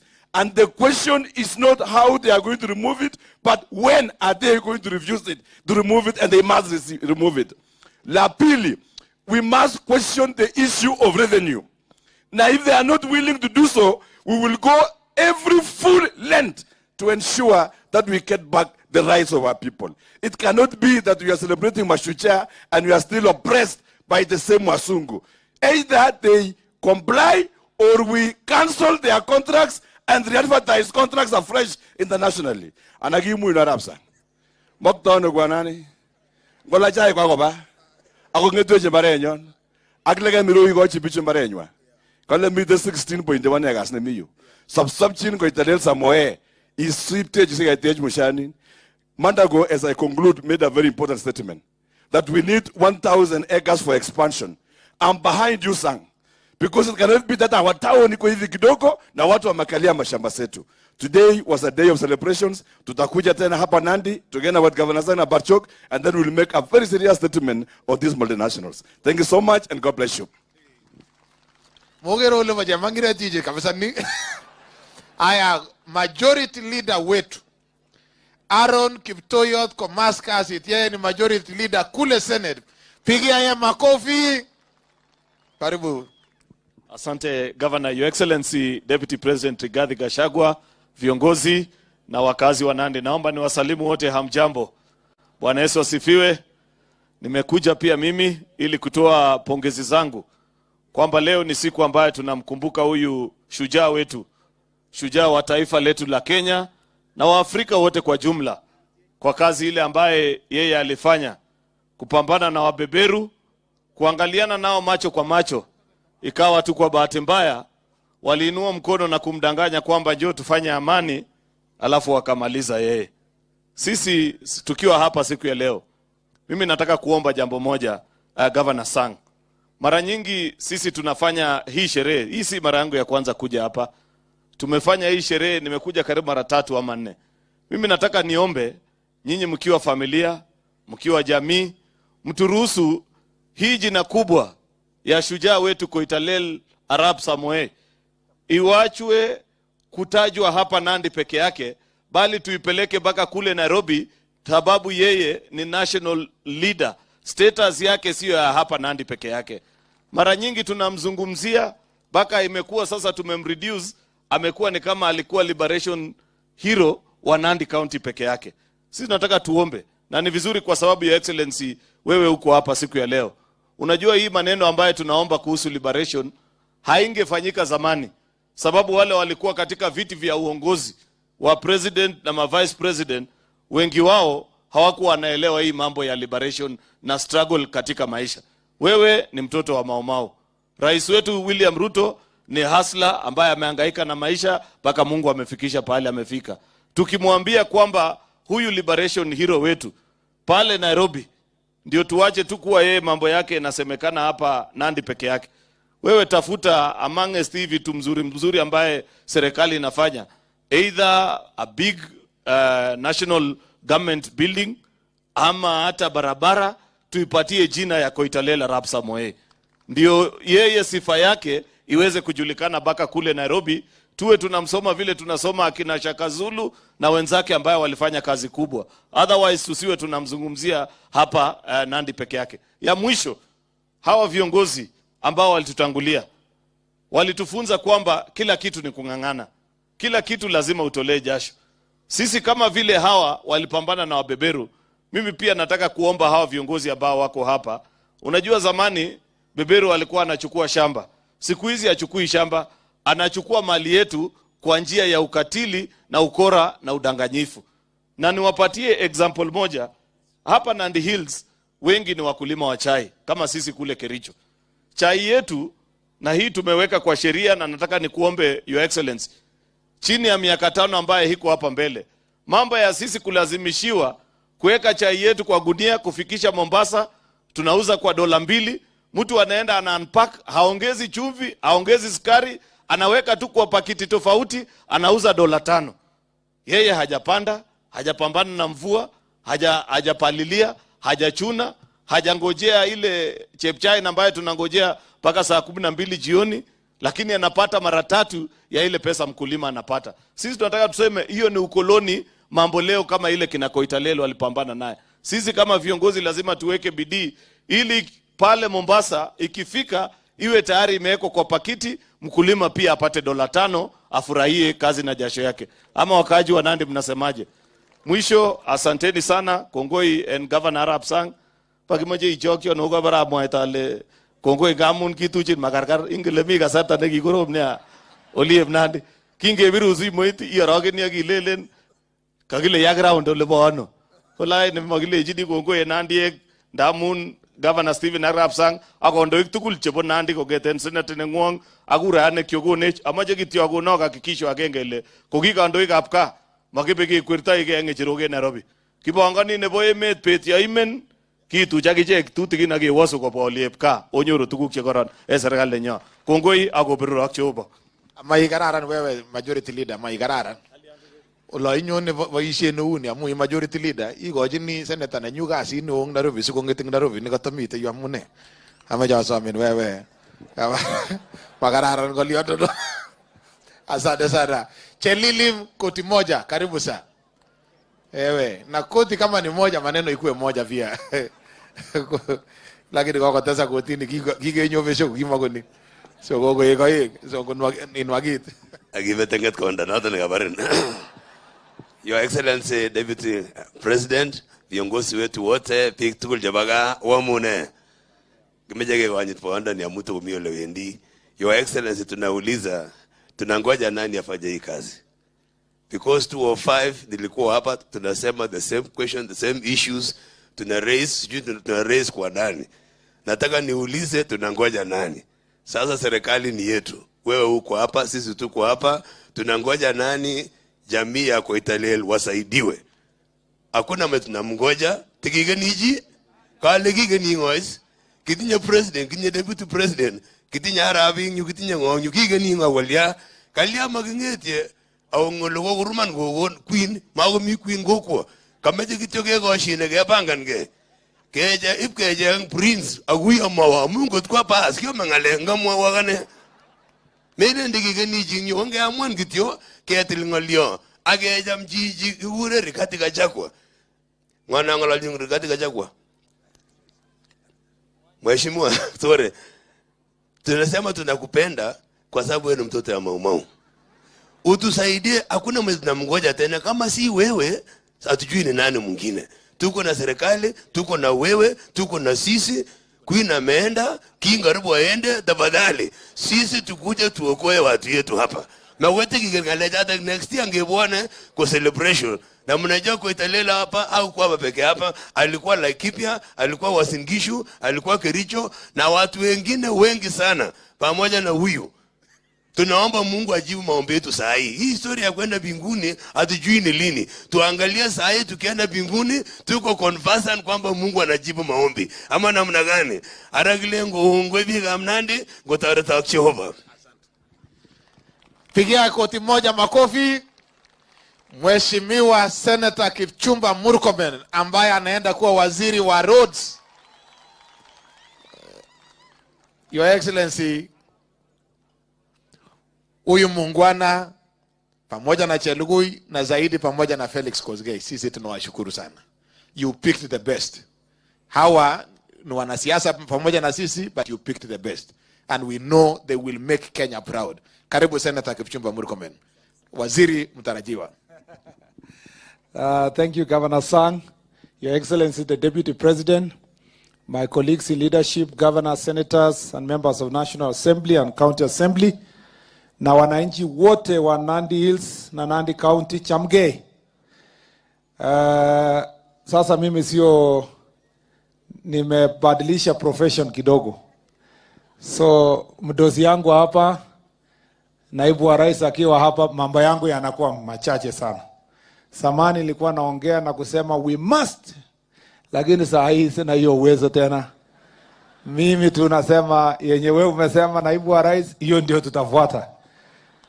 Amaja walejo kongoi pick up Nandi sautik chikioso iwech kongoi mugabri chikura President William Ruto ak Gachagua ako toret kechop serikalit akoi saa hii ngomwoiwok tomayan kabisa kele kukure William Ruto president.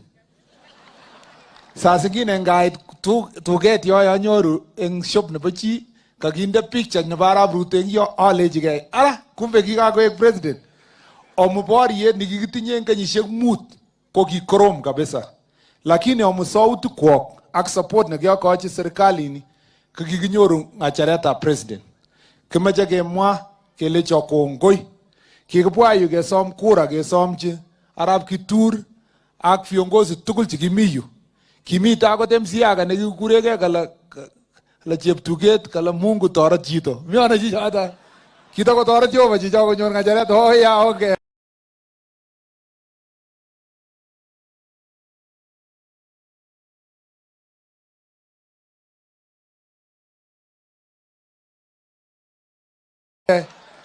So asante sana pongezi. So kikimi yu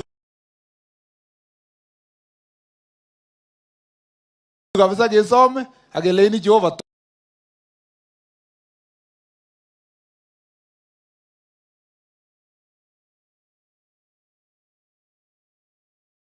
kazi wa Kenya. Leo ni chief of staff na mkoongeza juu yake, yeye ndio anasimamia wafanyakazi yote kwa Kenya mzima. Yeye sasa ndio anapanga sisi tuingie State House. Alafu yeye pia anapanga wafanyakazi wote kusaidia coordination ya public service. We want to say thank you very much. Mimi najua, mimi naongea hapa authoritatively. Mimi najua mkileta tena ma PSS na ma CAS mutapatia nafasi county ya Nandi ipate 2, 3, 4 tena. Kwa sababu nyinyi mnaelewa sisi. Mimi nataka kusema asante sana. Ya mwisho, kuna mambo mengi ya maendeleo imesemwa hapa, naibu wa rais. Mimi nimekuja hapa mara mingi. Hii barabara ya Imaki kwenda huko mpaka Lesos, kwenda mpaka Cheptiret, kuingia Moi University. Sisi tumeomba kila mwaka. Mimi nilikuwa mmoja wa watu ya kusema tunaomba. Sasa wewe rais, naibu wa rais na rais, semeni tu neno moja, mimi ndaingia hapa nimalize hiyo maneno. Nyinyi mkinituma hapa. Na mimi nimeambia wabunge wote na Wakenya wote, wizara yangu haitasimamiwa kutoka Nairobi. Nitakuwa Nairobi kwa muda kidogo, siku zingine nakuja kukaa Eldoret, ingine naenda kukaa Kisumu, ingine naenda kukaa Mombasa, Garissa, mpaka tusuluhishe shida yenye wananchi wako nayo hapa mashinani. So our office and this ministry, if I'm confirmed, will become a devolved office that will function to ensure you will solve problems that affect Kenyans at a local level. Your Excellency, mimi sitaki kusema kupita hapo. Unajua mimi niko loyal sana. Mimi najua kama wewe mimi najua sana mambo mingi. Mimi najua rais alikuwa anataka kweli nipate kazi. Lakini wewe ndio ulichochea pia kabisa mpaka nikapewa hii kazi. So kwa hivyo, kwa niaba yangu mwenyewe, mimi nataka kusema na watu ya sehemu hii, nasema asante sana. Nitakuwa mtumishi mwaminifu na kuhakikisha ngelane sahi mawarafsa ngelarafsa moja kupirgelele agote Aaron Yu ak Mandago wanazongea ingen gole kura kwa after 5 years. Ane lazima waribge. Ngawo kitie kando kidogo tinya kalame taraf Ruto ngo sainan kitie namna hii bas anga tukutienge wanin mago mizenet mago michu. So lazima wakilge.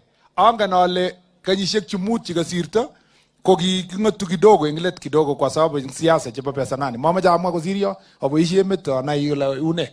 Komio la itoi saa chak charaka siko tuye ngale ko uye magat ko tuye. Asanteni sana na Mungu awabariki. Kongoi missing Mheshimiwa Senator Kipchumba Murkomen, waziri mtarajiwa. Your Excellency, wakati na kukaribisha hapa huko na watu yako jeshi yako, Your Excellency, tuko na Serem hapo, former MP Kula Aldai. Tuko na Lelei, rafiki yako, amejaribu siasa ikakwama kidogo, ndio huyo na ni rafiki yako. Tuko na Zipora Kering, women rep wetu wa hapo kitambo. Huyu mama tumemuombea kama region hii kiti ya Ayala, yeye anangangana kabisa kuomba hiyo. Tunahitaji mate yako, Your Excellency, na hawa wanaume wengine Serem hapo na wale wengine, tunajua katika hii serikali yako wewe hautawasahau. Pia hapa tuko na Koitalel Samuel University, tuko na principal na team yote ya Koitalel. Tunaomba ya kwamba hiyo pesa muweke pesa ili university jengwe kwa njia ya kisawasawa. Na pia hapa tuko na viongozi wengine wote, Deputy Governor yuko hapa, wote wangeweza kuzungumza siku ya leo, lakini asante kwa kutupatia nafasi.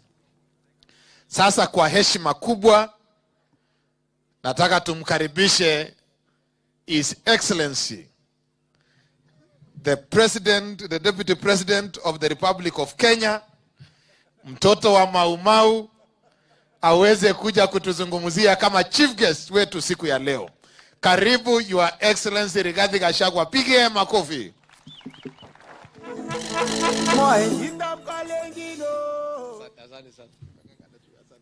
Asante sana, tafadhali kaeni chini. Mketi tafadhali.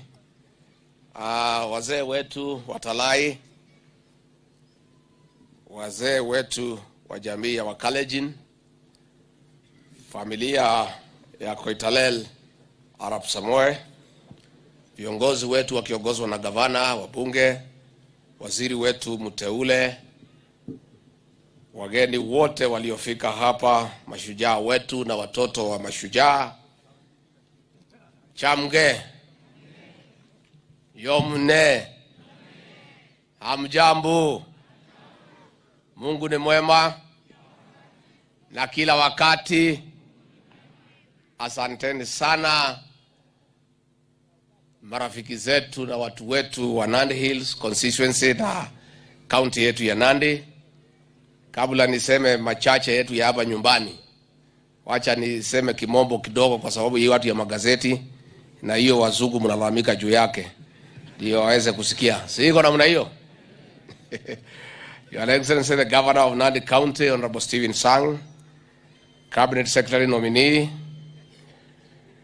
Honorable Members of Parliament, our traditional leaders and elders, our patriots, distinguished guests, ladies and gentlemen, allow me to start by thanking you all, the people of Nandi County, for the warm welcome that you have granted us here today and the preparations of this occasion.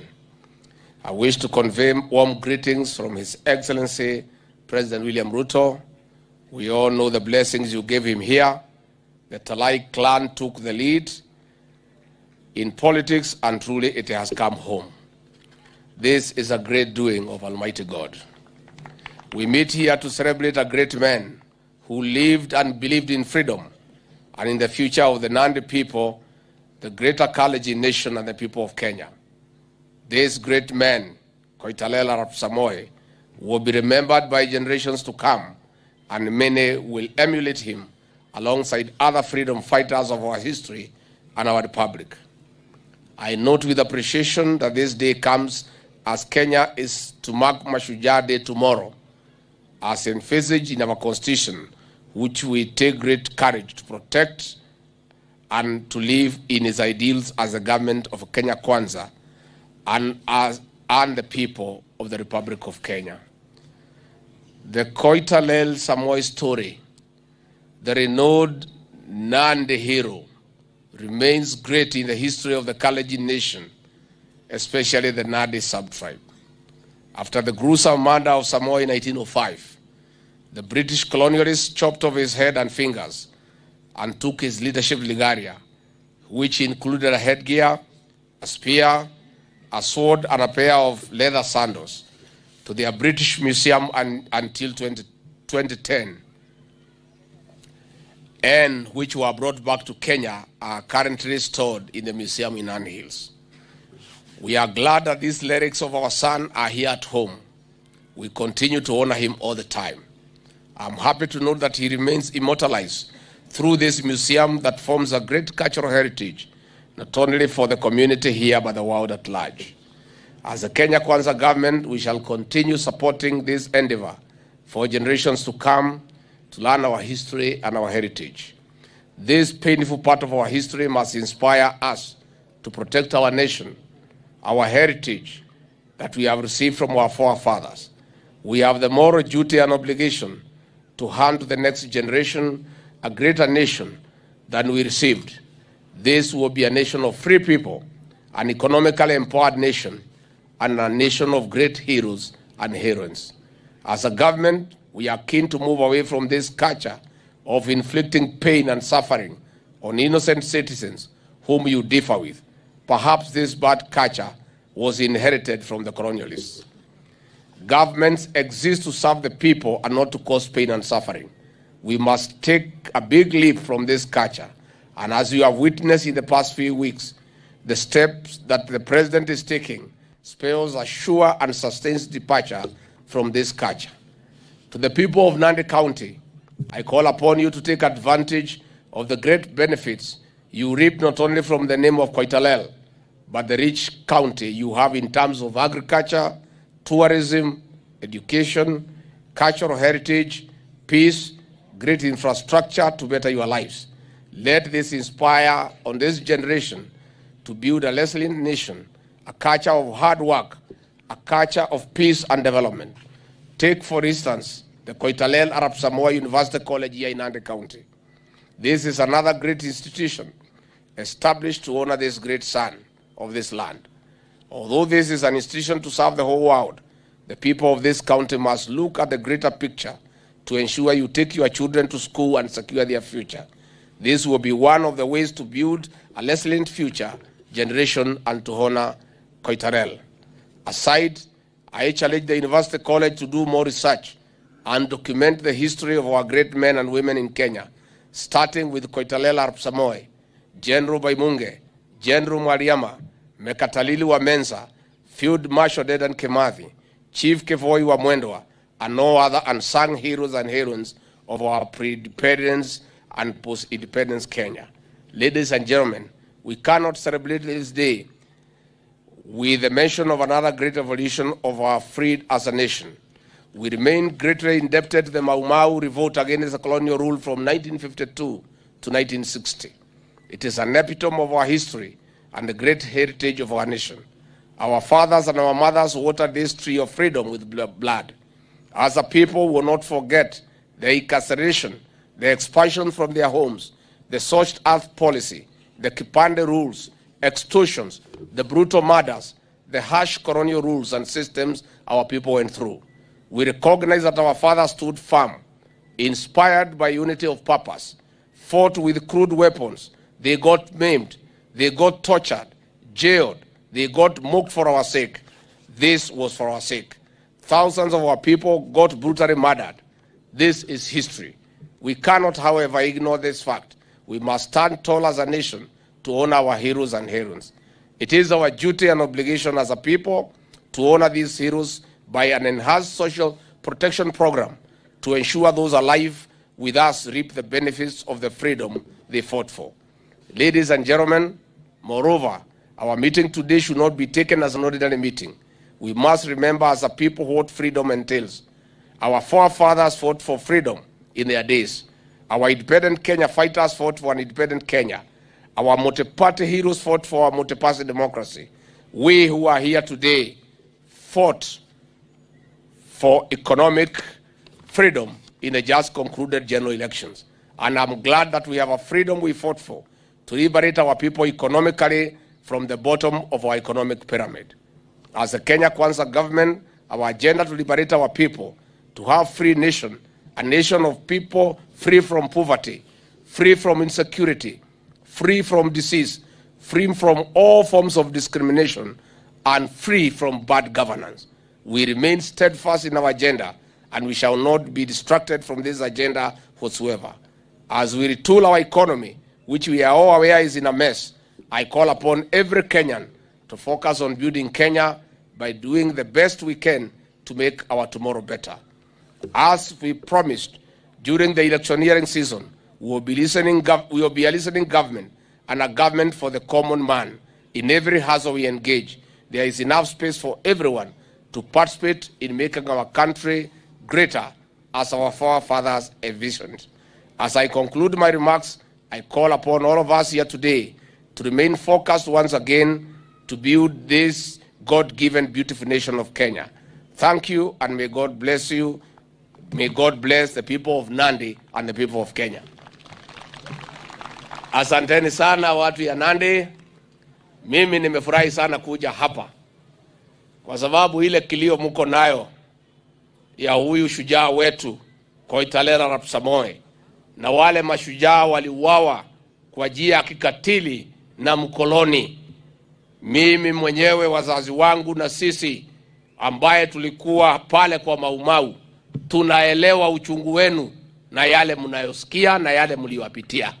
Na kwa hivyo nilipoalikwa nikuje hapa nikiwa mtoto wa Mau Mau, hii ni heshima kubwa sana kwangu kuja kusherekea huyu shujaa wetu nikiwa mimi pia ni mtoto wa wale ambaye walipigania uhuru pale Mlima Kenya miaka iliyopita. Kwa hivyo nashukuru nyinyi sana kwa kunialika. Ningetaka niseme yale wazee wamesema. Hawa wazee wa Talai, wale wazee wa Kalenjin, ni ukweli mtupu. Mashamba ilichukuliwa na wakoloni. Waleo watoto wa wale mashujaa waliouawa wakipita wanaona hayo mashamba, wanaiangalia tu wakipita. Pale kwetu Mlima Kenya Nyinyi hata mko na bahati, mashamba yenu iko na wazungu. Yetu ilichukuliwa na wazungu weusi. Kwa hivyo vile mumelalamika hapa nimemsikiza, na yale mnasema ni muziki kwa masikio yangu, kwa sababu hiyo ndio mimi naamini ya kwamba wale ambaye waliangaishwa na wakoloni lazima siku moja watapata haki yao.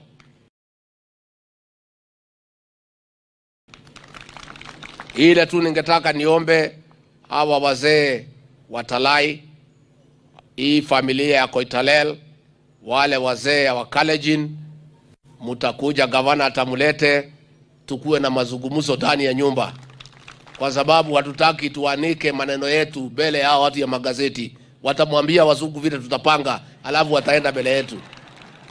Siko namna hiyo. Hiyo maneno si ya kuongea hapa.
Ya bei ya kahawa, ya majani chai, ya maziwa, huyu mheshimiwa Kitur atakuwa pale kwa meza na mimi na William Samoei Ruto tukiongea mambo ya Nandi Hills.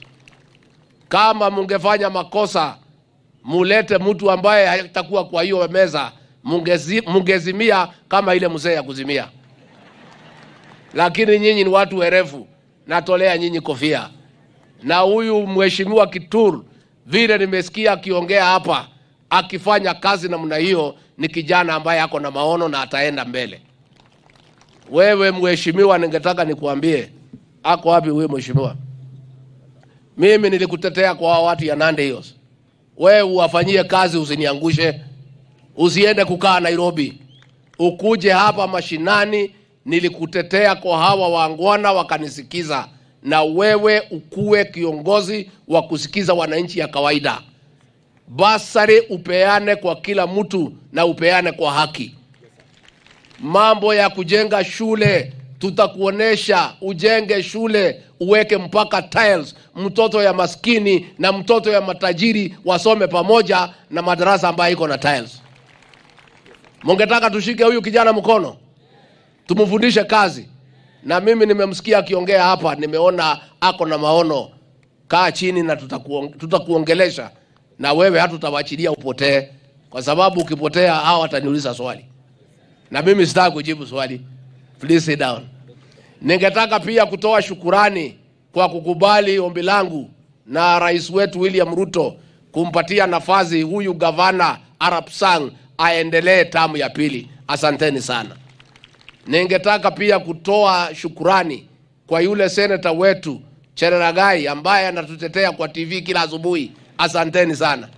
Pia wale wote mmechagua women rep na ma MCAs kwa chama cha UDA, tumeshukuru sana. Na kazi sasa tumeanza, kazi ni mingi lakini tutangangana.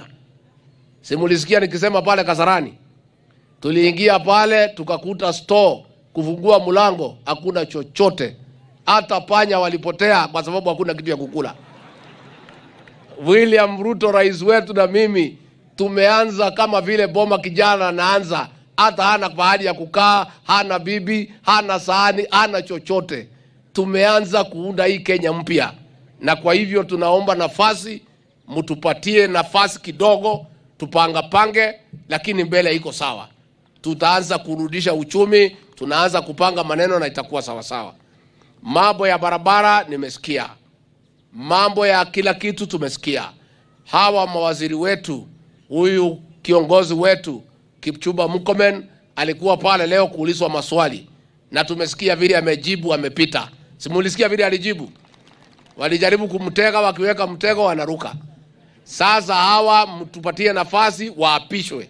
Wakishakula kiapo tuanze kufanya kazi, mambo ya barabara, mambo ya maji, mambo ya kila kitu. Kwa hivyo tunaomba tu uvumilivu, siku chache peke yake hao mawaziri wetu waingie kwa ofisi, tuanze kuifanyia kazi. Mambo ya Koitalel University iko na matatizo, na pia mtupatie nafasi waziri wetu wa elimu aingie kwa ofisi, ndio tupeleke hiyo maneno hapo, tujadiliane, tujue vile tutatatua. Mambo mengi ambaye tunataka kufanya tutaanza vizuri kabisa kama hao mawaziri wetu ambaye tumeteua watakuwa wamekula kiapo na wameingia kwa ofisi. Saa hii wale wako kwa ofisi ni William Ruto president wetu na mimi, ambaye tugali tunafanya na wale watu ya zamani. Na unajua hao watu hawaamini mambo ya bottom up. Sasa iko shida kidogo lakini tutatatua. So mtupatie muda kidogo tu, alafu mambo yetu yote itakuwa sawa sawa. Mimi ningetaka kumalizia nikisema watu wetu wa Nandi County, William Ruto rais wetu amepea nyinyi heshima kubwa. Alipoteua baraza la mawaziri, mukasikia kama hakuna mtu kutoka kaunti hii ametajwa, mkakuwa na wasiwasi. Hamkuwa mnajua alikuwa amepangia nyinyi nini. Hii kiti ya chief of staff na head of public service ndio imebeba kila kitu. Kiti ambaye imepatiwa Felix Kosgei ambaye ni mchapakazi ni kiti kubwa na kiti ya maana, na kwa hivyo mumeangaliwa vizuri. Na bado mambo iko mingi jiani, hiyo tu ni ya kushikilia kidogo. Kuna wale ambaye tuliwauliza ambaye wawachane na kupigana na kwenda independent, alafu tutawaangalia. Huyu Leleisi ni mtoto yenu, si alikuwa na uniform na mimi? Mambo yake iko mzuri, msikuwe na wasiwasi. Mambo yake tumepanga, atapata nafasi. Na huyu dada wetu anataka pale Yala pia tutamsaidia. Wale ambaye hawa kutoroka kwenda Azimio na kwenda independent tutawaangalia. Wale walienda Azimio sasa hao watasaidika kweli? Ama unataka tuangalie mambo yao? Tuachane nao kwanza, tutaangalia hao baadaye. Wacha kwanza tuangalie wale wetu, alafu baadaye zile nafasi tabaki tusaidie hii watu ya Azimio. Mbona wasikuje kutatiza serikali yetu vile walifanya wakati ya hardship? Kwa hivyo watu ya Nandi County, rais wetu William Ruto amepanga maneno mzuri, na hatutaki kusema maneno mingi hapa. Mipango iko kabambe ya maendeleo ya county hii. Barabara zote ambaye zilikuwa zimesimamishwa kwa sababu ya siasa mbaya, zote tutamaliza. Project zile za maji, za dams za kusaidia, tutaendelea nazo. Mambo ya mashule tutaendelea. Mimi nataka kuhakikishia nyinyi ya kwamba mtaona maendeleo mpaka mtafurahia, na mtajivunia hii serikali ya William Ruto, kwa sababu hii serikali ni yenu.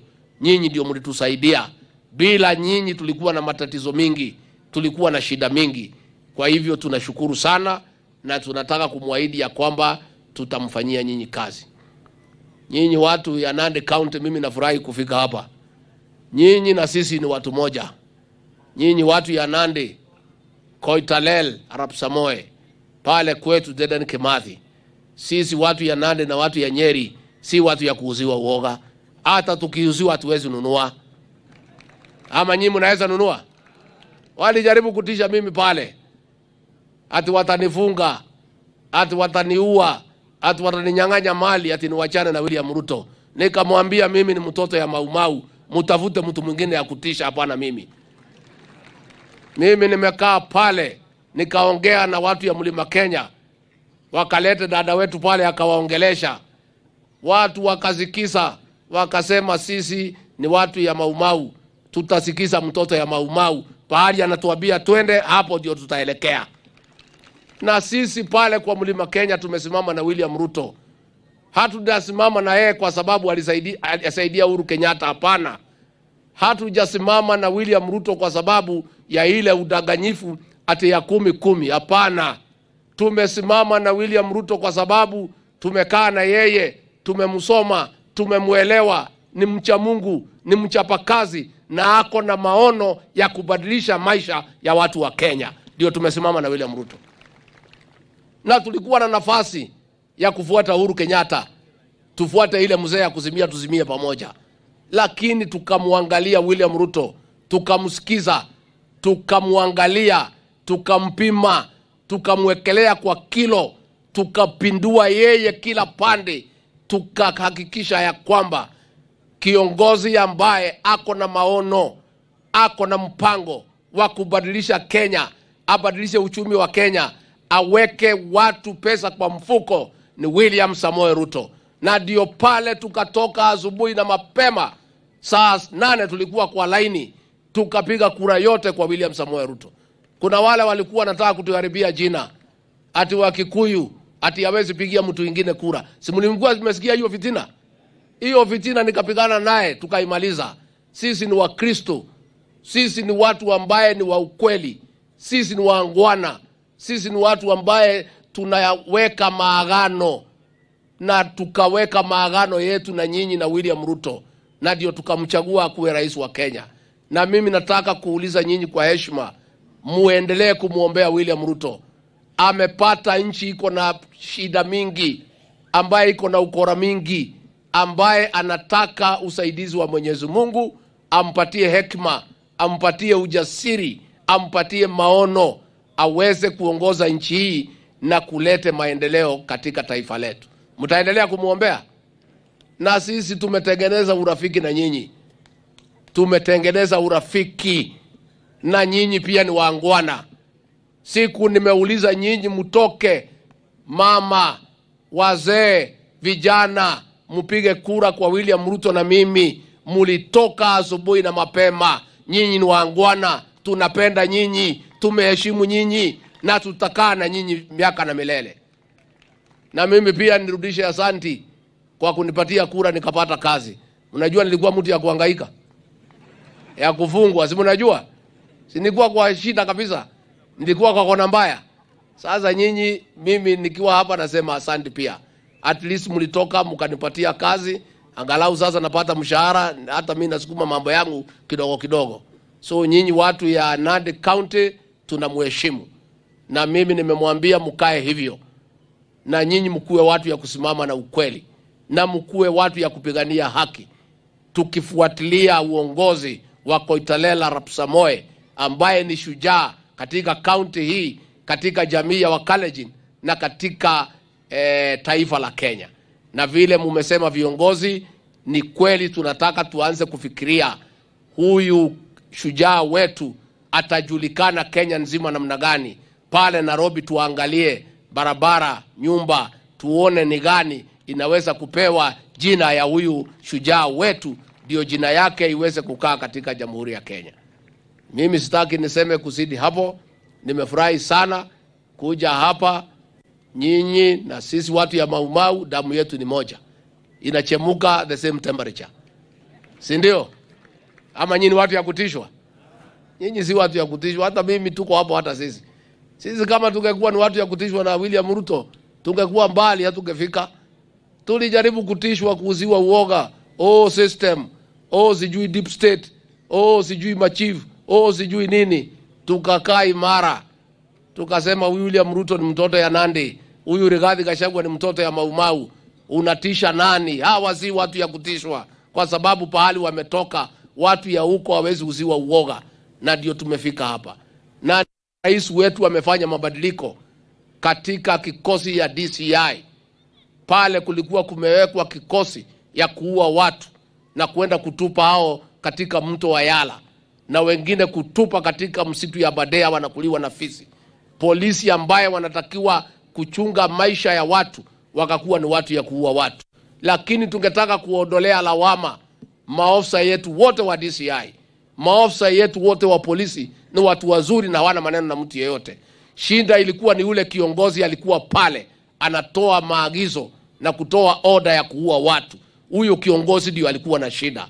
Officers wetu ni watu wazuri na tutafanya mabadiliko na watapatiwa ile orders ambaye ni ya maana ya kulinda maisha, ya kufuata katiba, ya kufuata sheria. So we would like to tell our police officers, don't panic, there is no problem. You are good officers. The problem is that you are getting the wrong orders. In the Ruto Red administration, you get the right orders that are consistent with the constitution, with the rule of law, so that you do the right thing in accordance with the constitution and the laws of this republic. Tumekubaliana watu wetu wa Nandi? Mnataka tukuje tena? Nikifika Nairobi nimsalimie rais wetu, nimwambie afike hapa? Atafika kazi ikipungua kidogo. Kazi ni mingi. Anaamuka saa 11, analala saa 6 ya usiku kila siku. Kwa sababu pale shida ni mingi, lakini anang'ang'ana na anaendelea vizuri na tumeanza kupata matumaini. Sasa mambo ya fertilizer imetoka 7,000, 3,500. Tunapanga bolea ya kutosha kwa sababu ya mvua ya mwezi wa 3, mwezi wa 4, na hiyo bolea tutakubaliana na governor tukimuletea, na yeye atafute magari apelekee wakulima pahali wako kuliko kuwasumbua kwenda kwa NSBBB.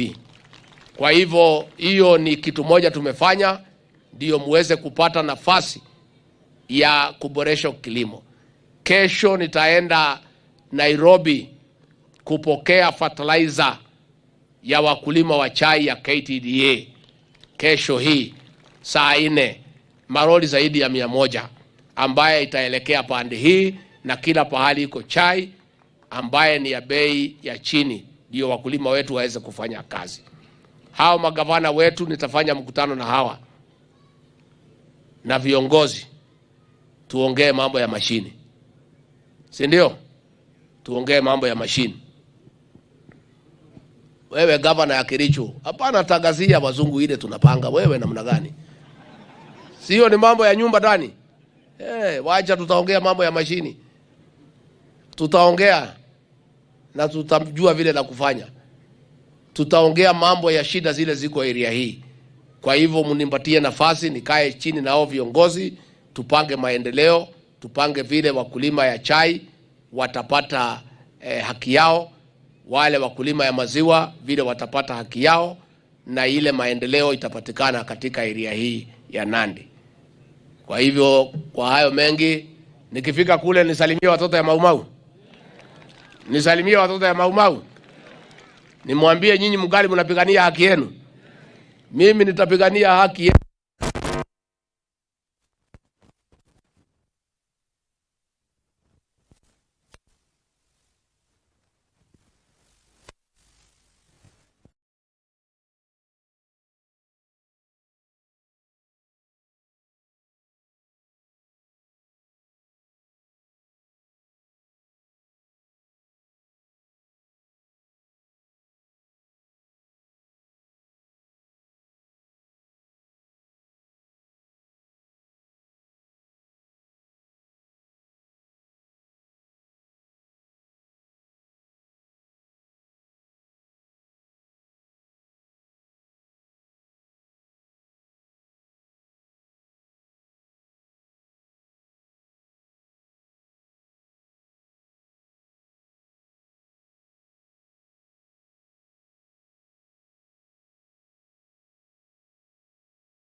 My 9 years journey in that industry.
And my name is David Kosing, MP for Pokot South, West Pokot County.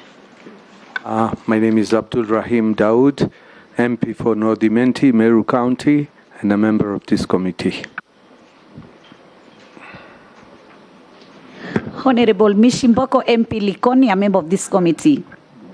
Nelson Arap Koech, member of this committee. Yeah, Caleb Amisi, MP Sabot. Dido Raso, MP Saku, Marsabit County. Abdi Shurie, Member of Parliament, Balambala, Garissa County. Mary Emase, MP Teso South, Busia County. Stephen Mule, MP Matungulu, Machakos County. David Kikaria, Nakuru Town East, and maybe Chair, I need to declare my interest. The nominee before me, before the committee, is my constituent. But that will not attract any favor from my side. I will do my work as a committee member as I should. Thank you, Chair. Naisula Lesuda, MP Samburu West. Thank you. Now the clerk to introduce your team. Sitting in for the clerk. Oh, sorry. Yes. Majority, introduce yourself. Kimani Ichung'wa, MP Kikuyu. Sitting in for the acting clerk, I'm Florence Satenya Bonyo, Director, Audit, Appropriations and other select committees. With me is Mr. Michael Karuru to my left, Deputy Director, Legal Services, and behind him is a team of officers from the committee secretariat. Okay, thank you. Can you introduce yourself? The record. My name is Rehab Mukami, County MP Nyeri. Mr. Zachariah Mwangi-Njeru, we are going to engage you for 90 minutes. We'll try to keep time because there are many other of your colleagues coming after you. In this engagement, we want to encourage absolute decorum. When you ask a question, answer it clearly, precisely, concisely. Usitupe story mingi yenye haijaulizwa. Okay. When you answer questions, you answer through the chair, and also members are asking questions through the chair. Questions will be largely focused on your suitability or otherwise to occupy the office to which the President has nominated you to occupy. Members will ask you questions. I expect you to answer them. Before we start, I'll give you about 10 minutes or less to tell us the journey of your life. Zachariah Mwangi-Njeru ni nani, up to where you are sitting before this committee. We also encourage you to keep within the rules of the House, where we're saying members and the nominee should not engage in any personal exchanges, and so on and so forth. Before we start, to give you time to speak, we need to confirm from you a few things, whether you have, do you have your tax clearance certificate from KRA? Yes, I have. You'll show the clerks the originals after I have gone through the list. Okay. Do you have your Higher Education Loans Board clearance? Yes, I have. Do you have a clearance from the Ethics and Anti-Corruption Commission? Yes, I have. Do you have a certificate of good conduct from the DCI? Yes, I have. Have you ever been charged and convicted in a court of law? No. Are you a dual citizen of Kenya and any other country? I'm a citizen of Kenya, not any other country. You don't hold a passport of any other country? Yes, sir. Have you ever been adversely mentioned in any parliamentary committees? No, Chairman. Have you associated yourselves with any practices that depict you as biased, favoritism, nepotism in the discharge of public duties? No, Mr. Chairman. At a personal level, what is your net worth in terms of personal fortune? Thank you, Mr. Chairman. I am worth approximately 80 million. 8 or 80? 80. 80. 80, Mr. Chairman. Yeah. Made up as? I have my residence where I stay. I also have, Mr. Chairman. In Nairobi? No, in Nakuru. In Nakuru. In Nakuru. I also have various parcels of land, and also I have invested in various investment groups and circles. So that's where I get my earning from, Mr. Chairman. Right. I'll give you the opening opportunity. 10 minutes. If you take less, the better. To tell us who is Zachariah Mwangi-Njeru. Thank you, Chairman. As you've correctly mentioned, my name is Zakaria Mwanginjeru. I am married with children, and I'm also a grandfather. Mr. Chairman, I was born and raised in Kivumbini Estate, which is within Kivumbini Ward, Nakuru East Sub-County, which is in Nakuru County. I started my education journey at Bondeni Primary School, which is also within Kivumbini Ward. Then I proceeded to Nakuru Day Secondary School, which is also in Nakuru East Sub-County. Thereafter, I went to Nyandarua High School for my A-levels.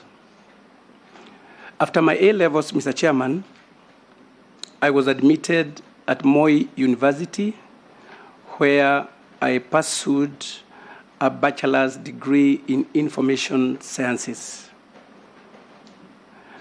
I enrolled for a master's degree, a master's program degree in public management and administration. And I was also privileged, Mr. Chairman, to undertake a senior management and strategic leadership program at Kenya School of Government. Mr. Chairman, I started my working career in 2008 as a sales administrator at DT Dobi, Nakuru. Thereafter, Mr. Chairman, I joined Medson Insurance Company, where I started my 9 years journey in that industry. Later on, Mr. Chairman, I got engaged as a regional manager in charge of the entire Rift Valley with Blue Shield Insurance Company. Mr. Chairman, in 4 years, I rose from a business development executive to a regional manager, and thus is testament to my hard work in a very competitive industry. Mr. Chairman, I was privileged to be nominated as a councillor at the defunct Municipal Council of Nakuru. In that role, Mr. Chairman, I chaired the Public and General Purpose Committee, and I also chaired the Public Health and AIDS Committee. That is where I began my over 10 years career in the public service. In 2015, from 2015, Mr. Chairman, I've been a sub-county administrator at the county government of Nakuru. My experience, Chairman, in both public and private sector has fully equipped me with skills that have made me ready to tackle this Herculean task ahead of me. Mr. Chairman, I have led teams to achieve targets in within timelines and with restrained resources. Mr. Chairman, over the years, I have taken myself as a team leader and as a go-getter. And that's what, Mr. Chairman, has made me do well in whichever areas that I have engaged in. It's also good to let you know, Mr. Chairman, that Kivumbini estate is a slum. And I'm telling people that I'm a good example of what the bottom up portrays. Mr. Chairman, that is Zakaria Mwanginjero. Thank you, Zakaria. I'll open up to the committee to engage you. Sure. We'll start with the Deputy Speaker. We'll ask you questions or comments in batches of 4. You note and answer after the 4th one. Good afternoon, and congratulations to you, Mr. Zakaria Njeru, on your nomination for the position of Cabinet Secretary for Lands. As you know, lands is Kenya's biggest resource. What is your understanding of what ails the land sector in Kenya, and what do you believe needs to be done in order to overcome those challenges? You must have had the conversations with lawyers upon our land system being collapsed into one land system, the changes that are going on in the Registered Land Acts and the previous land system. So we'd like to understand your understanding and your strategies. It's very important. Thank you. Majority Leader. Thank you, Chair. Because I didn't introduce myself, my name is Kimani Shongwa, MP Kikuyu. Sorry, I did. I did, sorry. Mr. Njeru, you have heard of Embakasi Ranching Company in Nairobi. Yes. And I've gotten very many texts on my phone from people who are looking for a cabinet secretary who will have the zeal and the determination to sort out the issue of Embakasi land buying company. Maybe that is by way of comment, but my question on land is the land fragmentation. I would want to hear what you intend to do or what your plan is on the question of land fragmentation, especially where we are seeing a lot of good arable land for food production is being subdivided into plots of 30 by 66 or 33 by 66. Now it's come down from 40 by 80 to 33 by 66 for housing, and where that sits vis-a-vis the Kenya Kwanza agenda on housing. What's your view on that question of land fragmentation, and how you'd utilize your housing docket, since your ministry now encompasses both land and housing, to sort out the issue of land fragmentation? Thank you, Chair. I think that's what I have for now. Yes, Honorable Speaker. Yes, Wanda. May I? Go ahead, go ahead. It's a sequence. Yes, Mr. Njeru.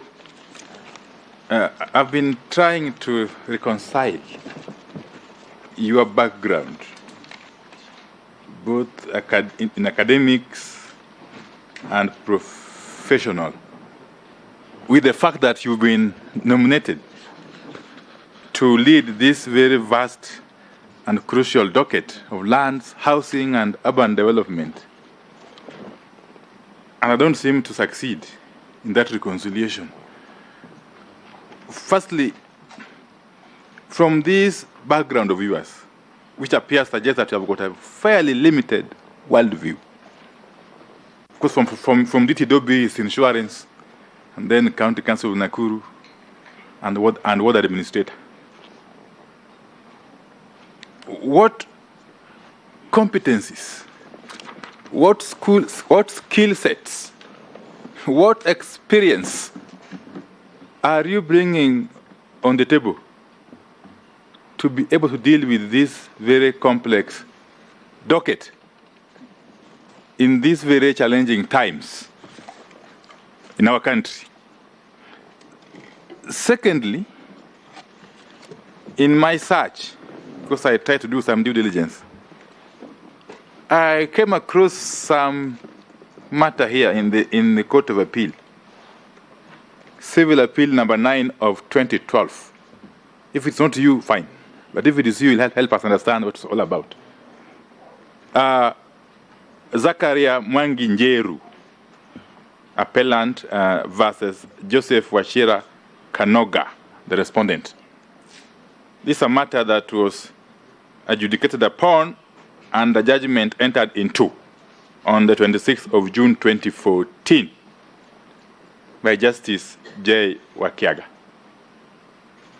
In this matter, it appears that you are found to have caused a serious road accident which occasioned serious injuries under some very unclear circumstances. Could that have been informed by your poor judgment, poor sense of judgment, or some kind of problem that we may not have been aware of, or the appointing authority may not have been aware of? Please help us understand more about it. Thank you. Robert Mbui. Thank you, Chair. First, at the end of the introduction by the nominee, he mentioned the words that is what bottom-up portrays. I would like him to clarify that because I really didn't get that. But having said that, when the Kibaki administration came into office, there was a lot of excitement, and they came up with a banner that obviously said, "Land grabbers beware." And you remember that land grabbers, in fact, returned a lot of title deeds that they had illegally acquired, including a lot of parcels along the procession away from State House to Uhuru Park. Now, I want you to tell us, how will you deal with those individuals that have grabbed or bought public land and put up investments, hotels, apartments, and other very expensive investments on those properties that belonged to the Kenyan people? How will you handle that in that docket? Thank you. Yes, Zachariah, you can answer those, respond to those four. Thank you very much. Then we'll take another badge. Okay, thank you very much, Chair. I'll start with the last question from Honorable Mbui. When I talk of bottom-up, Mr. Chairman and honorable members, I know you will all agree, and this is a question that most people are asking. Who is Zakaria Mwangi-Njeru? So what I mean here, Mr. Chair, is that the bottom-up appreciates that people who are not known, people who are not in the limelight, can also be nominated to various positions. Two, about the issue of land grabbing. I believe the government works with what I call R squared, P squared. Rules, regulations, process, and procedure. If we have individuals who have titles and they never followed proper process to acquire those pieces of land, then as a CS, I'll make sure that those titles are possessed back. So it's just a matter of how those titles were acquired. If they were not acquired procedurally, then I'll treat them as papers. Now, the other question was skills and competence to deal with my docket. From my introduction, I have indicated that I have experience in both public and private sector. Chair, this side. Point of order. Yes, Daud. Honorable Daud. The nominee has just mentioned, answering Mheshimiwa Mbui, that he will treat those titles as just papers. Is he certain that he will just treat it as papers without going to court? Because as far as I know, only a court of law can cancel a title and not the minister. So can he explain to us more on that? Thank you, Mr. Chairman. Point of order, Chair, on a further clarification on my side. Yes, Mule. I've just heard the nominee, as he responds to Honorable Mbui, say that if he look at those title deeds and they were acquired in a manner which is not right, he will cancel or he look them as a paper. Are you not contradicting the appointing authority, which just pronounced themselves the other day that they will be looking on a way to negotiate on such lands? Thank you, Mr. Chairman. When I said that, I really didn't mean that I will shred. What I said is that, to me, we, as a ministry, will take the necessary legal actions to prove that those titles are not legit. We know, Mr. Chairman, we have so many double allocations. We have titles that have been generated away from where they're supposed to be. So what I'm saying, Chairman, is that we'll make sure we go through all those titles, and those that are found not to be legitimate, then we'll take proper legal action. About the accident of 2022, Mr. Chairman, that's something that had escaped escaped me. It's true, I had an accident, and what I want to assure these members and through the chair is that actually I was coming from the graduation of my wife from Meru, and then past Nyanyuki, somebody who just crossed the road, and that accident occurred. Thank you. Accident of 2022? Yes. You talked about 2012. 2012. Sorry. You talked about a case of 2012. You haven't answered my first question. Which one? On the competencies, skill sets, and experience you are bringing to bear. Yes. On this very docket. Thank you, Mr. Chairman. I said I am a team player. I said I'm a go-getter. Mr. Chairman, I know I'll be working with qualified and competent personnel within the ministry, and I'm sure with them, my work as a cabinet secretary will be to offer leadership, to come up with policies which will be implemented by the people I'll be working with. I'm a quick learner, Mr. Chairman, and I know I'll be able to catch up and offer the leadership that is needed in that ministry. Chair, on a point of order, maybe because I can see the nominee struggling to explain his skill set. What the Honorable Pio probably is asking, you have a bachelor's degree in information sciences. Yes.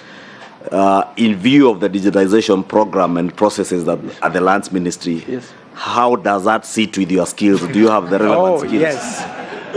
Thank you very much. Thank you very much. Is that assisting?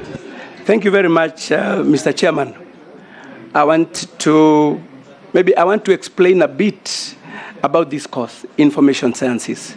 Information sciences is divided into 4 fields: information technology, archives and records management, library science, and publishing and book trade. Mr. Chairman, I have the IT skills, and more so, I specialized in records and archives management. And I believe what we really need most, especially at the State Department of Land, is proper records and archives management. And those skills, Mr. Chairman, I'll take them to that department. Good. Next batch, Mishi, Daoud, Hossein, Rahab.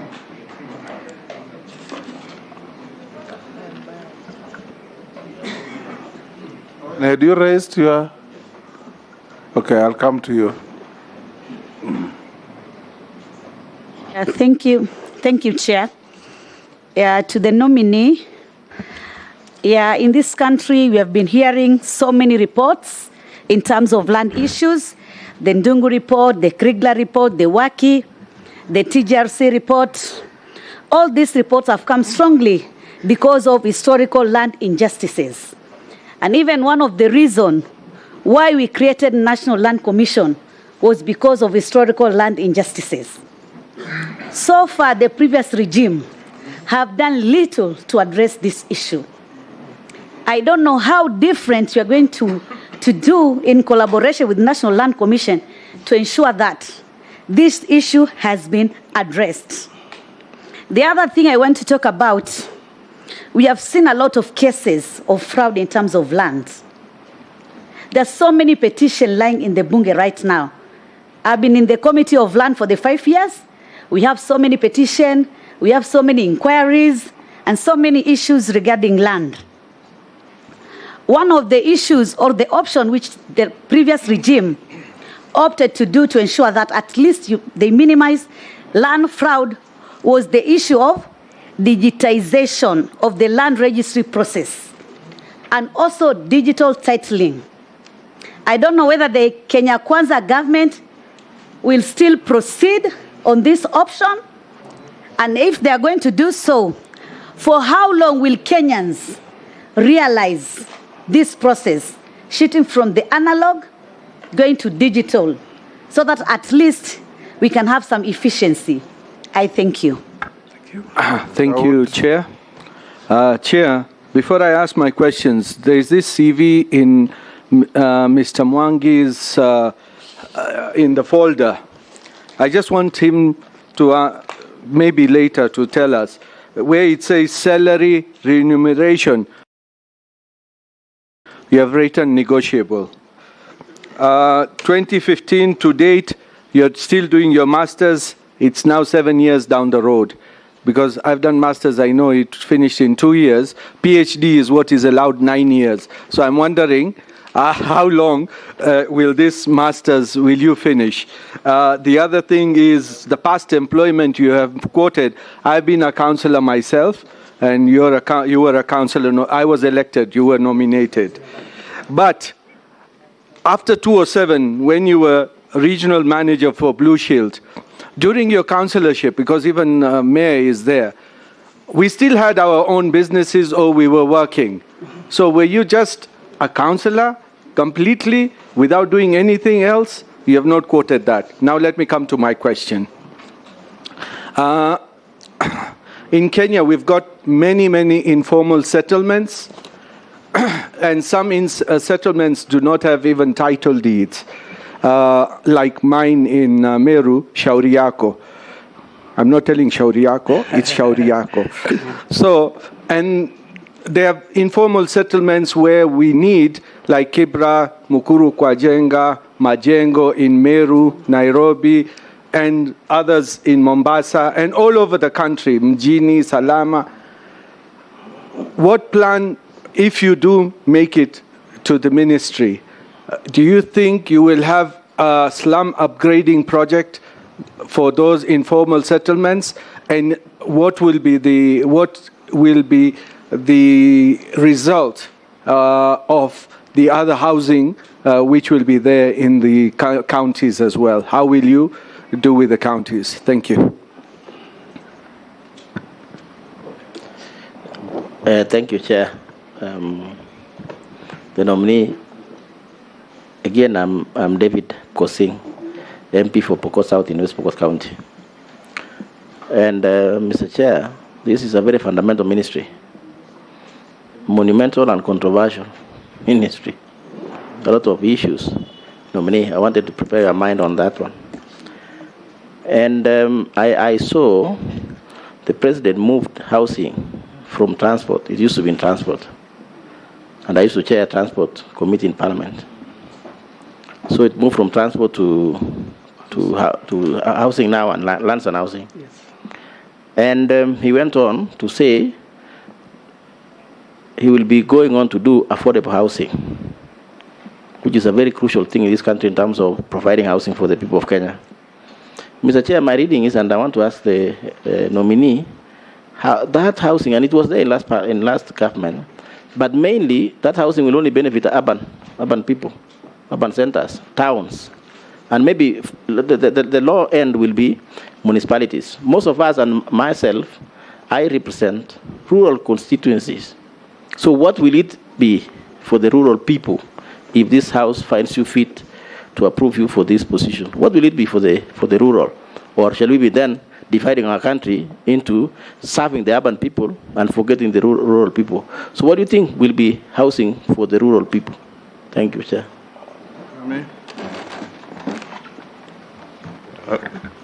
It was Meshi, Daud, Posing, Mukami. Oh, Mukami, not. I thought I saw you. But you can surrender to Ferdinand as your name. No, I can't share. You can't. Thank you, Chair. The nominee Mwangi, congratulations. I want to confess that I know you. I met you many years back, and you are reaching where you are today. It's not an easy task. Thank you. Now, I want to ask you one question. I'm sure you are familiar with Kenya Kwanza manifesto, and you know one of our agenda is affordable housing. What are some of the incentives you plan to put in place to make housing more affordable in line with Kenya Kwanza? The other thing is about the mortgage. Because I am sure, and I saw our President, William Samoei Ruto, the other day in Mukuru, Kayava, because we want to make sure that those poor people who are living in slums like you, what are we going to do to make sure that they'll be able to take mortgages and pay those houses? Thank you. Can I answer those one on Zakaria? Thank you, Mr. Chairman. I'll start with the last one from Honorable Mukami. It's true, I know about the Kenya Kwanza manifesto, especially on affordable housing. The incentives that I'll come up with, although they're still there, I will only try to make sure that they are hastened, is that I will engage the public-private partnership, which is already there. What I will do, Mr. Chairman, is to make sure that we get more of PPPs. And as a government, we also try to give incentives to those PPPs so that the construction of houses is less expensive. Once those houses are less expensive, then it will mean the low-income earners will be able, Mr. Chairman, to afford. Two, as a government also, we will give incentives in terms of infrastructure. When developers come, we give them the horizontal, what you would call horizontal infrastructure, that is roads, sewer, water, electricity, and all that. And where possible, Mr. Chairman, we also provide land. Once we do that, it will mean that the cost of coming up with those houses will actually be affordable. Mr. Chairman, also, there is this concept of rent to own. This is something that, Mr. Chairman, we are going to encourage so that the same amount of money they pay for the rent, the same money will be paid to own the house as mortgage.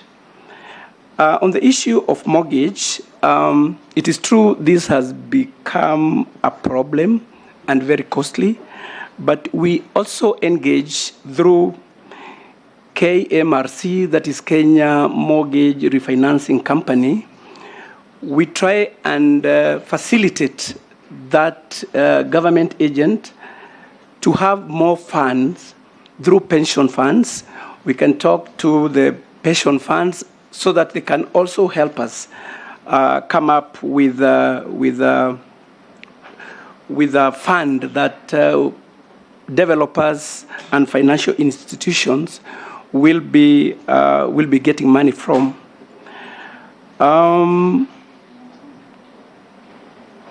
Rural housing problem from Honorable Poxy.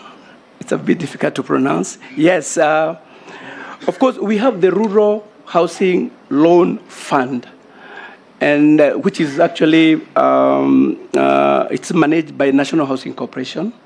So this is to make sure that the rural people know about it. Then we come up with the modern technology to facilitate the rural people to come up with houses which are decent and with less cost. Thinking of like in Kisii, Nyamira, mostly they build houses using blocks. And we have the hydroform machines, which, Mr. Chairman, are portable, meaning in a village, they can be taken to so many areas where the raw materials is available. You use less cement, and the technology is not complicated. One, that will create employment to the rural young people, and that way, Mr. Chairman, rural people also benefit from decent and affordable good housing. Masters, I'm going to Mheshimiwa the word. It's true, I enrolled in 2015 for my master's, but I have a long history and story, Mr. Chairman, as to why I've not been able to graduate. Actually, the only part remaining is my thesis. The rest I've done, but due to some situations, I'm unable to do that. But that is work in progress. I'll clear that soon. Informal settlement, slums upgrading and all that. Mr. Chairman, it's true we have, due to influx of rural urban settlement, we have come up with informal settlements and slums. And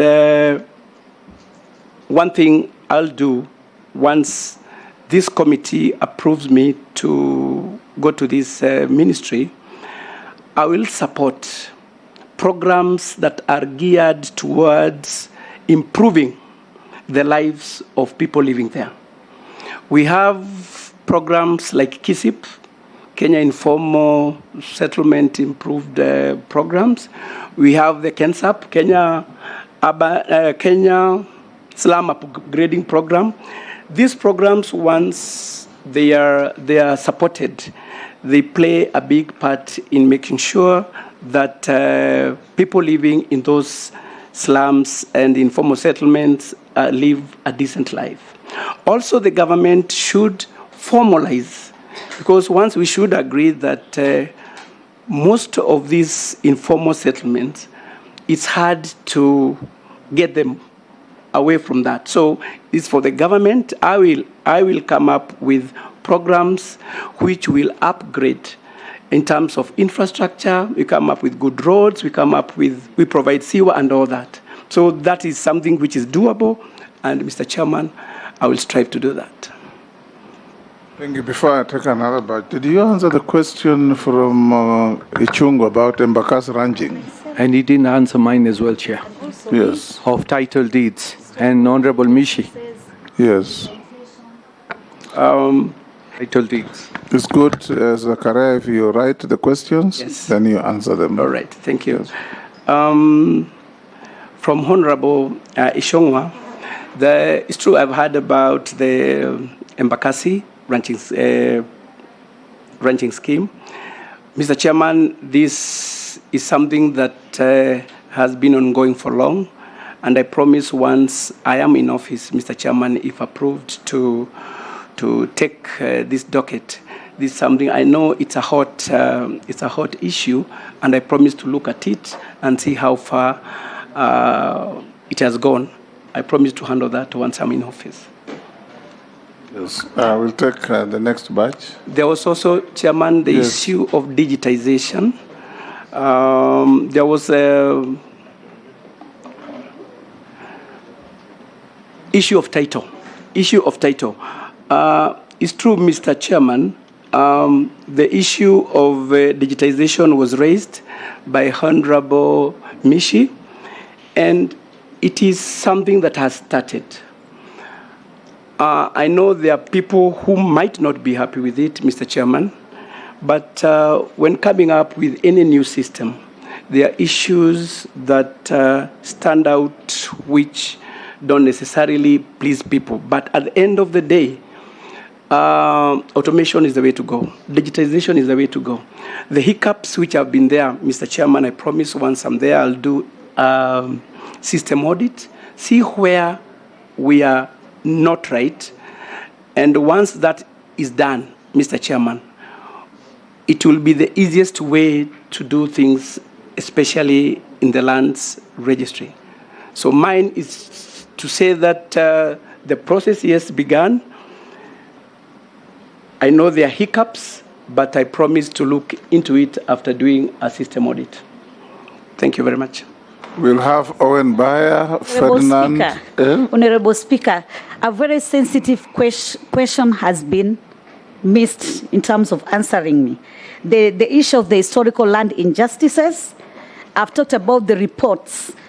I was expecting to hear from the nominee that this is what he's going to do. Maybe we'll come up with a bill to ensure that the historical land injustices issue can be addressed, or maybe he's going to look on these reports and what will be a way forward from the Kenya Kwanza government.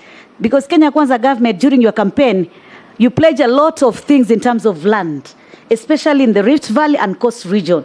So we want to hear on that. Please, excuse. Thank you very much, Mr. Chairman. It's true, there have been reports concerning land injustices in Kenya. We've had commissions, TGRC, we have had the Ndungu report, we have so many reports. Mine is to assure the Honorable Member, Mr. Chairman, that I will not sit on those reports. We'll go through them as a ministry and take appropriate action. Thank you, Mr. Chairman. Owen, Ferdinand, Murugara, Amisi, Raso. I thank you, Speaker and Chairperson. Mr. More, so ask one question each. Okay. Zakaria, nice to meet you here. The reason why the ministry has not succeeded, because I have been part of the Lands Committee in this parliament for the last 5 years, is conflict between the National Lands Commission and the ministry. And this has impeded progress in both the National Lands Commission and the ministry. I'll ask more of an aptitude question. What is the one distinction between the ministry and the NLC, and where do they meet? So that you're aware, we are aware that you can actually steer the land docket very, very well. And also, Mr. Speaker and Chair, officers in the Ministry of Lands have also been one of the greatest impediments and have created squatters left hand and right because they allocate land to themselves instead of, especially in settlement schemes, instead of giving it to the people. And the issue that Mishi is raising, the HLI, the historical land injustice question, is a big issue. And the Kenya Kwanza, I think the president has pronounced himself that he is going to buy land and give to the squatters. But if ministry officials and big people in this country are always the beneficiaries of these schemes, how are you going to put a stop and ensure that land goes to the people? But what is the biggest distinction between the Ministry of Lands and the National Lands Commission? If you understand that, then I think I'll vote for you. Ferdinand, I'll vote for you. You'll not. Zakaria. Point of order, Chair. No, Zakaria, no, that's not important. Point of order, Chair. Yes, Mole. I want to urge members, please, we still have the latitude to say that. He's a nominee. We are here joking. to vet. Please. It's just joking. Come on. Zakaria, I want to take you right to the rural area, particularly where I come from and where most members of parliament come from. We have this family, you have a family of maybe 10 boys, no, not 5 boys for that say from a rural area where I come from. Those are the boys in the family. And you have land, say 30 acres of land. Then, of course, along the time, you subdivide that land according to the, as a boy gets married, you supply, there's no jobs, you subdivide until there's no more land to subdivide. Out of 30, maybe you have now left with 5 acres. What are you going to do to become a minister to be able to stop this? Because I'm taking this, I had a chance to go to South Africa, and we drove from Johannesburg to the West Orange Free State. And what we were seeing is that families are now living in the villages and leaving part of the land for cultivation. And I think if you remember, maybe most people here are not there, Mzee Nyerere, the president of the Republic of Tanzania at one time, talked about Vijiji Ojama, where people stay in the villages and leaving the area for cultivation. The problem today, 20 years to come, if we just leave it like that, we will not have land for cultivation. What will your ministry do if we put it there as a minister for lands? George Morugara.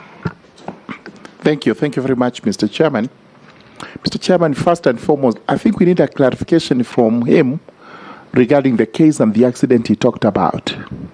And he has said he used to work with Madison Insurance, which means he knows about subrogation. That after the accident, did you report to your insurance company? Did they take over the defense of your case? And therefore, what is appearing today should only be your name. But the real defendant is the insurance company, the appellant. That you need to clarify so that nobody says you got court cases hanging all over, and we've actually let that pass. Number 2, title deeds are sacrosanct. They are not mere pieces of paper. Whichever way they are, and my 2 questions relate to title deeds, whichever way. Number 1, my constituents, Tharaka. Half of the constituency is not titled. And that is very unusual, especially for a constituency from the Mount Kenya region. Will it be your policy that in the next 5 years, areas where citizens do not have title deeds are actually given title deeds because of what we have said about them? The converse of that, in the same Tharaka, in some areas, we have residents who live on land where they have no titles themselves. But other people, absentee, possibly because of their positions, actually have titles over those lands. The scenario is we have people, the locals, who live on the land without titles, and absentees who have titles but have no land. What is your position, or what will be your policy as regards resolving such matters in the most expeditious manner, so that these citizens are also able to live with the title deeds in respect of the land? Missy. Thank you. Yeah, the TGRC report, a very comprehensive report, sought to address this historical land injustices, and especially on ownership. Ownership of this land in this country is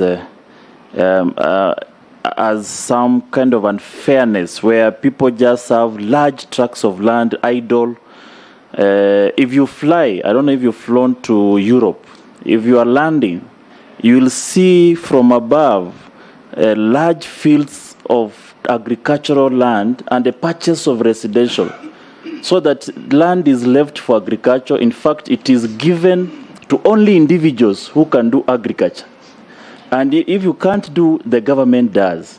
Then the rest of the small fees is left for, for residential, like towns. If you come to Kitale, very arable land that was even sought by the white settlers, it is full of gated communities now. Now people have nowhere to, you can't get large tracts of land now in Kitale. And in so many more places. I don't know, you are coming in at, land issue is emotive, and we want serious, serious progressive changes that is even going to disturb the stubborn status quo. Those who have the land, even the appointing authority, you need to face them in the eye and say this is wrong, and they do the right for the country. Russell. Thank you, Mr. Speaker.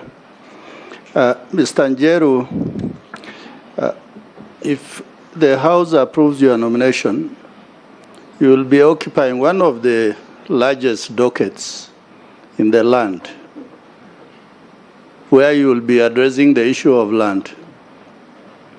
Land is a major factor of production. And I come from the arid and semi-arid lands.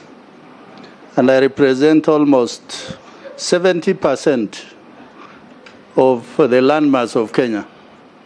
While the people might be few, but actually they are the owners of the largest tracts of land. The problem is, this land does not belong to them because they do not have any titles, and there is no ownership. So many will believe it's just vast land. But they are the owners, the inhabitants, the customary owners. My first question to you is, what is your belief or philosophy on the community land? And what measures are you likely to put in place for operationalization of Article 63 of the Constitution? A subsidiary question is on boundary. A lot of altercations between communities, even in those agriculture areas, is about boundary. More so, it is more attenuated or even more pronounced in the ASAL areas between different warring communities. What is your belief on boundary? And in case you are faced with a situation, what are you likely to go about in doing to make sure that issue of boundaries are eventually resolved in the life of the Hasla government that is likely to be there, I think, for the next 20 years? Thank you, Chair. I think you can proceed to answer those questions. Thank you. Yeah, okay. Thank you, Madam Chair. The issue of boundaries among communities, that's true, it has been an issue in our country. And as a ministry, Madam Chair, we will make sure that proper demarcation is done by involving the locals themselves. I believe that once we involve people, groups which are in conflict, if you bring together and facilitate talks and negotiations, I know most of these boundary problems among those communities without any interference will come to an end. My philosophy in community land, it's very unfortunate that people claim to own land, yet they don't have that security of tenure, which is the title. I promise that once this committee approves my nomination, some of these issues I will handle properly and make sure that people are proud to own the land that they say is theirs. There's no way land will be yours when you don't have that security of tenure, which is title.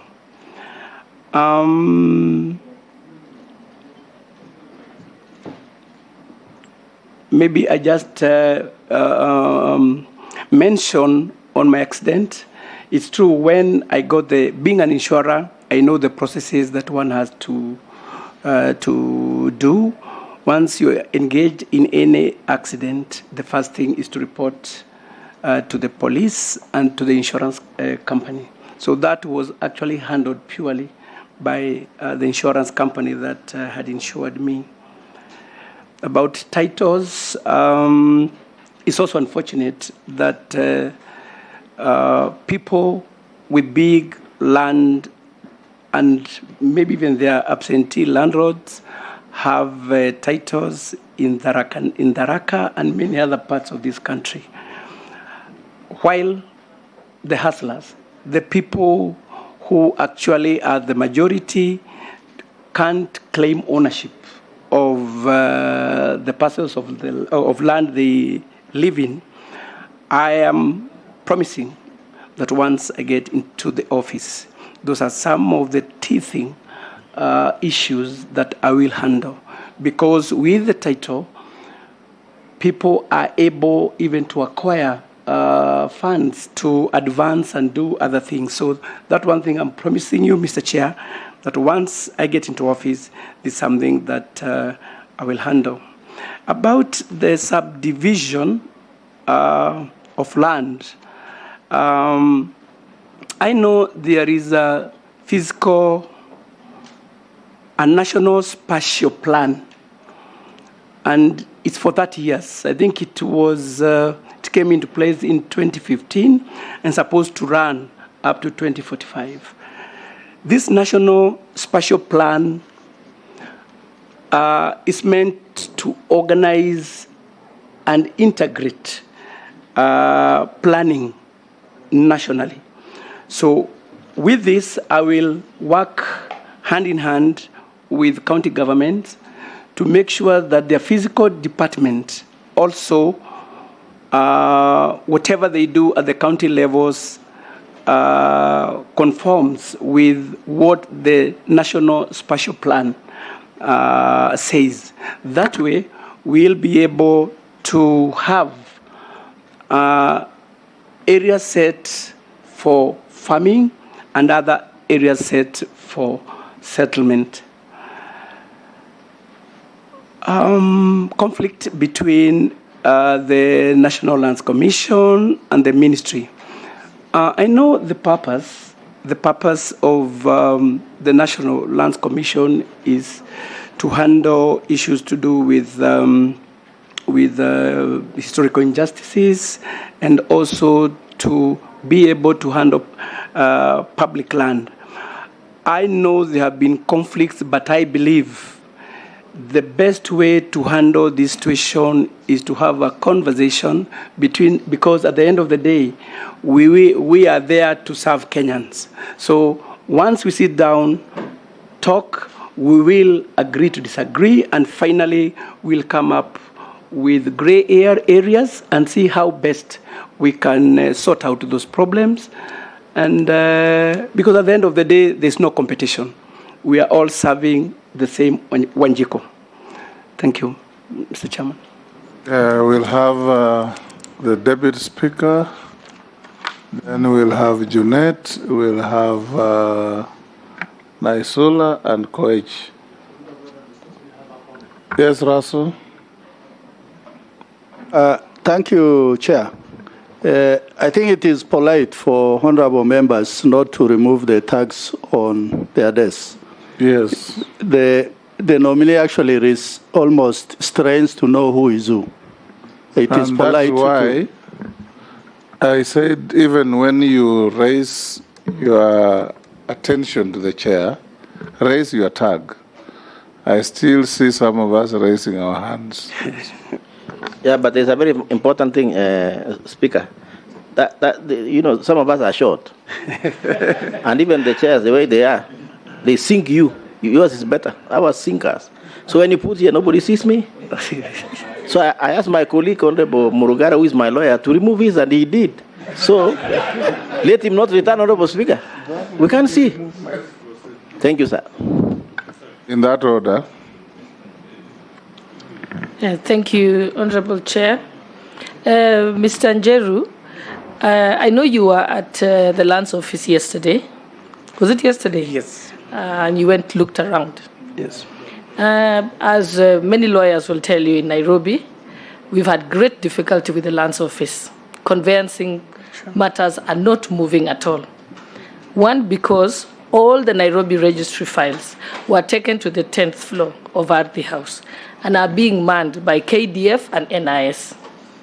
So the question is, did you manage to go to the 10th floor yesterday when you were there? Did Farida Karonei tell you why those files were moved to the 10th floor to the exclusion of the professionals in the Lands Office that have been doing it for years and years? Have they told you how they plan to undertake the handing over of those files from KDF, which is irregular, to you if you do get approved by this committee? And also, did she explain to you why she started an haphazard movement of files from the Nairobi Central Registry to the counties without having any archives in the counties and without having sufficient staff members in the counties? So actually what I expected you to tell us when you come here today is how you're going to deal with the crisis that she has created.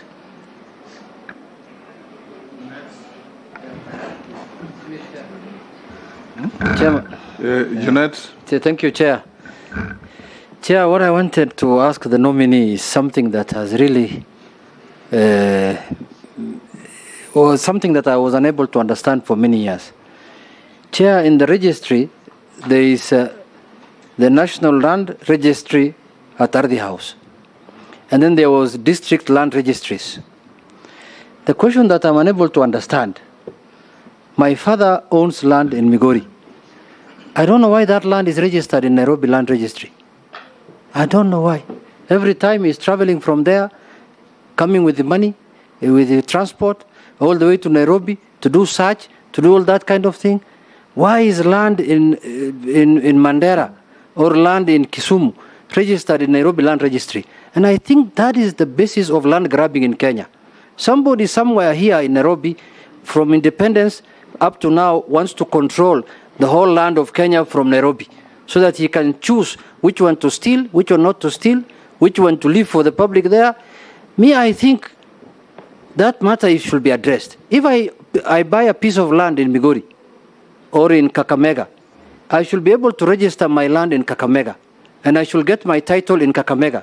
I don't need to be told, come to Nairobi to get your title, and then you start running from one floor, ground floor, up to 10th floor, 15th floor, 12th floor in Ardhi House. So, Banasias, the nominee, please tell me why land in Migori is registered in Nairobi.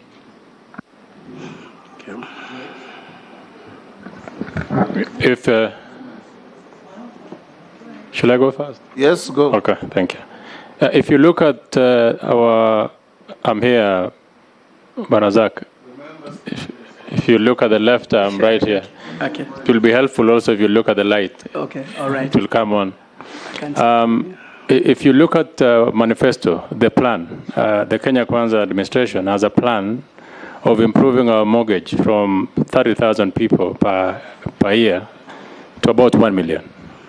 By the way, this will really ease the problem of land in Nairobi. It doesn't make sense why a piece of an acre in Upper Hill will go to almost $1 billion now, yet we can improve on our mortgage. If you can just tell this committee, what are the plans that the Kenya Kwanza administration have on how to improve that mortgage from 30,000 to 1 million?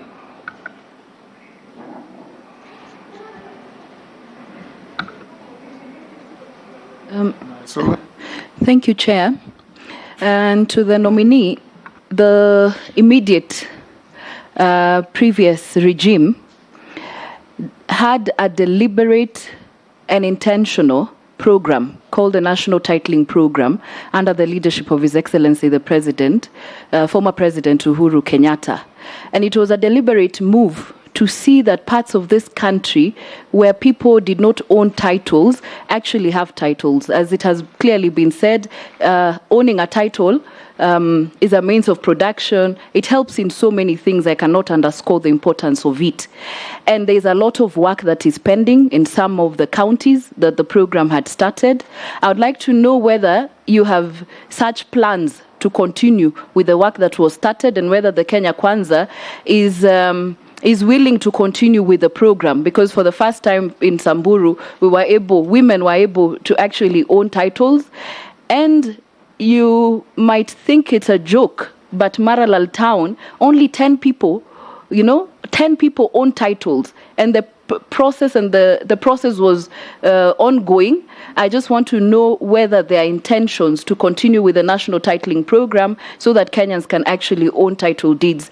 And to reiterate on what Honorable Junet has said, there are many, this thing of people having to travel all the way to the headquarters, former headquarters, Nakuru, Nyahururu, Nairobi, to go and deal with matters land. There are registries that are complete.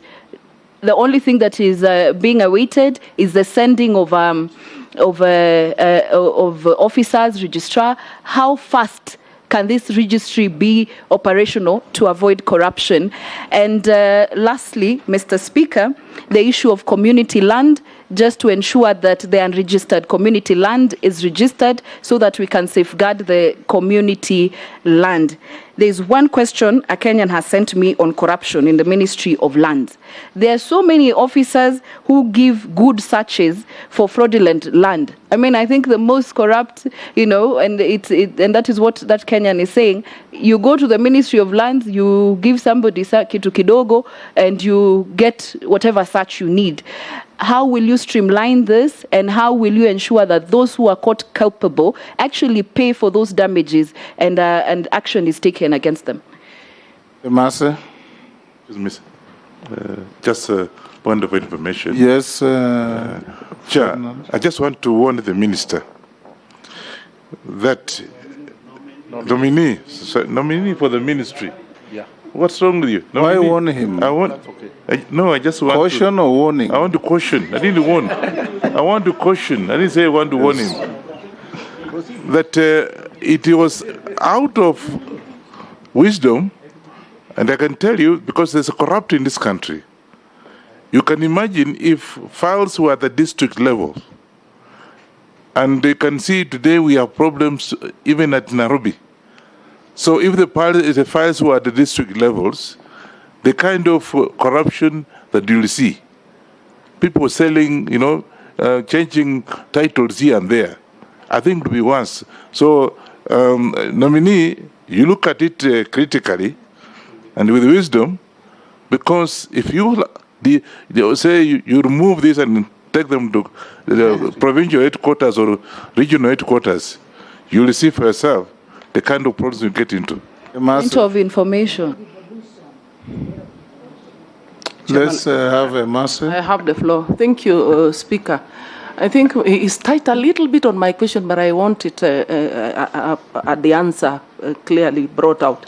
One of the major challenges, Mr. Nominee, for lands to proper urban planning and housing is improper planning or lack of it, and inadequate infrastructure to support the population. And this has resulted to poor drainage systems, air pollution, and congestion.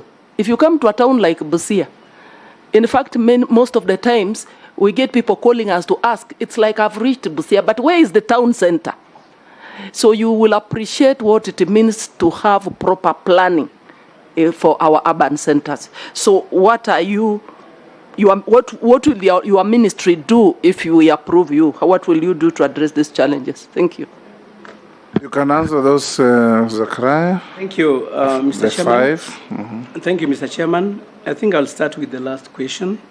Point of order, Chair. Yes, sir. Would you be fair to tell the Sergeant at Arms to restrain the noises from outside so that the nominee can have some ample time to answer us. Thank you, Chair. Sergeant, with your team to ensure there's absolute tranquility in here and out there. Proceed, Zachariah. Thank you, Chair. I'll try to answer the last, start with the last question of urban planning from Madam Mary Emase. Yes. Mr. Chairman, we have the physical and lands use that should be put into proper use. Apparently, Mr. Chairman, this act, if not properly done, and basically planning and physical planning is a devolved unit. Hence, what I would do is to make sure that we work together with the counties so that when they are coming up with such planning, physical planning activities, we consult and we bring it to the national spatial plan. Because if we do differently, then it will mean, Mr. Chair, that we'll have so many urban plans that will not be tying with the national spatial plan. So that's just corroborating with the county government, and I'm sure that problem will be sorted out. On corruption in the land docket, this is an issue that many people have been telling me about. And one thing I know, Mr. Chairman, corruption fights back. And I know in the land docket especially, we've had issues that really make work very hard in serving Mwananchi. Once I'm there, Mr. Chairman, I want to promise, and the medicine for this is digitization, but it should be properly done. You know, while I was in school, Mr. Chairman, we used to talk about GIGO, garbage in, garbage out. So whatever you put in that system, is the results, don't expect better results if what is in the system was not good. So what I'm saying here, Mr. Chair, is that once we do the proper audit of that Adisasa platform, I believe that will be the way to go. Many problems and issues that honorable members have raised here is because of that, of the manual system. My take to this, Mr. Chair, is that for any new system to work, you take them together with the old one, parallel, and then once the new one succeeds, then you slowly pull the old one. But it would be not right to start a new system and immediately kill the old one. So we should have that backup, and also still the old system, if there are files, they should be archived just in case in future they will be needed. The other question was on the national from Honorable Junet. It's true. Once we digitize, Mr. Chair, I think it will be very easy now to decentralize the registries, because the problem would be now with the manual kind of system that we have, interference with those files, is very easy. But once we digitize, I believe most problems that we are facing in the land docket will be a thing of the past. From Honorable Deputy Speaker, the KDF and NIS, I've heard about it. I can't. NIS. You'll allow me, Mr. Chair, to handle that once I get into office, because I believe the ministry has competent officers who should be doing this work, because the others belong to some other place. So I will handle that once I'm in the office. Through the Honorable Chair, with your permission, you were there yesterday. Yes, I was. And it was being posted on social media. Sure. Why Farida Korone was taking you around. Yes. So did she take you to the 10th floor or not? She took me. What was happening on the 10th floor? What's happening on the 10th floor? Because Kenyans would like to know, because the rest of us have no access. Well, there were files, many files, and the information I got is that that's where the process of digitization starts. Before those files are taken to Ruaraka, I was also there. I was taken round. And I am promising the gray areas that we are all aware of will be handled once I'm in office. So the KDF guys, are they like conveyancing specialists? Or what qualification do they have over and above the normal lands officers? Mr. Chairman, I've just said, actually, I didn't see any people in KDF uniform. So if they are there, then I'll handle that once I am in office. Thank you. Yes, Jeanette. Chair, I wanted to seek your indulgence on a matter that has been rampant yesterday in the social media. Yes. The issue of nominees who have appeared here, and the committee was done with them, and then they end up reporting to the offices and taking pictures there and being taken around. It's not only him, there are many of them. Chair, this process ends on the plenary of the House. Until you put the question on the floor of the House and the question is passed, they remain nominees. They are not asked, they have no duty in those ministries. Absolutely.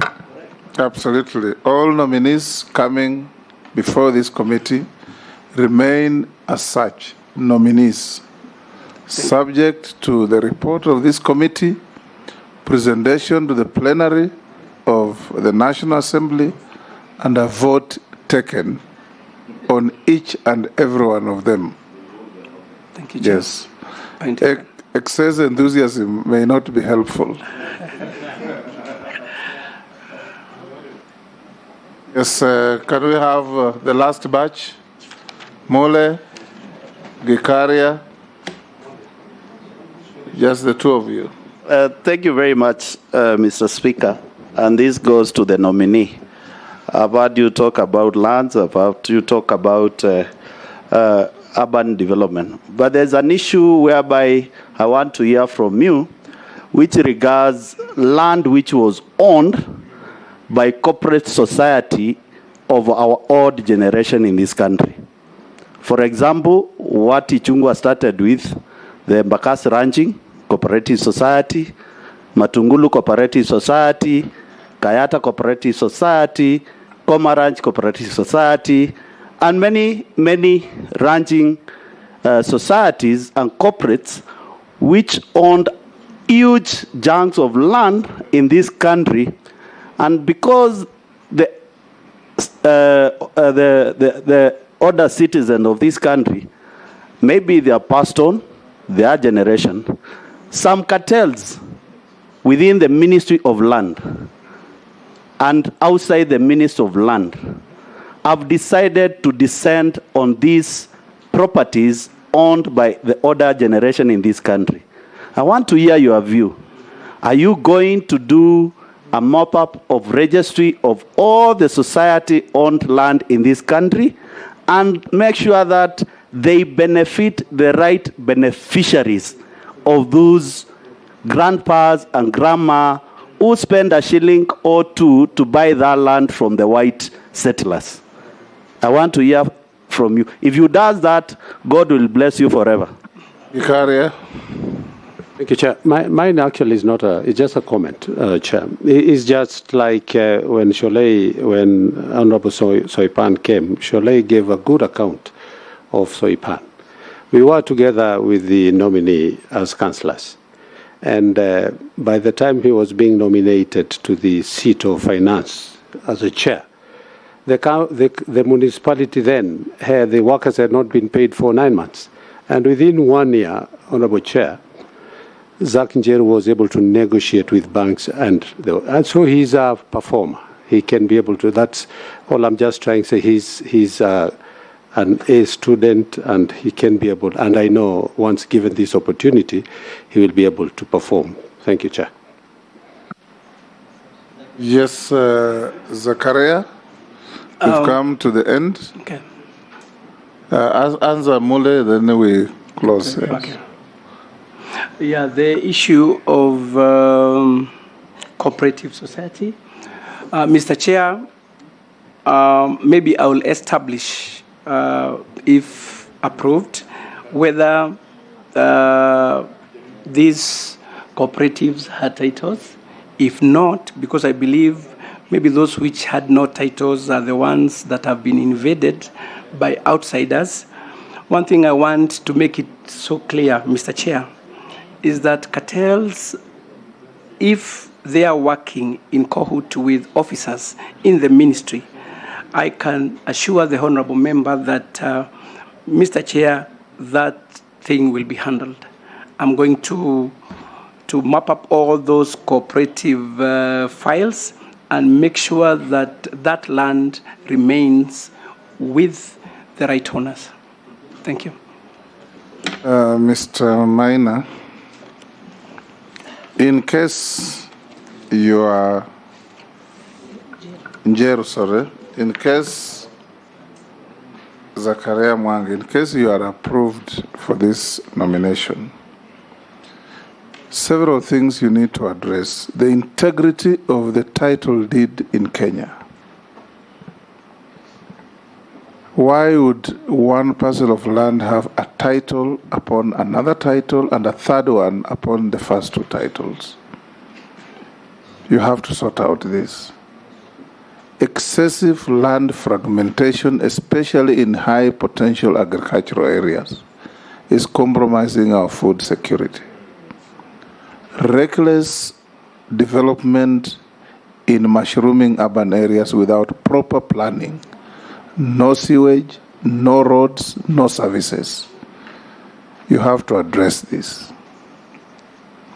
The chaotic situation in the lands ministry and lands departments is the cause of all this you are calling cartels, because people thrive in confusion. Throughout the presentation, I have not quite clearly heard what you plan to do to bring sanity to the lands department in the country. I know there are certain issues that will be dealt with county governments, but you will provide policy direction and you will be able to engineer what to do with national land. Why do we have a country where people just walk onto public land and own it without any process and create titles and take them to banks and get loans and they know the land is not theirs? What are you going to do about this? You've been given a very challenging docket. And like when I asked Andy Chungwa, you must bring new skills, new ideas, and perform better than anybody who has been there before you, to change and give Kenyans hope that when I buy land and have my title, it doesn't have to become a nightmare that tomorrow I'll find somebody settling on it and wielding a crude weapon against me when it is my land. What do you say to that? Thank you, Mr. Chairman. It's true what you've said is critical, and it's a real sad affair that the ministry... And don't try ever anywhere say a title deed is a mere piece of paper. Don't ever. Thank you. It Thank you is for a that sacrosanct document. Thank you, Chair, for that correction. What you've said, Mr. Chairman, is it's a sad affair that the institution that has been mandated to offer a very critical document like title and other land-related documents and services has always had problems. My take on this, Mr. Chairman, is that once this committee approves my nomination, I'm going to have a conversation with the staff that work there. Maybe they could be demotivated, but as I said in my introduction, Mr. Chair, I said I'm a team player. But at the same time, I am a go-getter and I'd want things done right. Because if that is not done, then my work and the work of any other person there will be of no use. So my message to them, whom we'll be working together, is to know that I am a team player, but at the same time, things should be done right. And we should be doing whatever we do with the one aim, making sure that service provision for Wanjiku is mandatory. Na sio tafadhali. Thank you, Chair. Speaker. Just as you leave, Mr. Njeru, I think as you go, I want you to go look into the issue of the clash between the National Land Commission and the Ministry of Lands. The National Land Commission was established to deal with only public land, which is 5% of the land in Kenya. But now they have, without any legal process, have taken over the management of community land, which is 85%. You also need to look at the issue that the records are with the Ministry of Lands. But the National Land Commission is now creating parallel records. Because if that's not dealt with, that is the only wealth Kenya has, and it's going down the drain. Thank you. Thank you for Zachariah, now I give you... Mr. Speaker, just on a rider on what Deputy Speaker said to the nominee. Yes, Mule. With all due respect, if this committee approves you, you need to sort out the mess between the lands office and the county land offices, because that's where Kenyans are suffering more because of the confusion of county government and the national government on issues of land management. Thank you. Thank you, Zachariah. I now give you 3 minutes to tell us your final wish to this committee. Thank you very much, Chairman and the members. I want once again to thank the committee for giving me that time to engage and get to know more about me. And also, again, thank His Excellency for giving me this chance to, or rather nominating me to this very Herculean ministry. But my promise to Kenyans is that I will work for you. I know this docket is challenging, but with proper leadership and engagements with wananchi, I know God will never give you a task that you cannot handle. To my colleagues in the ministry, my appeal to you is that we work together with the sole purpose of serving the wananchi. And to people out there, I want to tell you that no matter where you come from, always work hard pray hard and mbele itakuwa sawa. Thank you very much. Thank you, Zachariah. You are now released to go back to your other duties. Sergeant, you may show the nominee where to leave. Make sure if you gave your original documents, you take them back with you. Members, we have for today one more. I'll give you 5 minutes stretch. We start at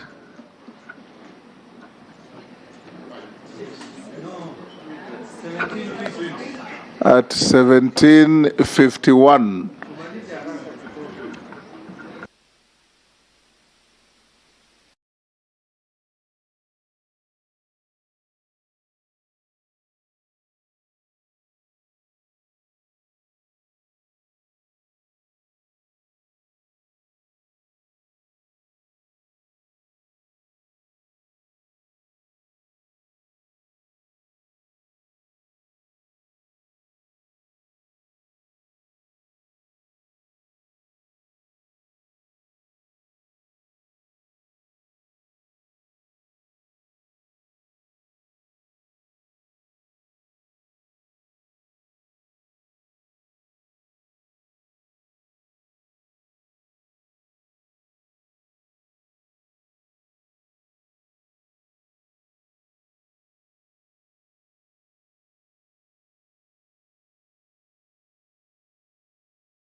I, Susan Nahumicha Wafula, do hereby swear to testify on all matters in question and tell this committee the truth, the whole truth, and nothing but the truth, so help me God.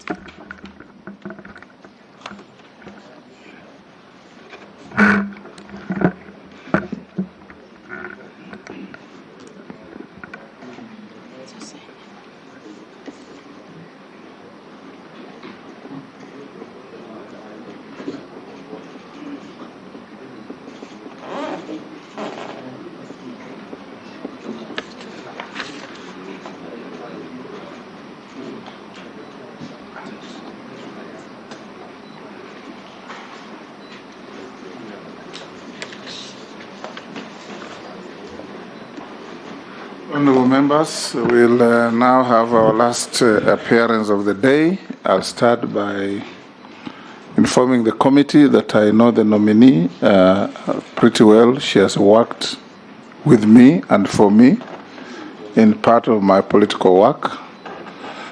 This will not in any way impede my ability to guide you to vet her and ask questions relating to her nomination. We will introduce ourselves. Dr. Susan, this committee is set up under the standing orders of Parliament, the law relating to appointments, and the Constitution. Its primary duty is to assess your suitability to hold the office to which the President has nominated you. That is to be the Cabinet Secretary for Health. You will interact with this committee for 90 minutes. They'll ask you questions or make comments about you, your work, and even your life, if they know anything about it. The proceedings are not adversarial.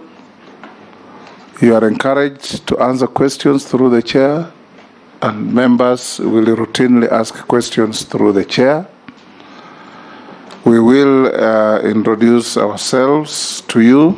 The chair is yours truly, the Speaker of the National Assembly.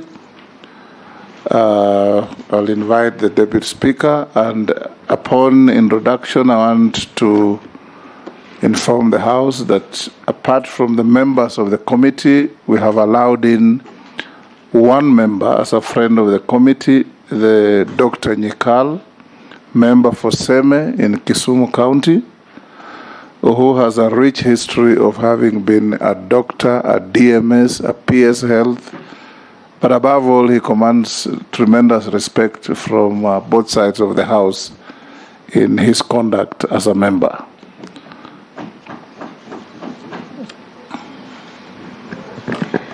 Good evening, Dr. Susan Wafula. First, I want to congratulate you on your nomination as Cabinet Secretary for Health. And I'm Gladys Boss, member for Wasingishu County and also Deputy Speaker of the National Assembly. Karibu. Kimani. Kimani Shongo, Member of Parliament for Kikuyu. My name is Opio Wandai, MP Ugunja. My name is Junet Mohammed, MP Suna East. I am Owen Baya, MP for Kilifi North. Robert Mbui, MP Kadhiani. Rehab Mukami, County MP Nyeri. My name is Ferdinand Wanyonyi, Member of Parliament at Trans Nzoia County. May I also take this opportunity to say that I know Dr. Susan Nahumicha because she actually comes from Trans Nzoia County. Thank you.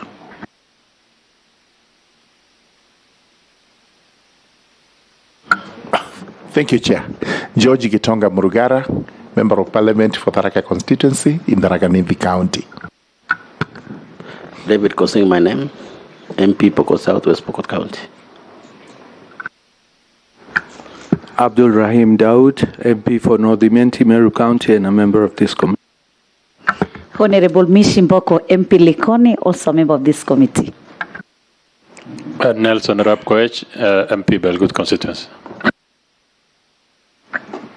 Good evening. I'm Caleb Amisi, MP Saboti, and Chair. Allow me also to declare interest under Standing Order 90 that the nominee before us, she is known to me. She comes from Trans Nzoia.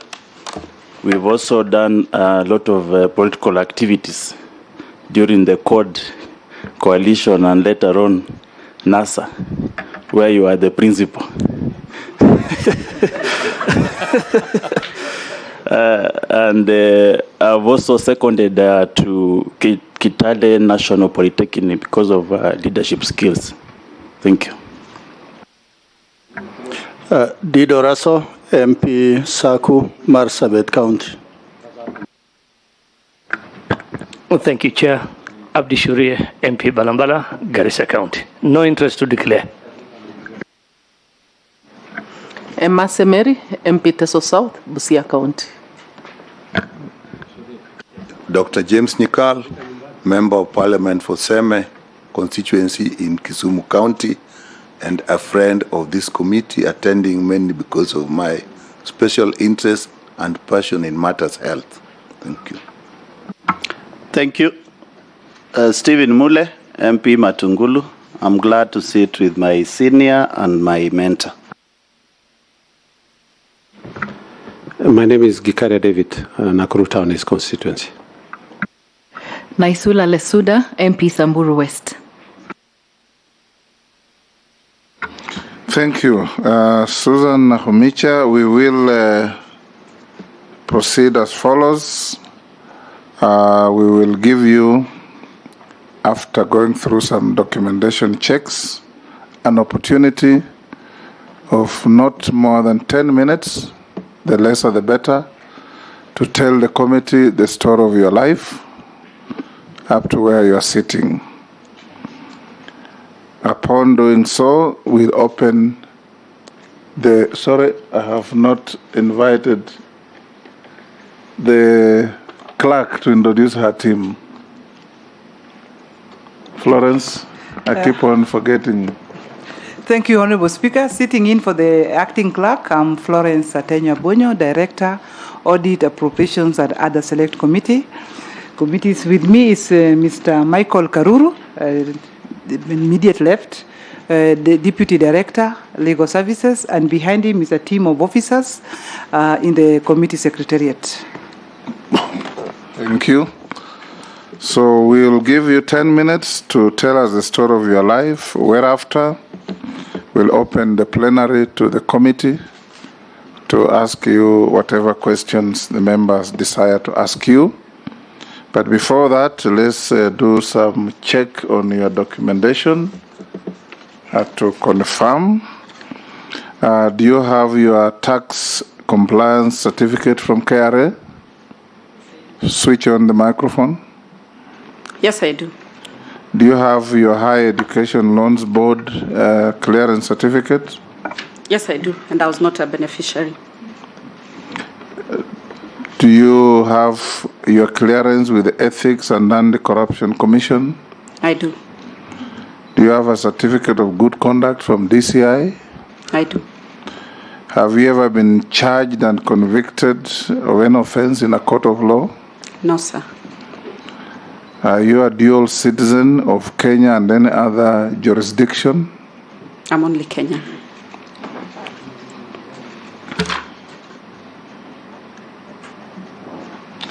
At a personal level, what is your net worth in terms of finance? My net worth, Chair, is about 101 million, composed of a townhouse that I own in Syokimau. I have an apartment in Syokimau. I have some land in Kangundo. I have some land in Trans Nzoia County. I have land in Bungoma County. I have land in Kakamega County.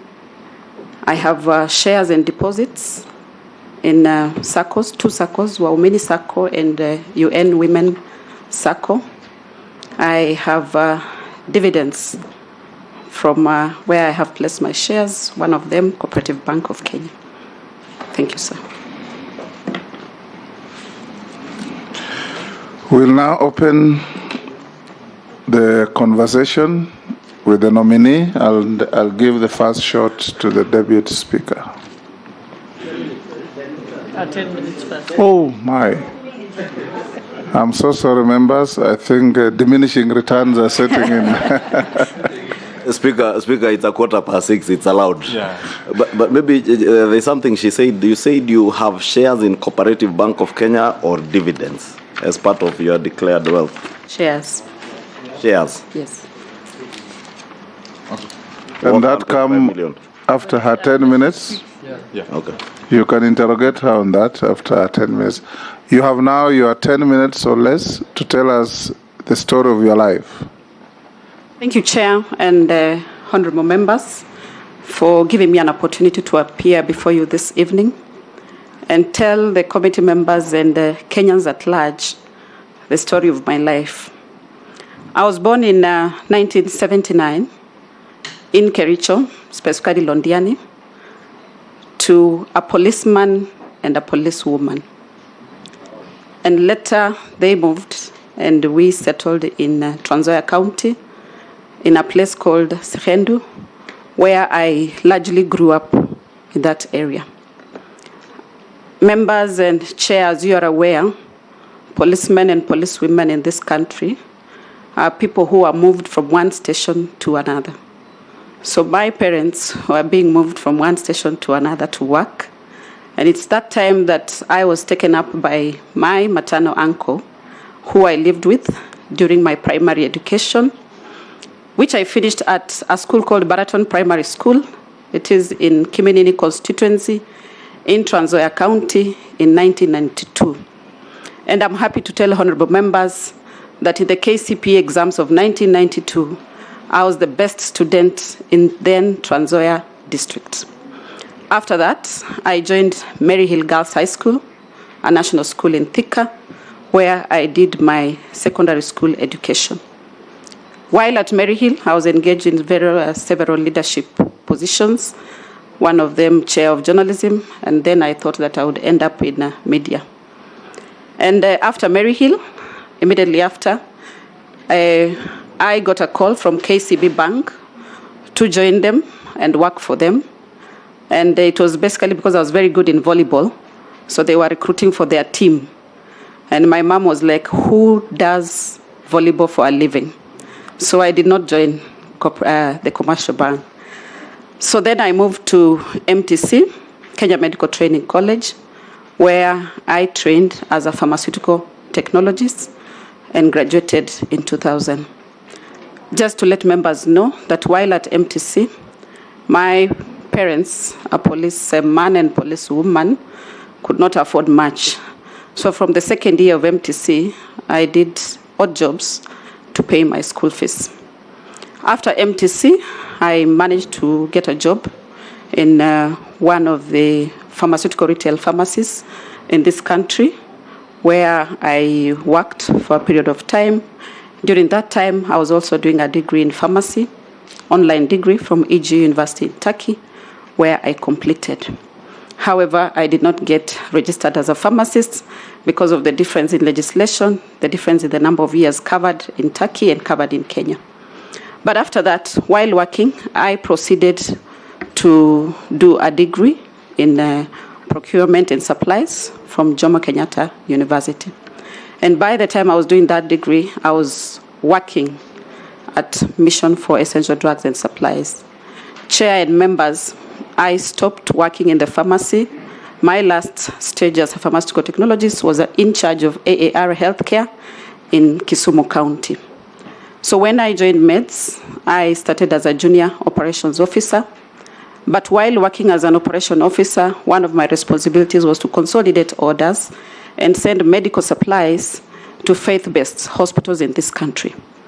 I then realized that there was a gap, that anytime I was fulfilling orders from these faith-based hospitals, we could not fulfill them at 100%. And at that note, I told my supervisor that I think we have a problem in procurement. And I volunteered myself to work in procurement at MEDS.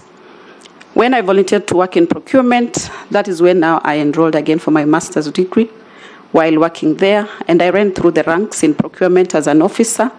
Up to the time that I was leaving MEDS, I left as the procurement manager. And as you are well aware, Mission for Essential Drugs and Supply is the second biggest, largest medical supply chain organization in this country that is run in a way that I could say very efficiently. So I worked at Mission for Essential Drugs for a good 7 years. Chair, I left in good terms when I had just finished my master's. And for the members' sake, I briefly interned at KEMSA during my master's level for a period of 3 months. After that, Chair, I joined the Nairobi Women Hospital, where I was in charge of procurement. Chair and members, at Nairobi Women Hospital, I was in charge of end-to-end supply chain. What I mean by end-to-end is that I was in charge of the tomatoes that cooked the patient meals. I was in charge of the linen that was spread on patient beds. I was in charge of the equipment that was used in theater. And what many people don't like to hear, that I was in charge to ensure even the equipment in the mortuary worked while at MEDS. Honorable Chair and members, I left MEDS in 2016 to run for an elective seat in Trans Nzoia County, Women Rep. At that point, my party did not give me a ticket, so I dropped out at the nominations level. And I came back, and in 2017, I got another job with the Global Programs for Research, which is an affiliate of University of California, San Francisco, as their head of supply chain, and that is where I have worked to date. I took leave to also run for Women Rep in 2022. This time, I was lucky, I got the party ticket and went all the way into the elections. I didn't make it, and so I returned back to work after my leave. I'm still an employee of Global Programs for Research. Chair, I have been appointed on the Council of the Kitale National Polytechnic, which I joined in 2019. I served in the Education, Training and Research Committee. I served in Finance and Administration Committee, and I was the chair of the Human Resource Committee. Chair, I have also done consultancy services, previously for Ministry of Health, in commodity management for Nyamira, Kisii, and Migori County, where I was training all cadres of health on commodity management. Chair, I've also done consultancy, which I'm still engaged in, with a firm called 54 Gene for Research and Discovery Limited that is scheduled to set up one of the biggest genomics laboratory in Kenya, and I'm still consulting for them.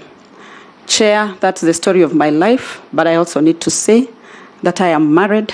I'm a mother of 2 biological children, but I take care of 2 as a guardian and many that I take care who live with their parents. Thank you very much, Chair and members. The floor is open. Members, we'll start with the deputy speaker. Everybody will have a go. Dr. Susan, congratulations again.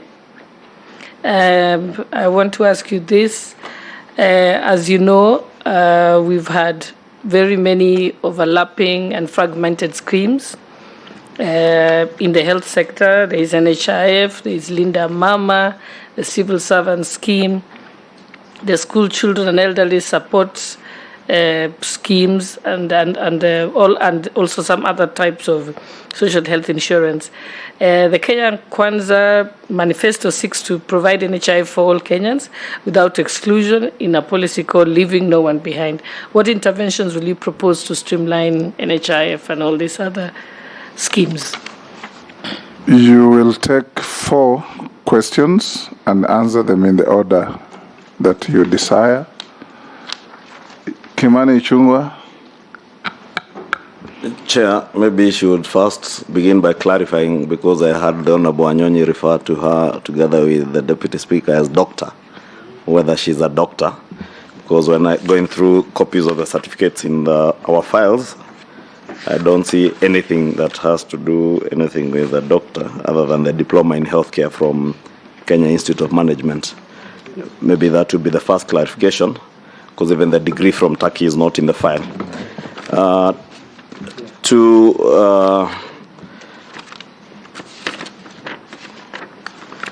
I was asking about the dividends because the shares, because looking at what you have listed as part of your wealth, the shares are not listed. Maybe you would also give us a schedule, probably, of what constitutes your net worth.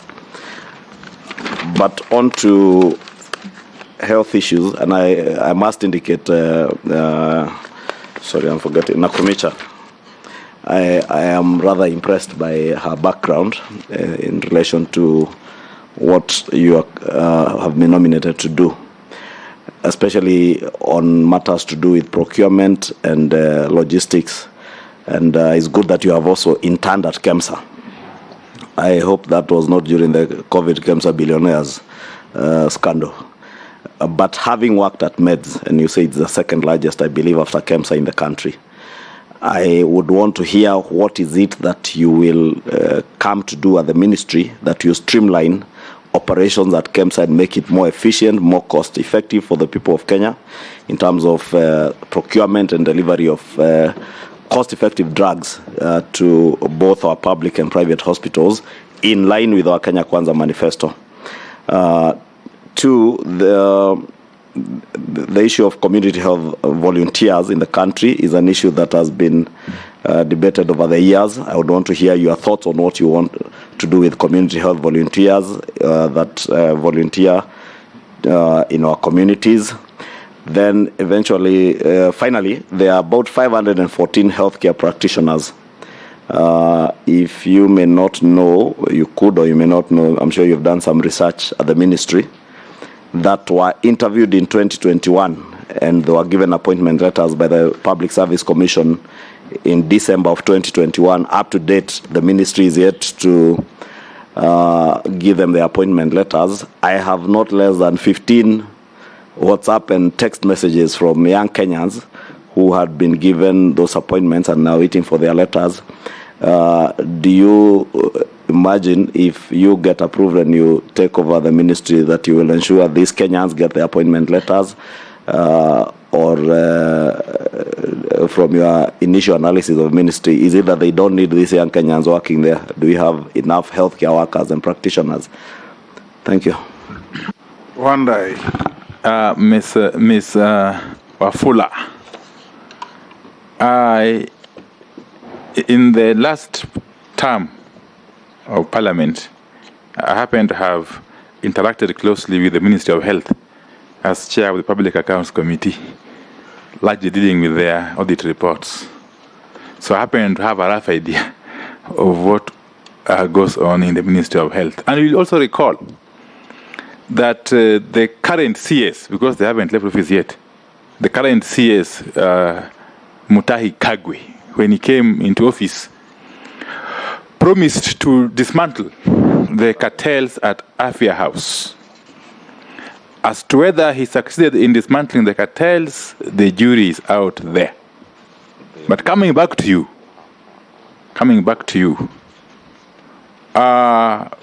even with your impressive technical background, do you think you have the wherewithal, the spine, to deal with these cartels? Because unless these cartels that have held Afia House hostage are dealt with and dismantled completely, we may not achieve much. So just give Kenyans and this committee the assurance that you are well equipped to confront this mafia like cartels once and for all. Thank you. Junet. Thank you, Chair. Chair, my question to the nominee is, Chair, the functions of health are majorly devolved. They are under the new constitution. And there is a lot going on at the county level in terms of health. But likewise, there have been a lot of problems for the last 10 years since devolution came on health matters at the county level, where whether it is medicines, whether it is staff and medical personnel, there have been serious issues. What are your thoughts on how to deal with the ministry in conjunction with the counties at the county level? What do you think you can do differently that can make things work better this time? Secondly is the NHIF. There is a big problem in NHIF, and people feel that it's not functioning, it's not working properly.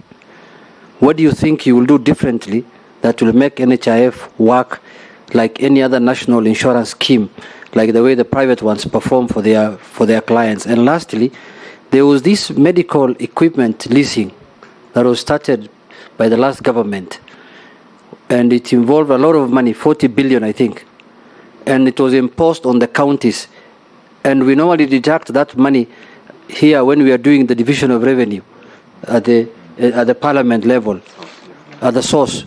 Even the counties are not given opportunity to pay directly to the national government. Do you think that was a good scheme? Do you think it should be continued, or what do you think? What are your thoughts on that? You can answer those 4, then we'll take another batch. Thank you, Chair and members. I will respond to the question in the order in which they came. Honorable Gladys, you sought to find out how I will handle the fragmented type of insurance that we have at the National Hospital Insurance Fund. And as you clearly put it, we have Linda Mama, we have the one for primary and secondary school children, we also have one for civil servants. Chair and members, I'm sure you already know, and if not, that Linda Mama is about 4 billion in a year. The one for AFIA, for the school-going children, is another 4 billion in a year. And the other schemes, but collectively, just if I may use the example of those 2, that means we have a total of 8 billion that has been fragmented. And in that fragmentation, you will note that a mother who is covered under Linda Mama also has a child who is covered under the AFIA one. What that means is that that family has been covered twice in terms of payment. The one for Linda Mama has been paid for, the one for the education has been paid for. So what is supposed to be done is that we are supposed to consolidate. And that would be my suggestion, and it is also in our plan for Kenya Kwanza, that the payments are per household vis-a-vis per persons. Because if you take the total of Linda Mama and AFIA, you put together the 8 billion, it can take care of very many households. And you know, per household in Kenya per year is 6,000 shillings. If you divide that 8 billion, I do not have a calculator with me, but I'm sure it will cover over 1 million households.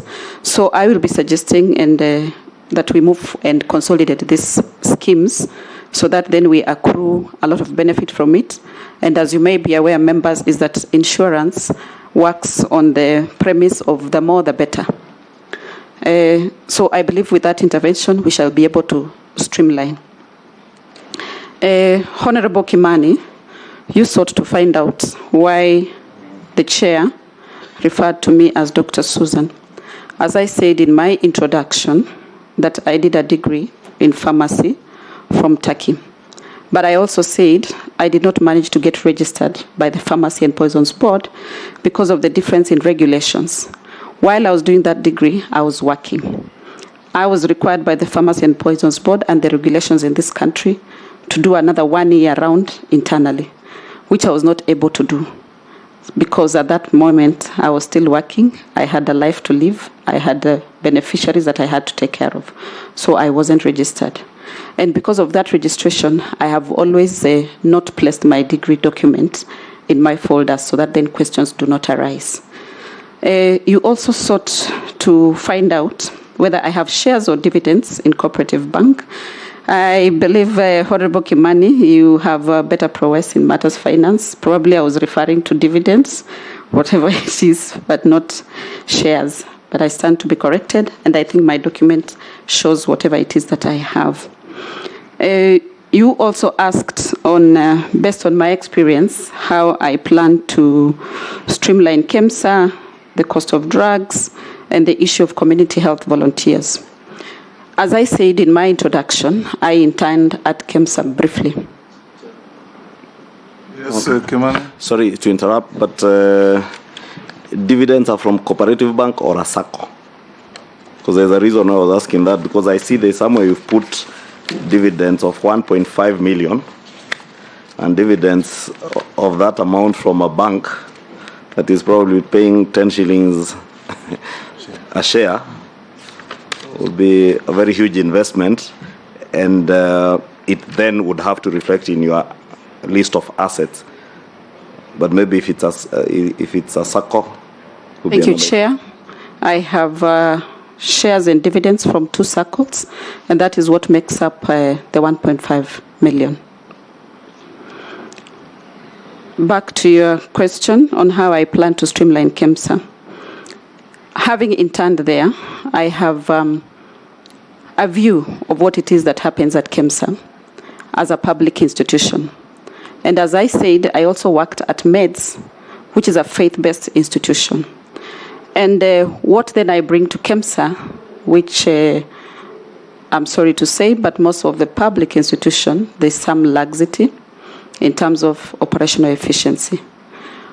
While there, I realized we had a problem with quantifications, how they arrive at what they buy for patients. And at MEDS, quantification was almost accurate to the point. How did we do it? Is that we got to know the needs from the faith-based institutions, faith-based facilities. Early in advance, before we did our tender process, we could find out from the hospitals what their requirements were. Based on that, then we worked on quantification. At KEMSA, they do a push system, where then the stocks are pushed down to the facilities. And the facilities are supposed to be pulling from KEMSA. So the push system then means quantification is done at the top, at KEMSA level. And I'm happy because in Kenya Kwanza we are talking about bottom-up. Therefore, the facilities will be bringing up their quantities. Based on that, quantification is done. And that is why you hear at KEMSA right now we have expiries, we have obsolete. It's because of poor quantification. So we shall start right by supporting KEMSA to ensure that they do proper quantification for products.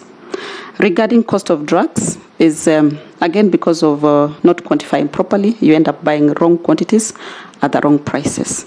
But more importantly, my suggestion would be like we do more of local manufacturing.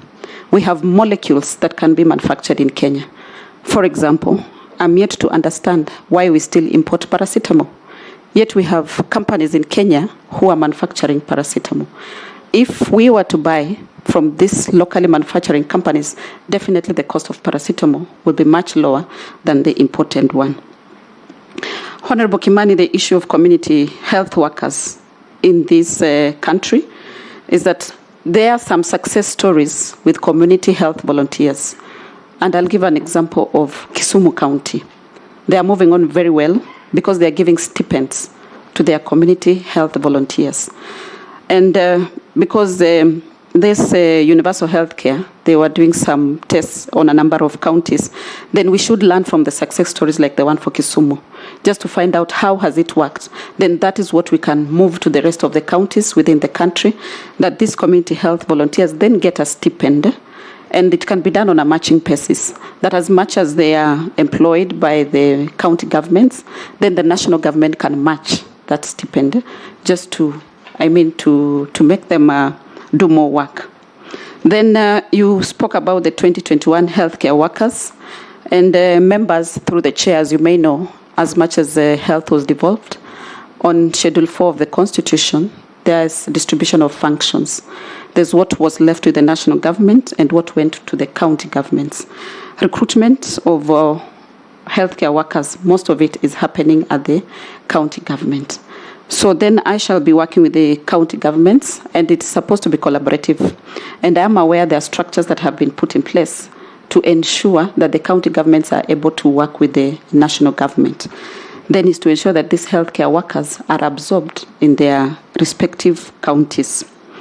So I may not be able to say that we shall give appointment letters, but once that discussion has happened, and I pray that this committee is able to approve of my nomination, then we should be able to work together to ensure that the workers are absorbed. As we know, most of the facilities in this country are ill-equipped. Even with the healthcare workers, there is a shortage. But also, the executive order, number 1 of 2022, has created a state department of health standards and professional management. So I believe under that state department, then the issues of professional management will be well handled as well in that state department. Thank you. Honorable Wandai, you are concerned about the cartels at Afya House, and I believe I am looking like I'm too weak to handle the cartels. But I would like to assure you that these cartels, having worked in healthcare and supply chain, I believe these are people that I have already worked with. It's just that on a small scale, but now they are on the national scales. And where I have worked previously, Honorable Chair, is that my mantra is P squared, R squared. P squared means process and procedures. R squared is rules and regulations. I am very sure that we will be able to break the cartels, but also be seeking the support of members through bills so that we improve on our procurement regulations and acts so that we are able to deal with these cartels. Because at the end of the day, if healthcare is working, even the health of those cartels is taken care of. Honorable Jeanette, you asked about devolved functions in terms of the personnel and staff and how to deal with the MOH and the counties. Honorable Chair, I am aware that we have intergovernmental forums that have been put in place. We have the Specific Health Sector Forum that brings together the CECs in charge of health from the counties. They meet quarterly, and they bring their issues from the counties to MOH. And the issues from these CECs of health then escalate to the Council of Governors. And therefore, I want to believe that the issue of healthcare personnel at the county level, then how the MOH will assist them, should be then discussed at this level. But I also want to believe that most of the time issues work when people are involved. And therefore, we shall be involving everyone, each of the health professionals from the counties, in decision making. NHIF, you asked, what is it that I will do differently? Through the chair, Honorable Jeanette, NHIF, as Honorable Gladys had said initially, is a bit fragmented. But the most important thing that I would like to let this committee know, or they may already be aware, that the population, the workforce in this country is about 16 million or 19 million thereabout. Out of this total population, 1 million is in a public sector, 2 million is in private sector. So we have over 11 million people who are in informal sector. And these are the people that we are having a problem with in terms of registration and recruitment into the NHIF. So I will be working together with the county governments to improve enrollment. And through use of the community health volunteers, we should be able then to use them in terms of enrolling these people in informal sector. And you know, the people in informal sector, Honorable Chair and members, is that they rely on a day-to-day in terms of what they get, what they earn. Therefore, we have to devise mechanisms to ensure that even from the day-to-day, then we are able to help them to achieve the 6,000 monthly contribution to NHIF. But again, in our Kenya Kwanza plan, we are focusing on promotive, preventive healthcare, And therefore, that will ease the burden in terms of healthcare needs. And the study shows that for every 1 shilling that you spend on promotive and preventive healthcare, you save 9 shillings in curative.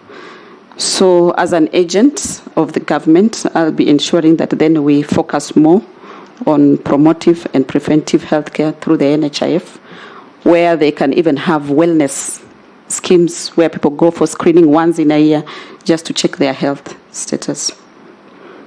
Honorable Chair, a question was asked on MES, and you rightfully say that almost 40 billion was put into it, and what are my thoughts? Chair, while I worked at Nairobi Women Hospital, we were able to install 2 CT scans, one 64 slice and the other one 120 slice at 0 cost while I was in procurement. How did we do it? I sourced for the manufacturer of the CT scans. I told them that we have an opportunity, that we have patients, but we do not have the money to buy the CT scan. So we agreed on a revenue share agreement that they come and install the CT scans, we provide the patients, and we share the revenue. They take 80%, Nairobi Women takes 20%. And in that, we are able to install a CT scan at Adams and another CT scan at Rongai at 0 cost. What am I saying, Chair? That in the world today of management, there's what we call business outsourcing, that you are left to focus on your core mandate. For example, our hospitals, their core mandate is to provide healthcare. And therefore, if we have suppliers, and in this case we do, that supply the MES equipment, it is a good thing. All we need to be asking of ourselves is how was it entered into and how do we improve it? As I sit here today, in my home county of Trans Nzoia, we have a dialysis machine in Trans Nzoia County, which I believe Trans Nzoia County in itself would never have managed to buy that dialysis. So we have gains that have been made. Many counties, many patients have been able to access services that they would never have accessed before. But we have some small issues. For example, I'm told a county that has not installed their equipment because they were not able to get 3-phase power installation. What is that? Honestly, it takes a phone call from the governor to Kenya Power to have 3-phase installation.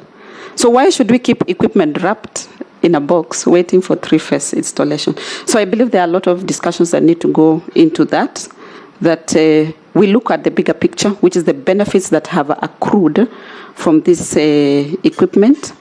And if there's anything that we can correct, then it is corrected at the review of the contract. Thank you, Chair. Next batch, Owen Bayer, Honorable Robert Mbui, Mish Mbogo, Daud Posing. We'll take 5. Yes, I have not said I'll follow the line. I may skip and start with Naisula.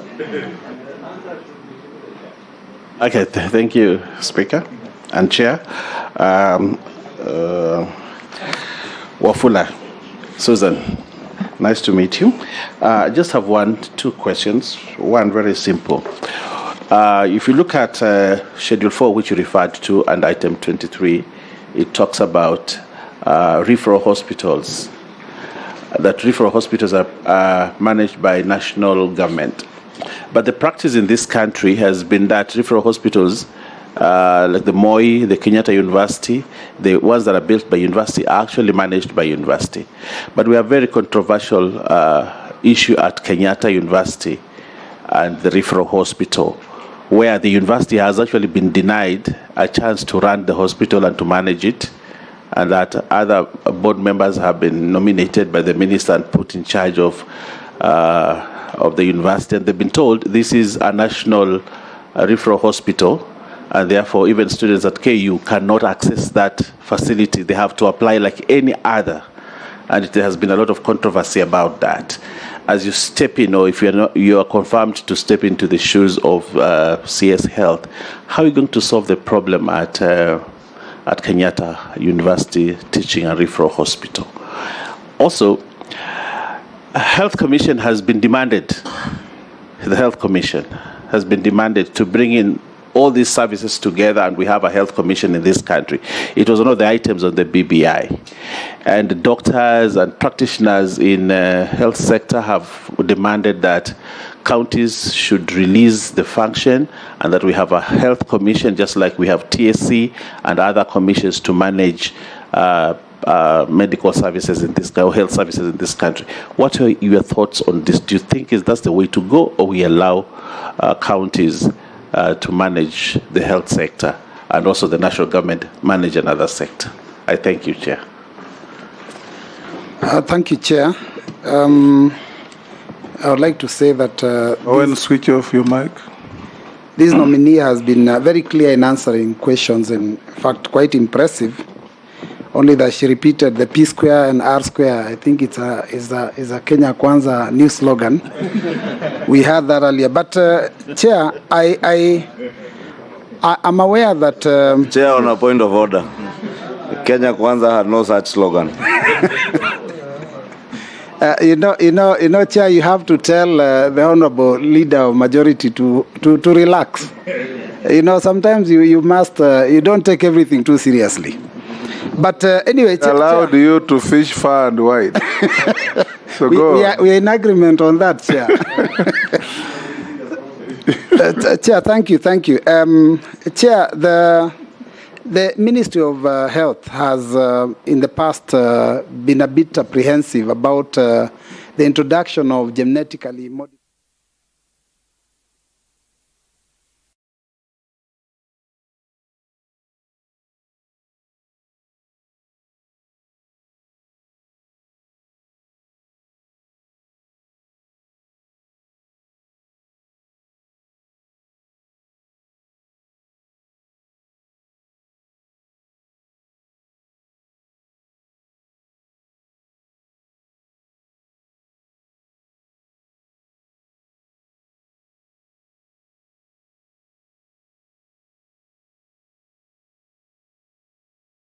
For health, considering that there is no research that has cleared this situation. Thank you, Chair.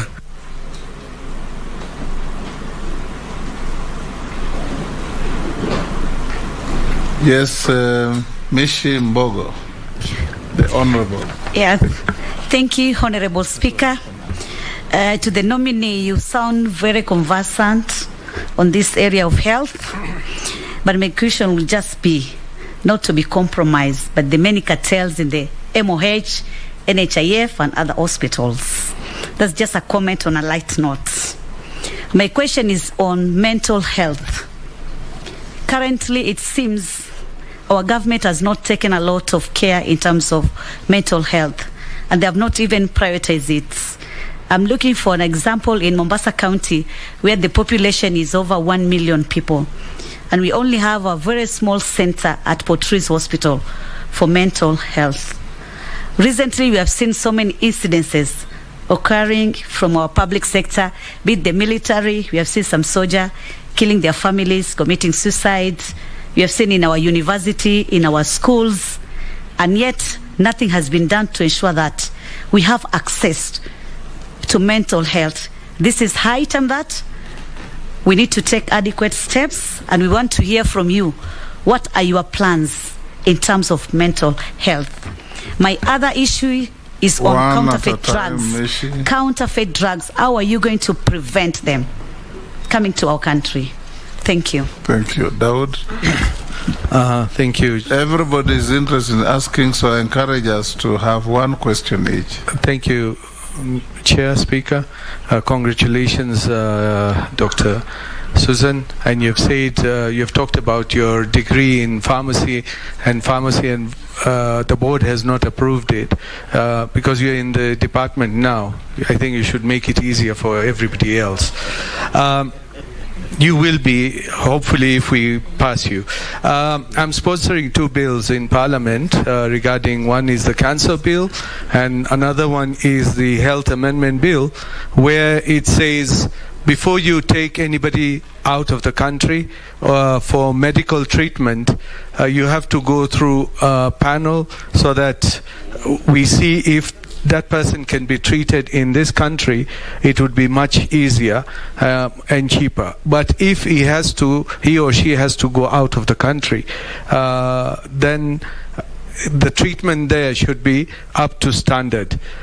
If you are appointed to this ministry, how are you going to tackle what Honorable Owen Baye has said on transfer of county hospital, the hospitals to the national government or vice versa, because there is no medicine, there is no personnel.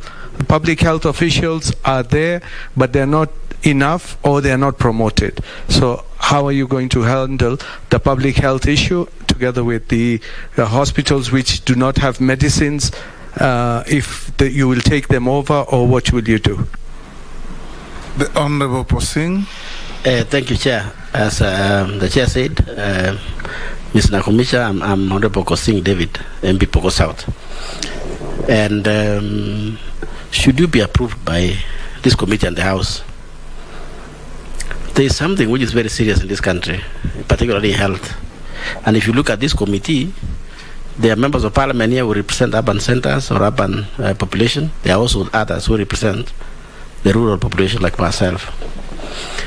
And the question that is bedefiling in this country, and particularly at the rural level, is staff at the counties. Medical or health staff at the counties. We have really, as a country, politicized the staffing. And up to Mr. Chairman now, locally, there's a new word, a version at local level called coast workers. So a governor comes and calls the other staff who have been employed by the former governor, all of them ghost workers. So that the chairman is easy to just chase them away. And the biggest chunk of that is health workers. So who serves is a Kenyan down there. There's a big, madam, if this house approves you, I will ask that you really travel in our country, go to the rural areas. Those people are suffering, they're not accessing medicine. Why? Because the staff are always in problems or fear. So what will you do, Madam Nakumisha, should this parliament do something radical? You have the power. Do something that Kenyans will write about you. Like the way Michuki came and did some things. You have the power and you have the strength. You are not weak. The laws are not weak. The person can be weak, but the laws are not weak. Come up with something powerful. Finally, also address the issue of drug distribution. Those are two problems that I'm sure it will face you. The excess of drugs at the village in terms of starving. So address the governors, address and don't fear about the devolution. No, think about our Kenyan and your mother and your father at the rural level, and you will really succeed. I will give you a power and support as parliament. I thank you. You can answer to those 5.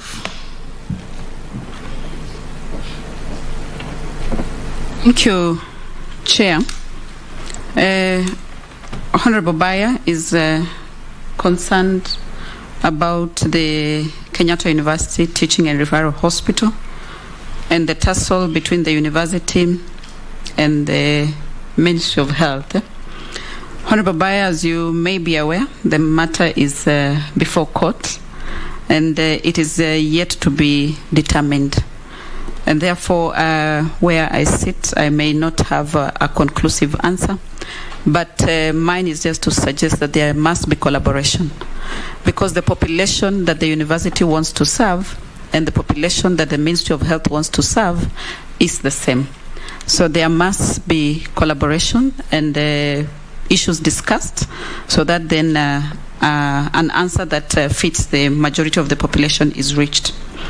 You had a question on the Health Commission and that the health workers are have been demanding for this Health Commission, and I believe they are demanding this because of the Teacher Service Commission that seems to be working well in terms of managing the teacher issues.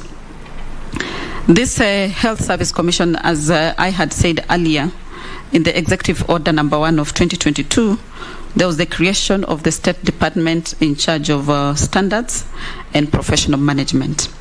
This being a new state department and matters of how we handle the professionals will lie under this department, I will be waiting to see that once this department is formalized, it takes shape, then one of its major would be to get a policy around how then we are able to have this health commission so that it can be in charge of the welfare and human resource matters of the doctors.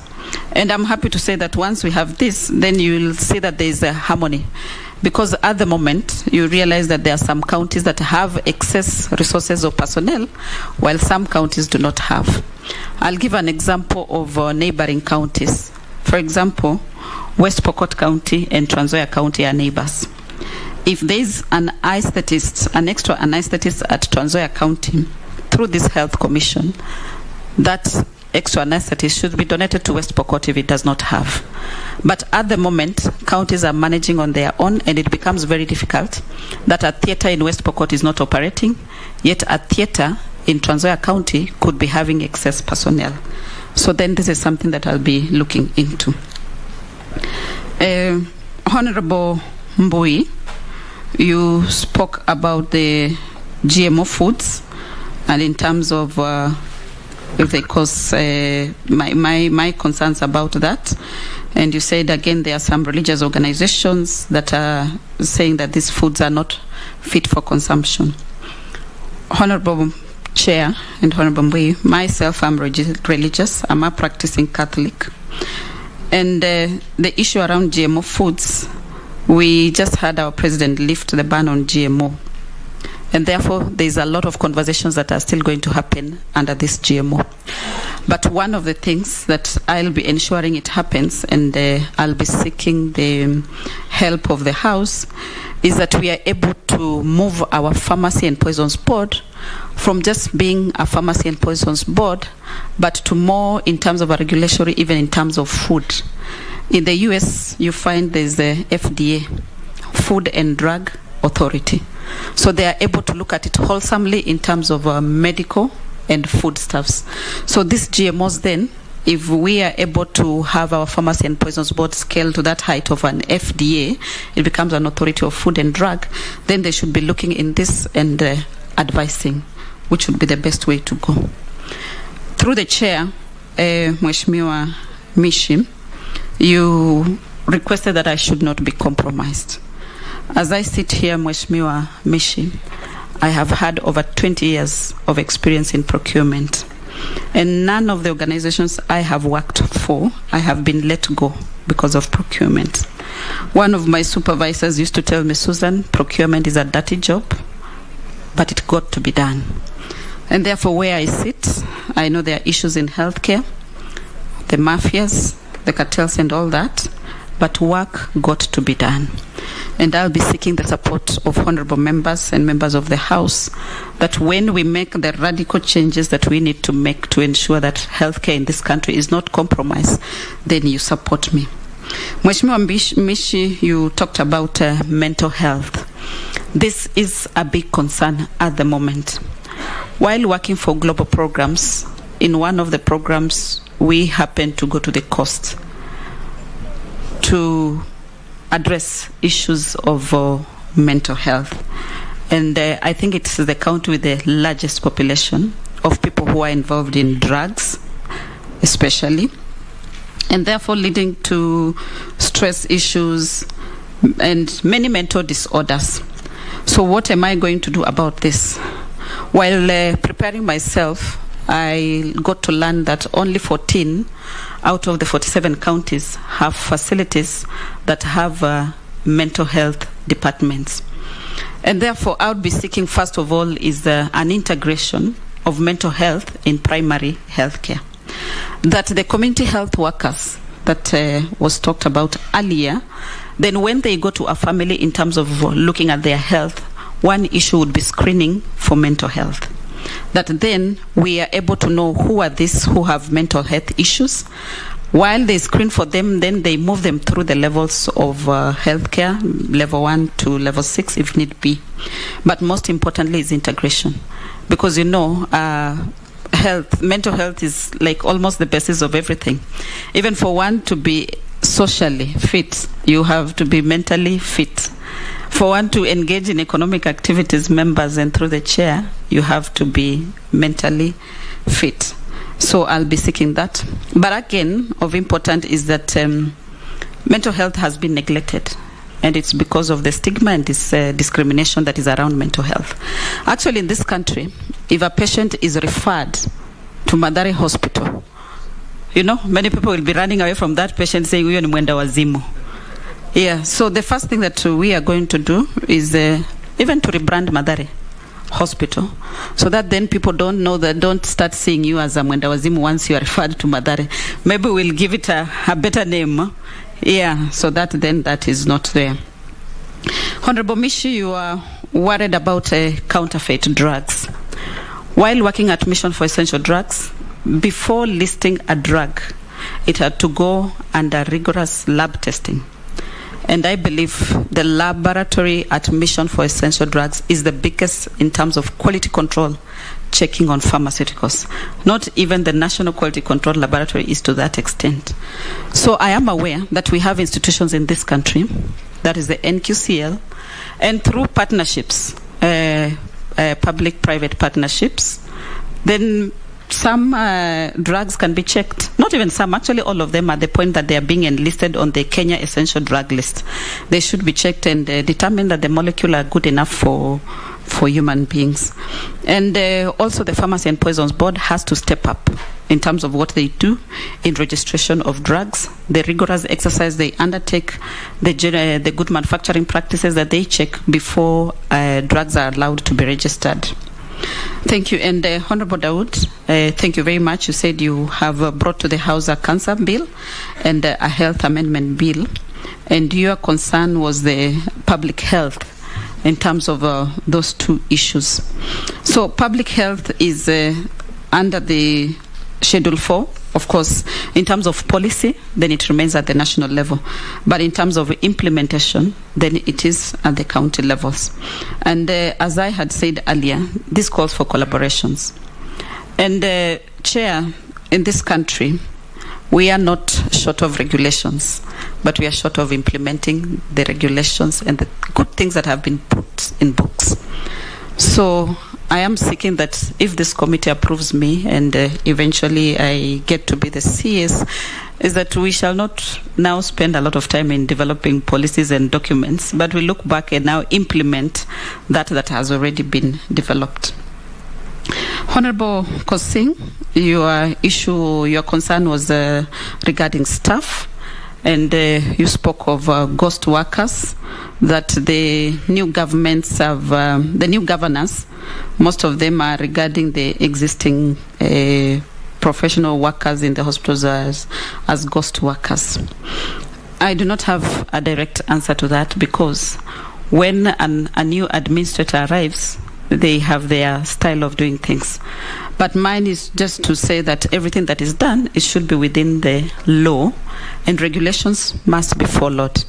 That then they are not just arbitrary, saying people are ghost workers, but instead they are checking whether they are properly recruited and if they merit for their positions.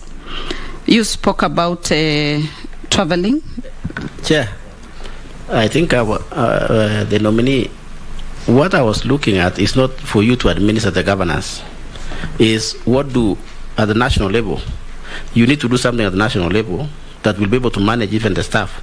As you said earlier, in Trans Nzoia, if you have overstaffed or overstaffing in Trans Nzoia, that those technical staff can even go and help with Pokot. It's about the same thing, so that those the health workers are not controlled by governors. Because if a new governor comes in, very sure he's going to send the old ones who were employed by the former governor, because they think that they're politicians, right? So they politicize the health sector. I want you to come with a radical knowledge of depoliticizing the health at the county level from the national, so that at least we have these people permanent or so that they can serve the people, not be changed at will of a governor. That's what I meant. Chair, my question was not answered. To my understanding, the CS Health has no jurisdiction over employees of the county governments. The only thing that is been debated over and over is whether we have a health workers commission that will then bring on board health workers from both levels of government, the way we have teachers, and then manage it. But that is now within your purview as legislators. Chair, my question regarding, would you consider as the CS, if you're nominated, taking over some of the level 5 and level 6 hospitals where the... Who has given you the authority to ask another question? Yes. But you asked through the chair. If you finished that batch, I want to give another batch. Naisula, Gikaria, Mule, Nyikal, Emase. Everybody will have a chance. Thank you, Chairman. And to the nominee, Susan, one of the reforms that NHIF Amendment Act of 2002 did was to cure the disparity in terms of NHIF reimbursement. You would find that private hospitals get more than the public hospitals, and also still having in mind that most public hospitals are devolved. But how would you work in collaboration with the counties to see that we improve our public hospitals so that this money, NHIF, will then be paid to our public hospitals so that then Kenyans can affordably access healthcare in the public hospitals instead of just enriching a few people in the private sector? And your thoughts on the split of Ministry of Health into the two departments? What are just your thoughts, and what would you think was the thinking behind it? Vicaria? I'm just going to read a question which has been sent by a colleague from Nakuru. He says, kindly ask her what is her take on the adolescent young people sexual and reproductive health policy, as well as the launched national reproductive health policy that did not go through public participation process. Yet we have so many cases of teenage pregnancy, new HIV and AIDS infection among adolescents, and finally the reproductive health bill in the Senate and your intervention to involve the Kenyan government on the reproductive health bill in East African Legislative Assembly. And secondly, is about these infamous containers. It's about the containers. If Chairman. you convey your constituent's question, you forfeit your own. Okay.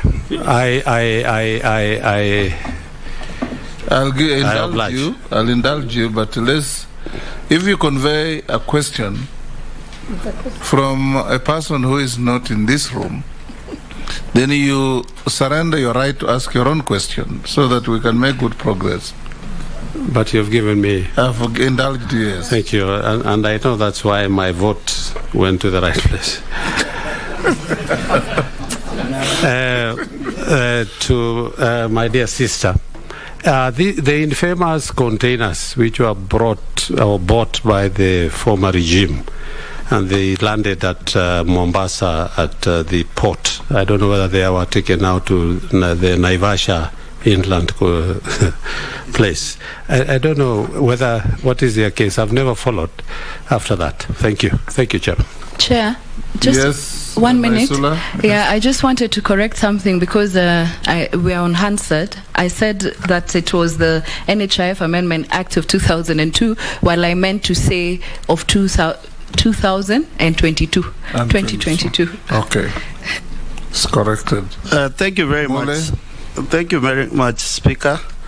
Having coming from the health background, I believe that the health sector will be in good hands. That's one of my confess, because of the actual knowledge of this industry. But my concern is very clear, and it runs across board, whereby Honorable Mbui came on board to request on your thoughts regarding GMO. But I want to go to specific. How are you going to integrate National Quality Laboratory, the lab being used by Kenya Medical Laboratory Board, and the Pest Control Board to give a total solution of any product coming into the country for registration and be used for human treatment in this country? And why I'm asking this, and your thought is, we are aware of the tussle between the National Quality Laboratory Board laboratory and the Pharmacy and Poison Board. And if we allow GMO to come on board, I'm very sure you'll find the tussle you are being asked to send those samples to Pest Control Board. It's a highly technical issue which probably, if you don't have an answer, think about it as you get into the ministry, if you are approved, to make sure that we safeguard the life and the safety of 50 million Kenyans going forward as you take up this docket. Thank you very much. Dr. Nyikal, the friend of the committee, within the confines of your request. Thank you, Mr. Speaker, for giving me opportunity and also allowing me to attend this vetting. May I take this opportunity to congratulate the nominee and also appreciate the knowledge that she has. Mine is a fundamental issue. All said and done, what has been agreed is that Kenya, like many other countries, to move to universal health coverage.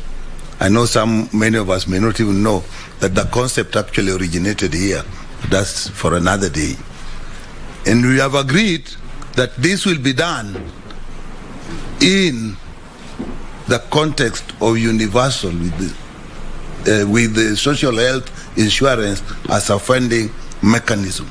So my question is, all this good information you have, what is the roadmap, step by step, that you intend to put in place to get all this together?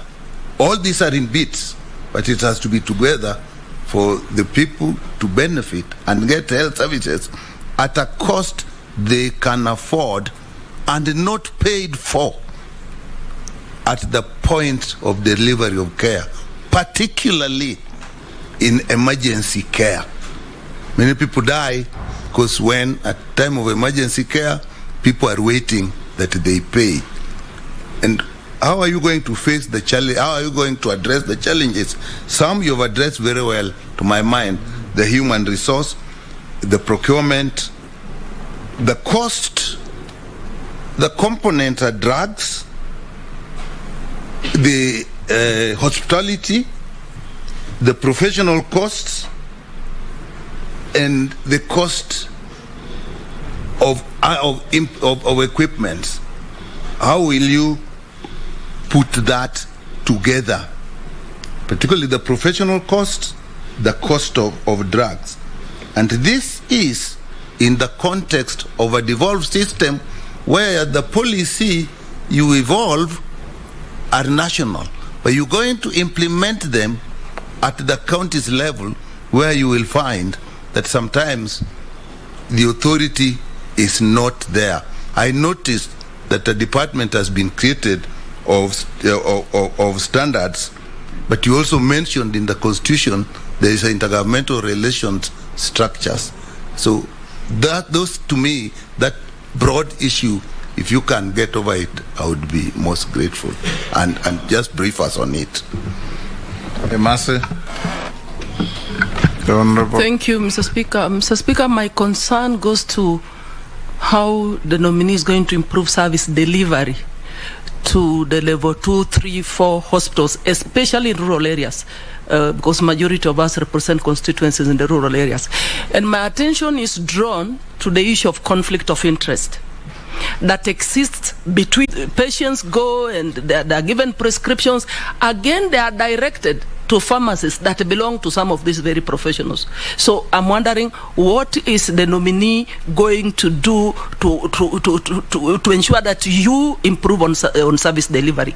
And finally, even on the issue of equipments that have been distributed to these hospitals, some of them have not been operationalized because they do not have the right personnel to execute the task. So, Mr. Speaker, we lose so many people. Our mothers go to the nearest health centers, they cannot get the required services, they are referred to the county hospitals, they are referred to the national, they have no money for an ambulance. In the process of trying to solicit funds or seek for support, we are losing an expectant mother. We are losing an innocent child. So, can you tell us what you're going to do to address the challenges that are facing our health sector? Thank you. You can take on those before we take another batch. Thank you, Chair. And thank you, Honorable Naisula. And as you rightfully put it, in the act that NHIF is now sending more funds in terms of reimbursement to private hospitals vis-a-vis public hospitals. Mheshimiwa, what we should be asking ourselves is, why are people going to private hospitals? And from my training, we do what is called root cause analysis. That we ask ourselves why, up to the moment that we can no longer ask ourselves why. And from where I sit, the public hospitals are ill-equipped. The public hospitals do not have medicines. The public hospitals, the healthcare workers are not there. Therefore, as a country, then we need more of a paradigm shift in terms of what are we going to ensure that our public hospitals are working. If our public hospitals are working, people will go to them, and the reimbursements will not go to private, they'll go to public. But now we are in a catch-22 situation. Should we stop the payments to private? Should we lose life because we've said everyone should go to public? No. So, as if this committee approves of me, then we shall be working together to ensure that our public hospitals are working through proper funding, through ensuring that institutions are working. An institution like KEMSA, if the public hospital is expecting to get drugs from KEMSA, and KEMSA does not have drugs because they have not paid their manufacturer or their vendor, they have not paid the vendor, and KEMSA says it is because the county has not paid. Therefore, it is a cycle. So we must get to a position where we say enough is enough, and this is where we are going to begin to ensure that public hospitals in Kenya are working. Honorable Naisula, I'll be proud that when I leave, they'll say this is the woman who made public hospitals work. And that is what I intend to do. Drushia, can I ask her something? What are you going to do about the doctors? Because, you know, most of the doctors, when they go for the further studies, and it's the government which is paying for them. If you go to Kenyatta Hospital... Kami, you are going to be the next online.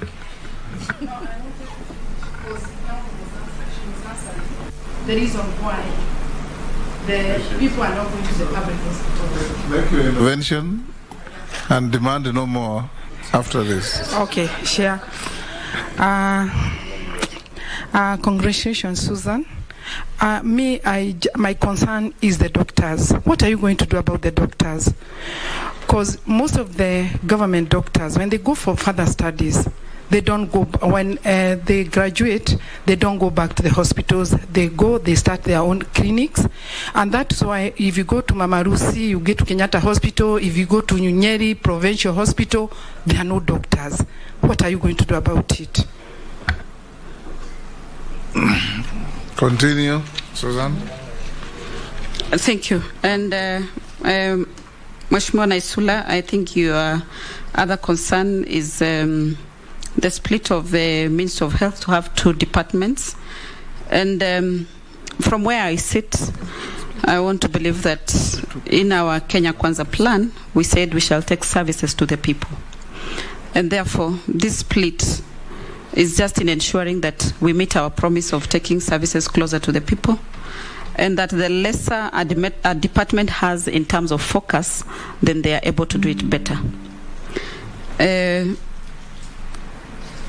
next question was on reproductive health. Mheshimiwa, I didn't get your name because you're seated behind, neither did I see your plug. Gikaria. Gikaria. Nakuru Town. Mheshimiwa Gikaria, national reproductive health, just like any other health, under Article 43 of the Constitution, every Kenyan has the right to the highest level of health. And reproductive health is one of it. And as you rightfully put it, we have a lot of teenage pregnancies. We have HIV cases. And you're wondering what is it then that I'll be able to do in terms of involving everyone in managing this menace. So as I said, we, under the Article 43, a right to health. I am aware that there is a national reproductive health policy, a recent one, that I think is 2022 to 2030, that has just been launched, and it provides a framework on how to handle these reproductive health issues. And one of them is the teenage pregnancies. But from where I sit, it will take an approach of whole government, because if you look at these teenage pregnancies, they are occurring to school-going children. And therefore, we must have then reproductive health and sex education in schools, so that then girls are taught how to take care of themselves to avoid these teenage pregnancies. And these teenage pregnancies are occurring because of girls are getting impregnated by adults. So then we should be asking ourselves, who are these adults who are irresponsible and impregnating teenage girls? I once heard on TV someone say that in an area, if a girl teenage is found pregnant, they will be taken to the chief's home to live there.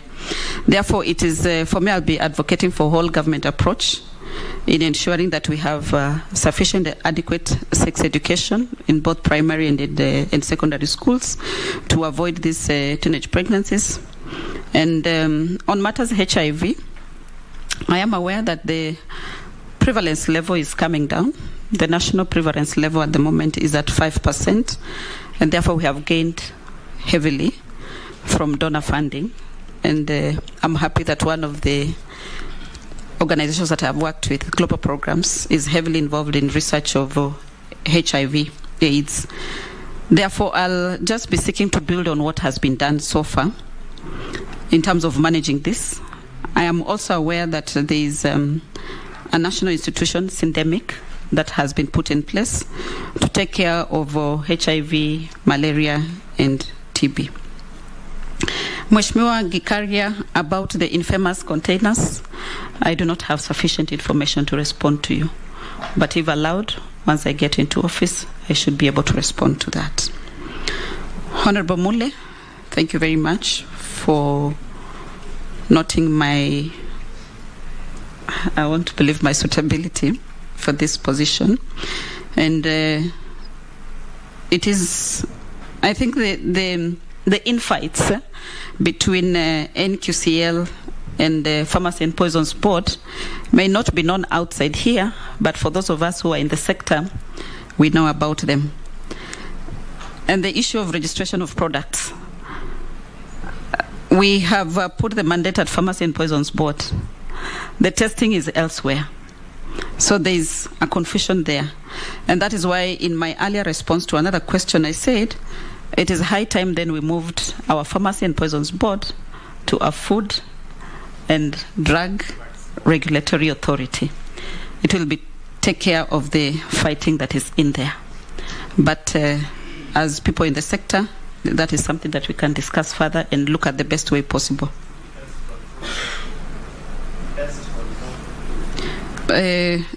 Pest control board. I do not have sufficient details on that board. Point of information, Chair, it's a totally different. It's in agriculture. I have a very clear mind why I'm asking this. Mr. Speaker, the moment we talk about GMO and we are talking about the safety of the seeds which will come in, and she's talking about Food and Drug Authority, I can assure you we'll have to intermarry those two departments to get the safety of this country. The challenge will be, as there is what is so-called infight on the other end of the NQLC, you still find a challenge with the Pest Control Board, whereby they don't want to be managed from anywhere else apart from the Minister of Agriculture. We are saying this because we interacted with the Pharmacy and Food and Drug Authority bill, which had been drafted by Dr. Bukose in last parliament. And I can assure you, to bring the two ministries together to agree on this, to move on the Food Drug Authority, was next to impossible. Honorable Mole, if we've been following the developments, the new government, the new administration has brought in place a ministry headed by one of the persons we vetted here, Musalia Mudavadi, who will be coordinating those government agencies. And it will be quite easy to bring together Food and Farmers and Poisons Board, Pest Control, KFIS, and name it. I mean, that's what his duty will be. And it will be very easy to, a coordinated government will have no problem doing these things. An uncoordinated government will have very difficult ways of getting things done. So let's not live with the history of lack of coordination. We are moving into better coordination. To Dr. Nyikal, and the Honorable Mule from hijacking the floor and engaging in side shows. Thank you, Chair. And thank you, Mheshimiwa Dr. Nyikal. I appreciate your wealth of experience in matters health, and I understand where your passion comes from in matters healthcare. And one of the promises that we made, Kenya Kwanza government has made, and it is in our plan, is ensuring that we deliver universal healthcare. You have asked for the roadmap to this, and you are concerned about the out-of-pocket payments by the population, which is very expensive, the cost of professionals, the cost of equipment, and the cost of drugs. Chair and Honorable Nyikal, as we sit here today, you must be very lucky if you are not in a WhatsApp group that is contributing to a medical bill. And therefore, the Kenya Kwanza plan is to ensure that we take care of this. How are we going to do it? Through NHIF. And as I said earlier, that we have a population of close to 11 million Kenyans in the informal sector who are not registered on NHIF.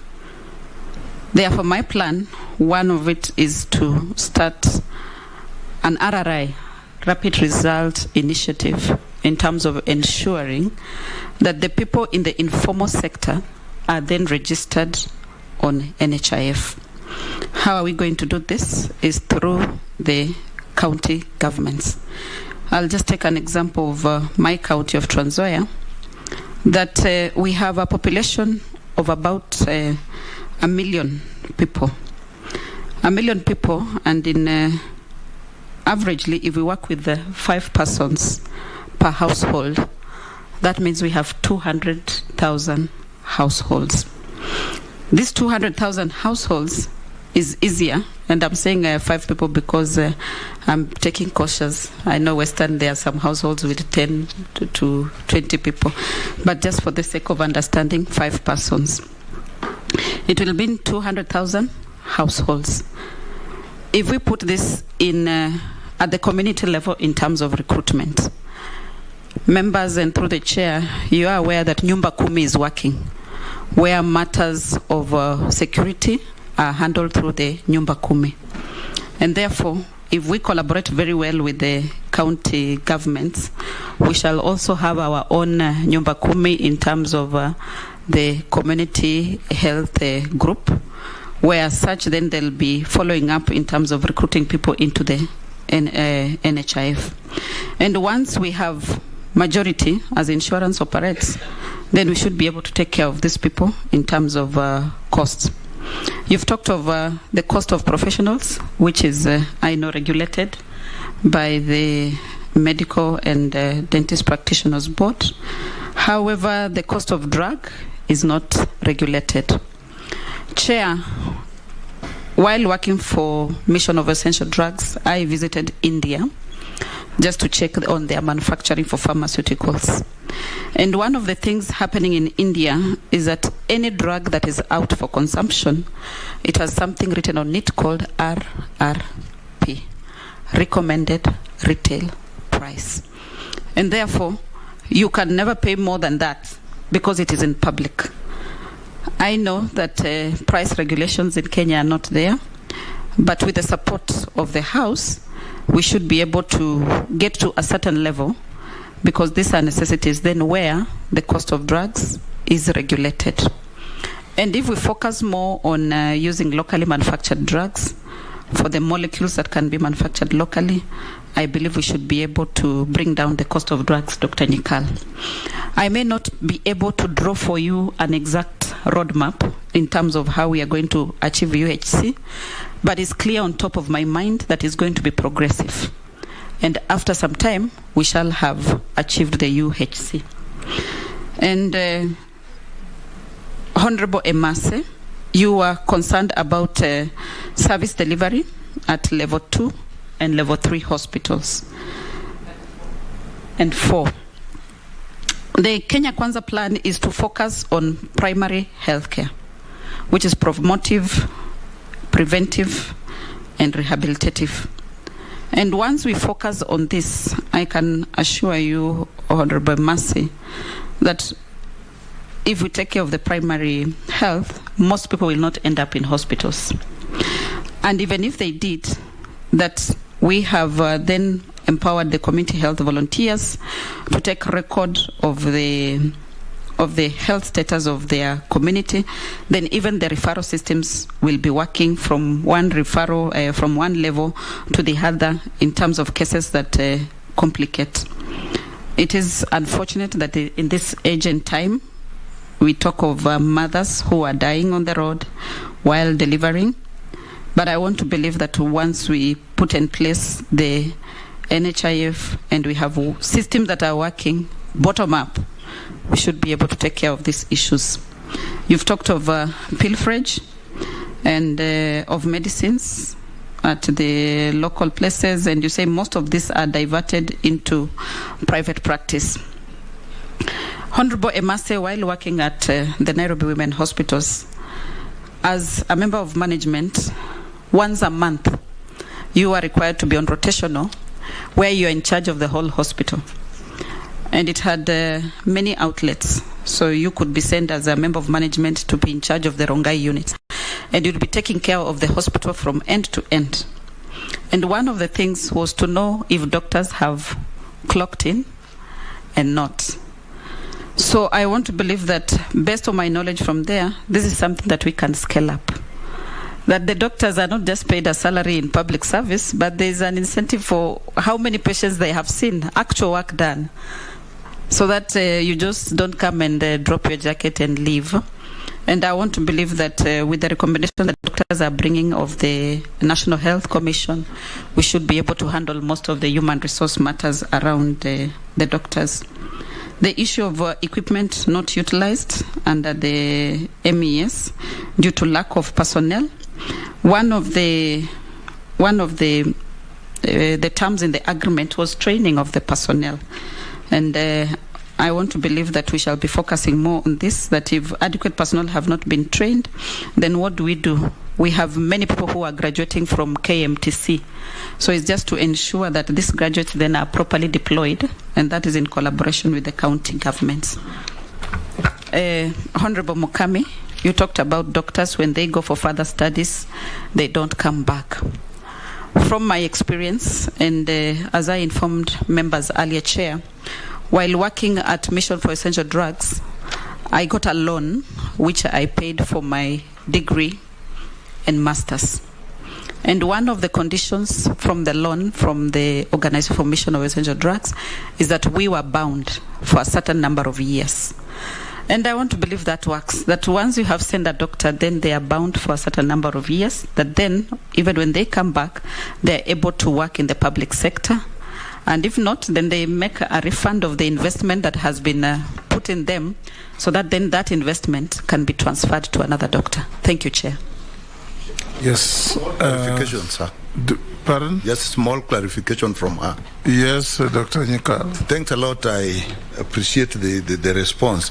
You haven't answered the interface between the county and the national government, because you do policies and then they do the implementation, and sometimes that does not run through. For example, when you are talking of quantification on drugs, the quantification should be done at the counties, not at the national government.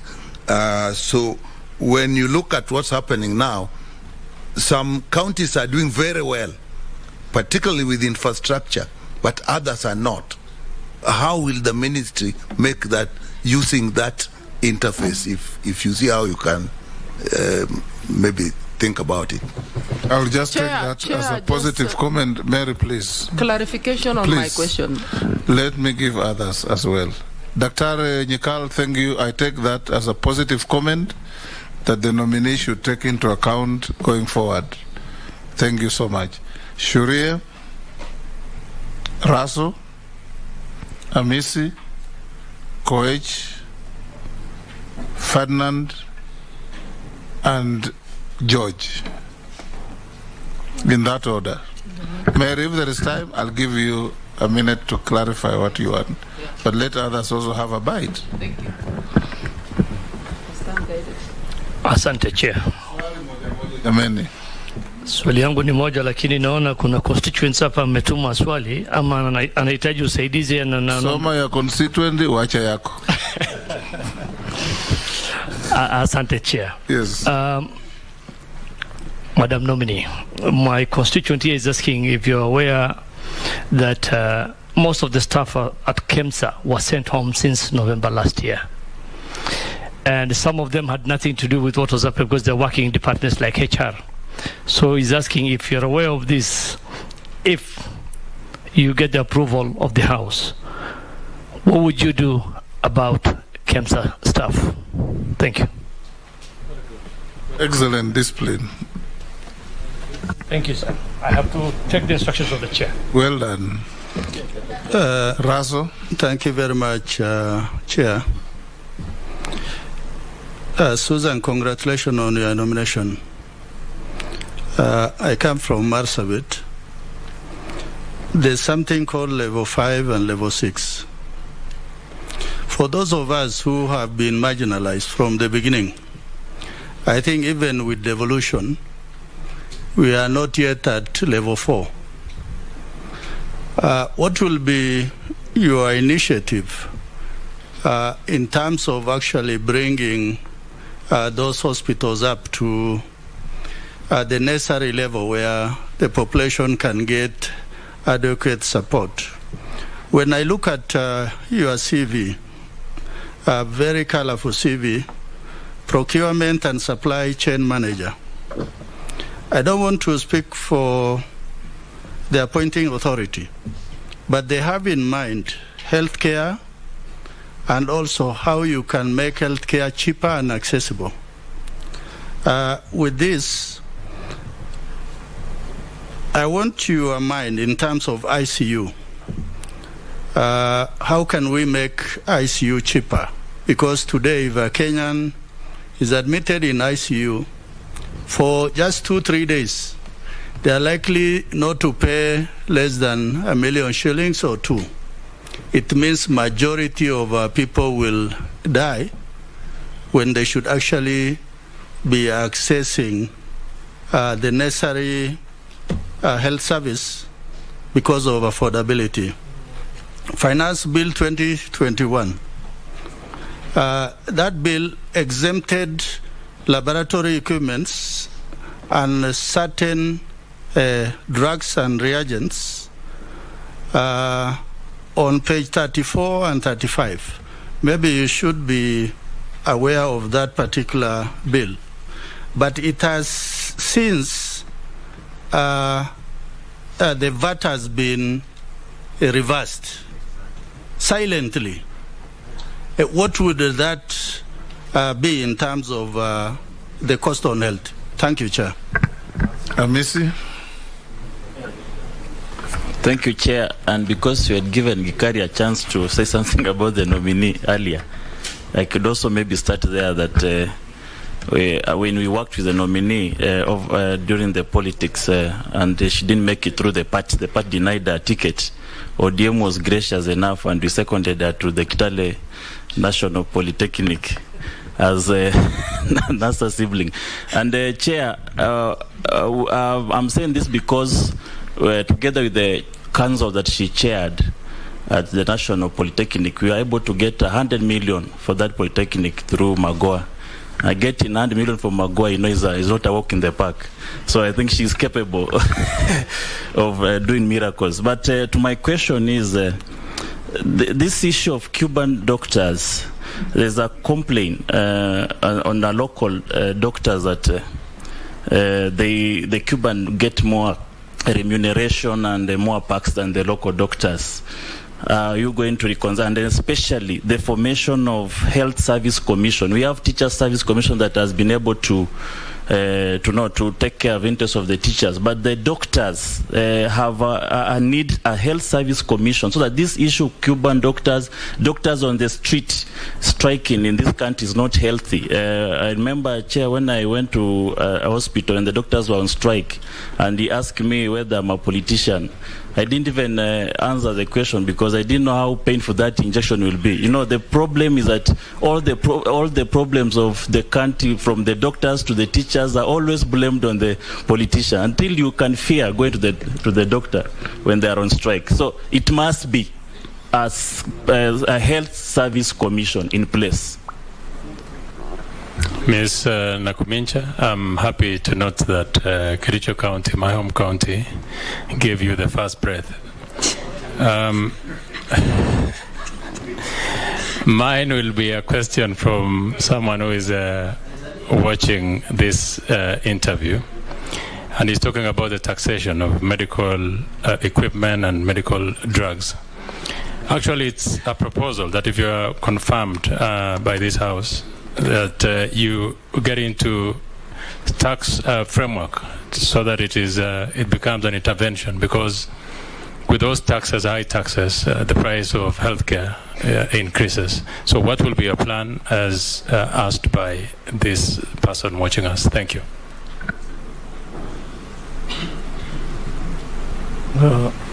What was the next? Ferdinand? You forgot? No, I didn't forget. I'm really keen, very keen here. Congratulations once more for the appointment. So I think you're doing well. Now, I want to ask you a question, or rather your comment, on the retention of patients and the bodies. Some hospitals, particularly general hospitals, today, as I'm talking to you, I have a body that's been retained for 6 days in the Eldoret because of non-payment of the hospital bill. What do you want to say about that? And of course, there are also patients who are retained for non-payment of the bills. What are you going to do if you have met a minister for health? Thank you. Thank you. Thank you, Mr. Chairman. The first question, two of them from my constituents. The first question is from one of the nurses who about a year ago was recruited to go to Britain on expatriate basis. Yes. Chair, I wanted to seek your indulgence. Yes. That issues that relate to my constituency will be dealt with at the health committee level. We need to deal with the global affairs of health now of the country. But if I bring problems of my constituency, Chair, that there's a nurse that was sacked, what can she do about it? Chair. Sorry, you've not even listened to the question. It concerns everybody. I'm sorry. This recruitment was for the entire country. By the minister. Sorry, I was consulting with the majority leader. Yes, let me just ask, please. Let me have the leeway. I don't think Junet has any right whatsoever to interject. When you're going to ask about what, I have the right to do so. So please don't. Thank you, Mr. Chairman. I have the right to raise a point of order, Chair. Your right to raise a point of order is legitimate. Let him now ask his question. Let me ask you the question, because the person asking is in the constituency, but is the entire country. Through the Ministry of Labour, a year ago, there was a proposed expatriation of health workers to Britain, UK. That went on, but eventually we are not sure what happened. My question to the nominee is whether, if that chance still exists, she will be able to carry it through, or we do not have enough health workers in the country, as a result of which you're going to absorb everybody who has done health practice and professional. Number two. Only one. So, because I have two, absolutely. Number two, very quickly, universal health care. Through the Ministry of Health, in the year 2020, nurses were contracted and they were given contracts for 3 years in the countrywide. Now, these contracts are coming to an end in June 2023. As nominee Minister for Health, would you consider what to do with these contractees, whether it's to absorb them permanently and pensionable, or it's extension of contracts? Thank you. Your time is up, so compress your answers. Thank you, sir. Thank you, Chair. Honorable Shure, whether I'm aware that staff at KEMSA were sent home, and therefore what will I do about it? Honorable Chair, I am aware that reforms are ongoing at KEMSA, and as I sit here as a CS nominee, I do not have full details of the nature of the reforms. Therefore, I would request that if this committee approves of my nomination, that once I get into office, then the matter is looked into. Honorable Raso, you spoke about level 5 and level 6, and what do we do to bring up the other hospitals to this level? As I said earlier, the focus of Kenya Kwanza plan is on primary health care, and therefore we shall be looking to equip more the hospitals at the bottom. And once the hospitals are at the bottom are working, there may be very little need to upscale. And if there is need to upscale in terms of then capacity and the healthcare workforce, we shall work together with the county governments through the intergovernmental sector, so that then we are able to determine which are the ones to be upscaled. And I want to agree with you that in those areas of Marsabit, Wajir, Garissa, there's a lot of work to be done. You asked about the cost of ICU beds and how do we make it affordable. The simple answer would be through ensuring that NHIF is able to cover for this, and therefore we are going to do the RRI that I talked about in terms of recruiting people to be able to be enrolled into the NHIF, hoping that then it covers all this. About the bill that is there, Mheshimiwa Raso, I do not have full details.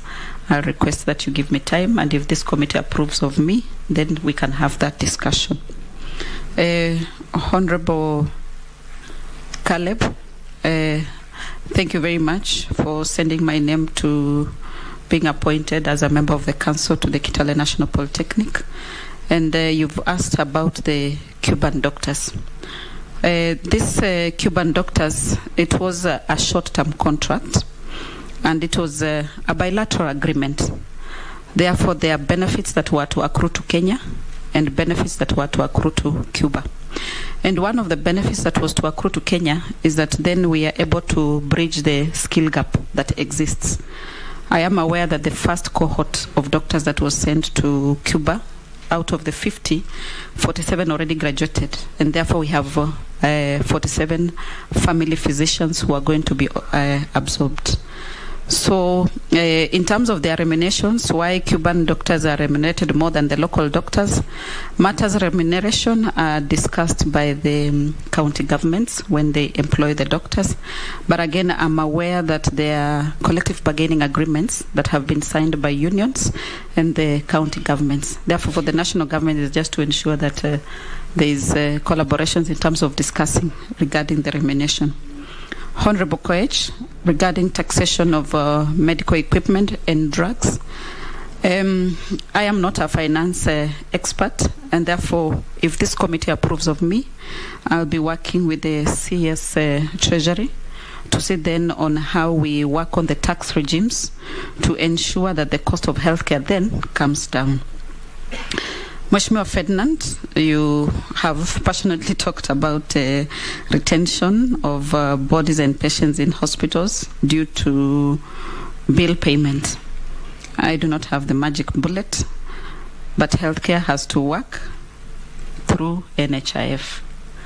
And therefore, together with the members of this committee and members of the House, whatever it takes to do radical changes to ensure that everyone, and now there's a bill that is mandatory, the listing to NHIF. We have to work together to ensure that that works, so that then the strain on us, the many WhatsApp groups that you are in and I'm in, then we are able to take care of that. Mheshimiwa, the question on expatriation of nurses to the UK and whether that continues or not. This country, training of nurses is being done by very many institutions. I am aware that KMTC only churns out about 3,000 nurses per year. And therefore, I'm not sure that we can absorb them locally, all of them. And if we need to expatriate, I believe we shall be bringing revenue to this country if we expatriate these nurses. So from where I sit, it is something that should continue so long as we have excess resource. Then we should be able to earn revenue from the excess resources. Whether contracts will be renewed or not, every contract must be reviewed on its own merit. If the person has performed well and it merits being renewed, then so be it. If it does not merit, then it will not be renewed. Thank you very much, Chair. Thank you. I just want to tell the nominee that she's done extremely well, and that as a Kenyan woman, I'm extremely proud of you. Thank you very much. Thank you. Chair, Yes, Chair, through you with Chair. That is yes. how, I don't know, this is my boss, but that is totally out of order. She has heard you.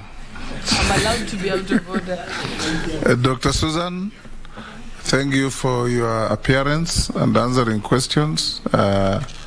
The lack of sufficient interventions as you're answering as a story to tell. You will now have 3 minutes to tell this committee your final wishes.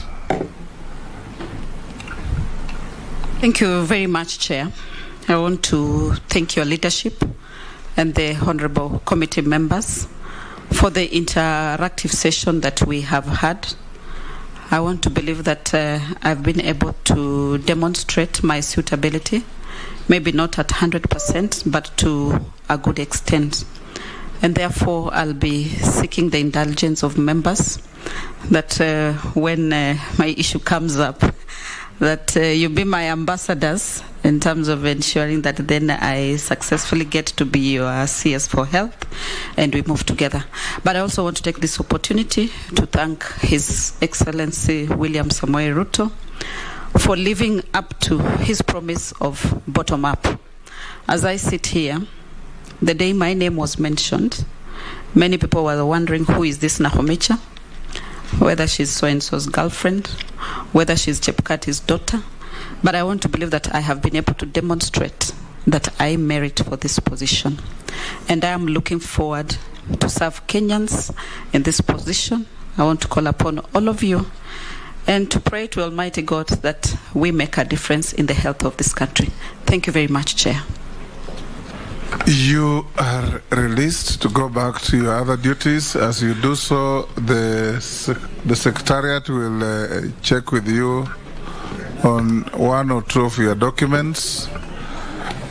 Sergeant, you can show the nominee her way out.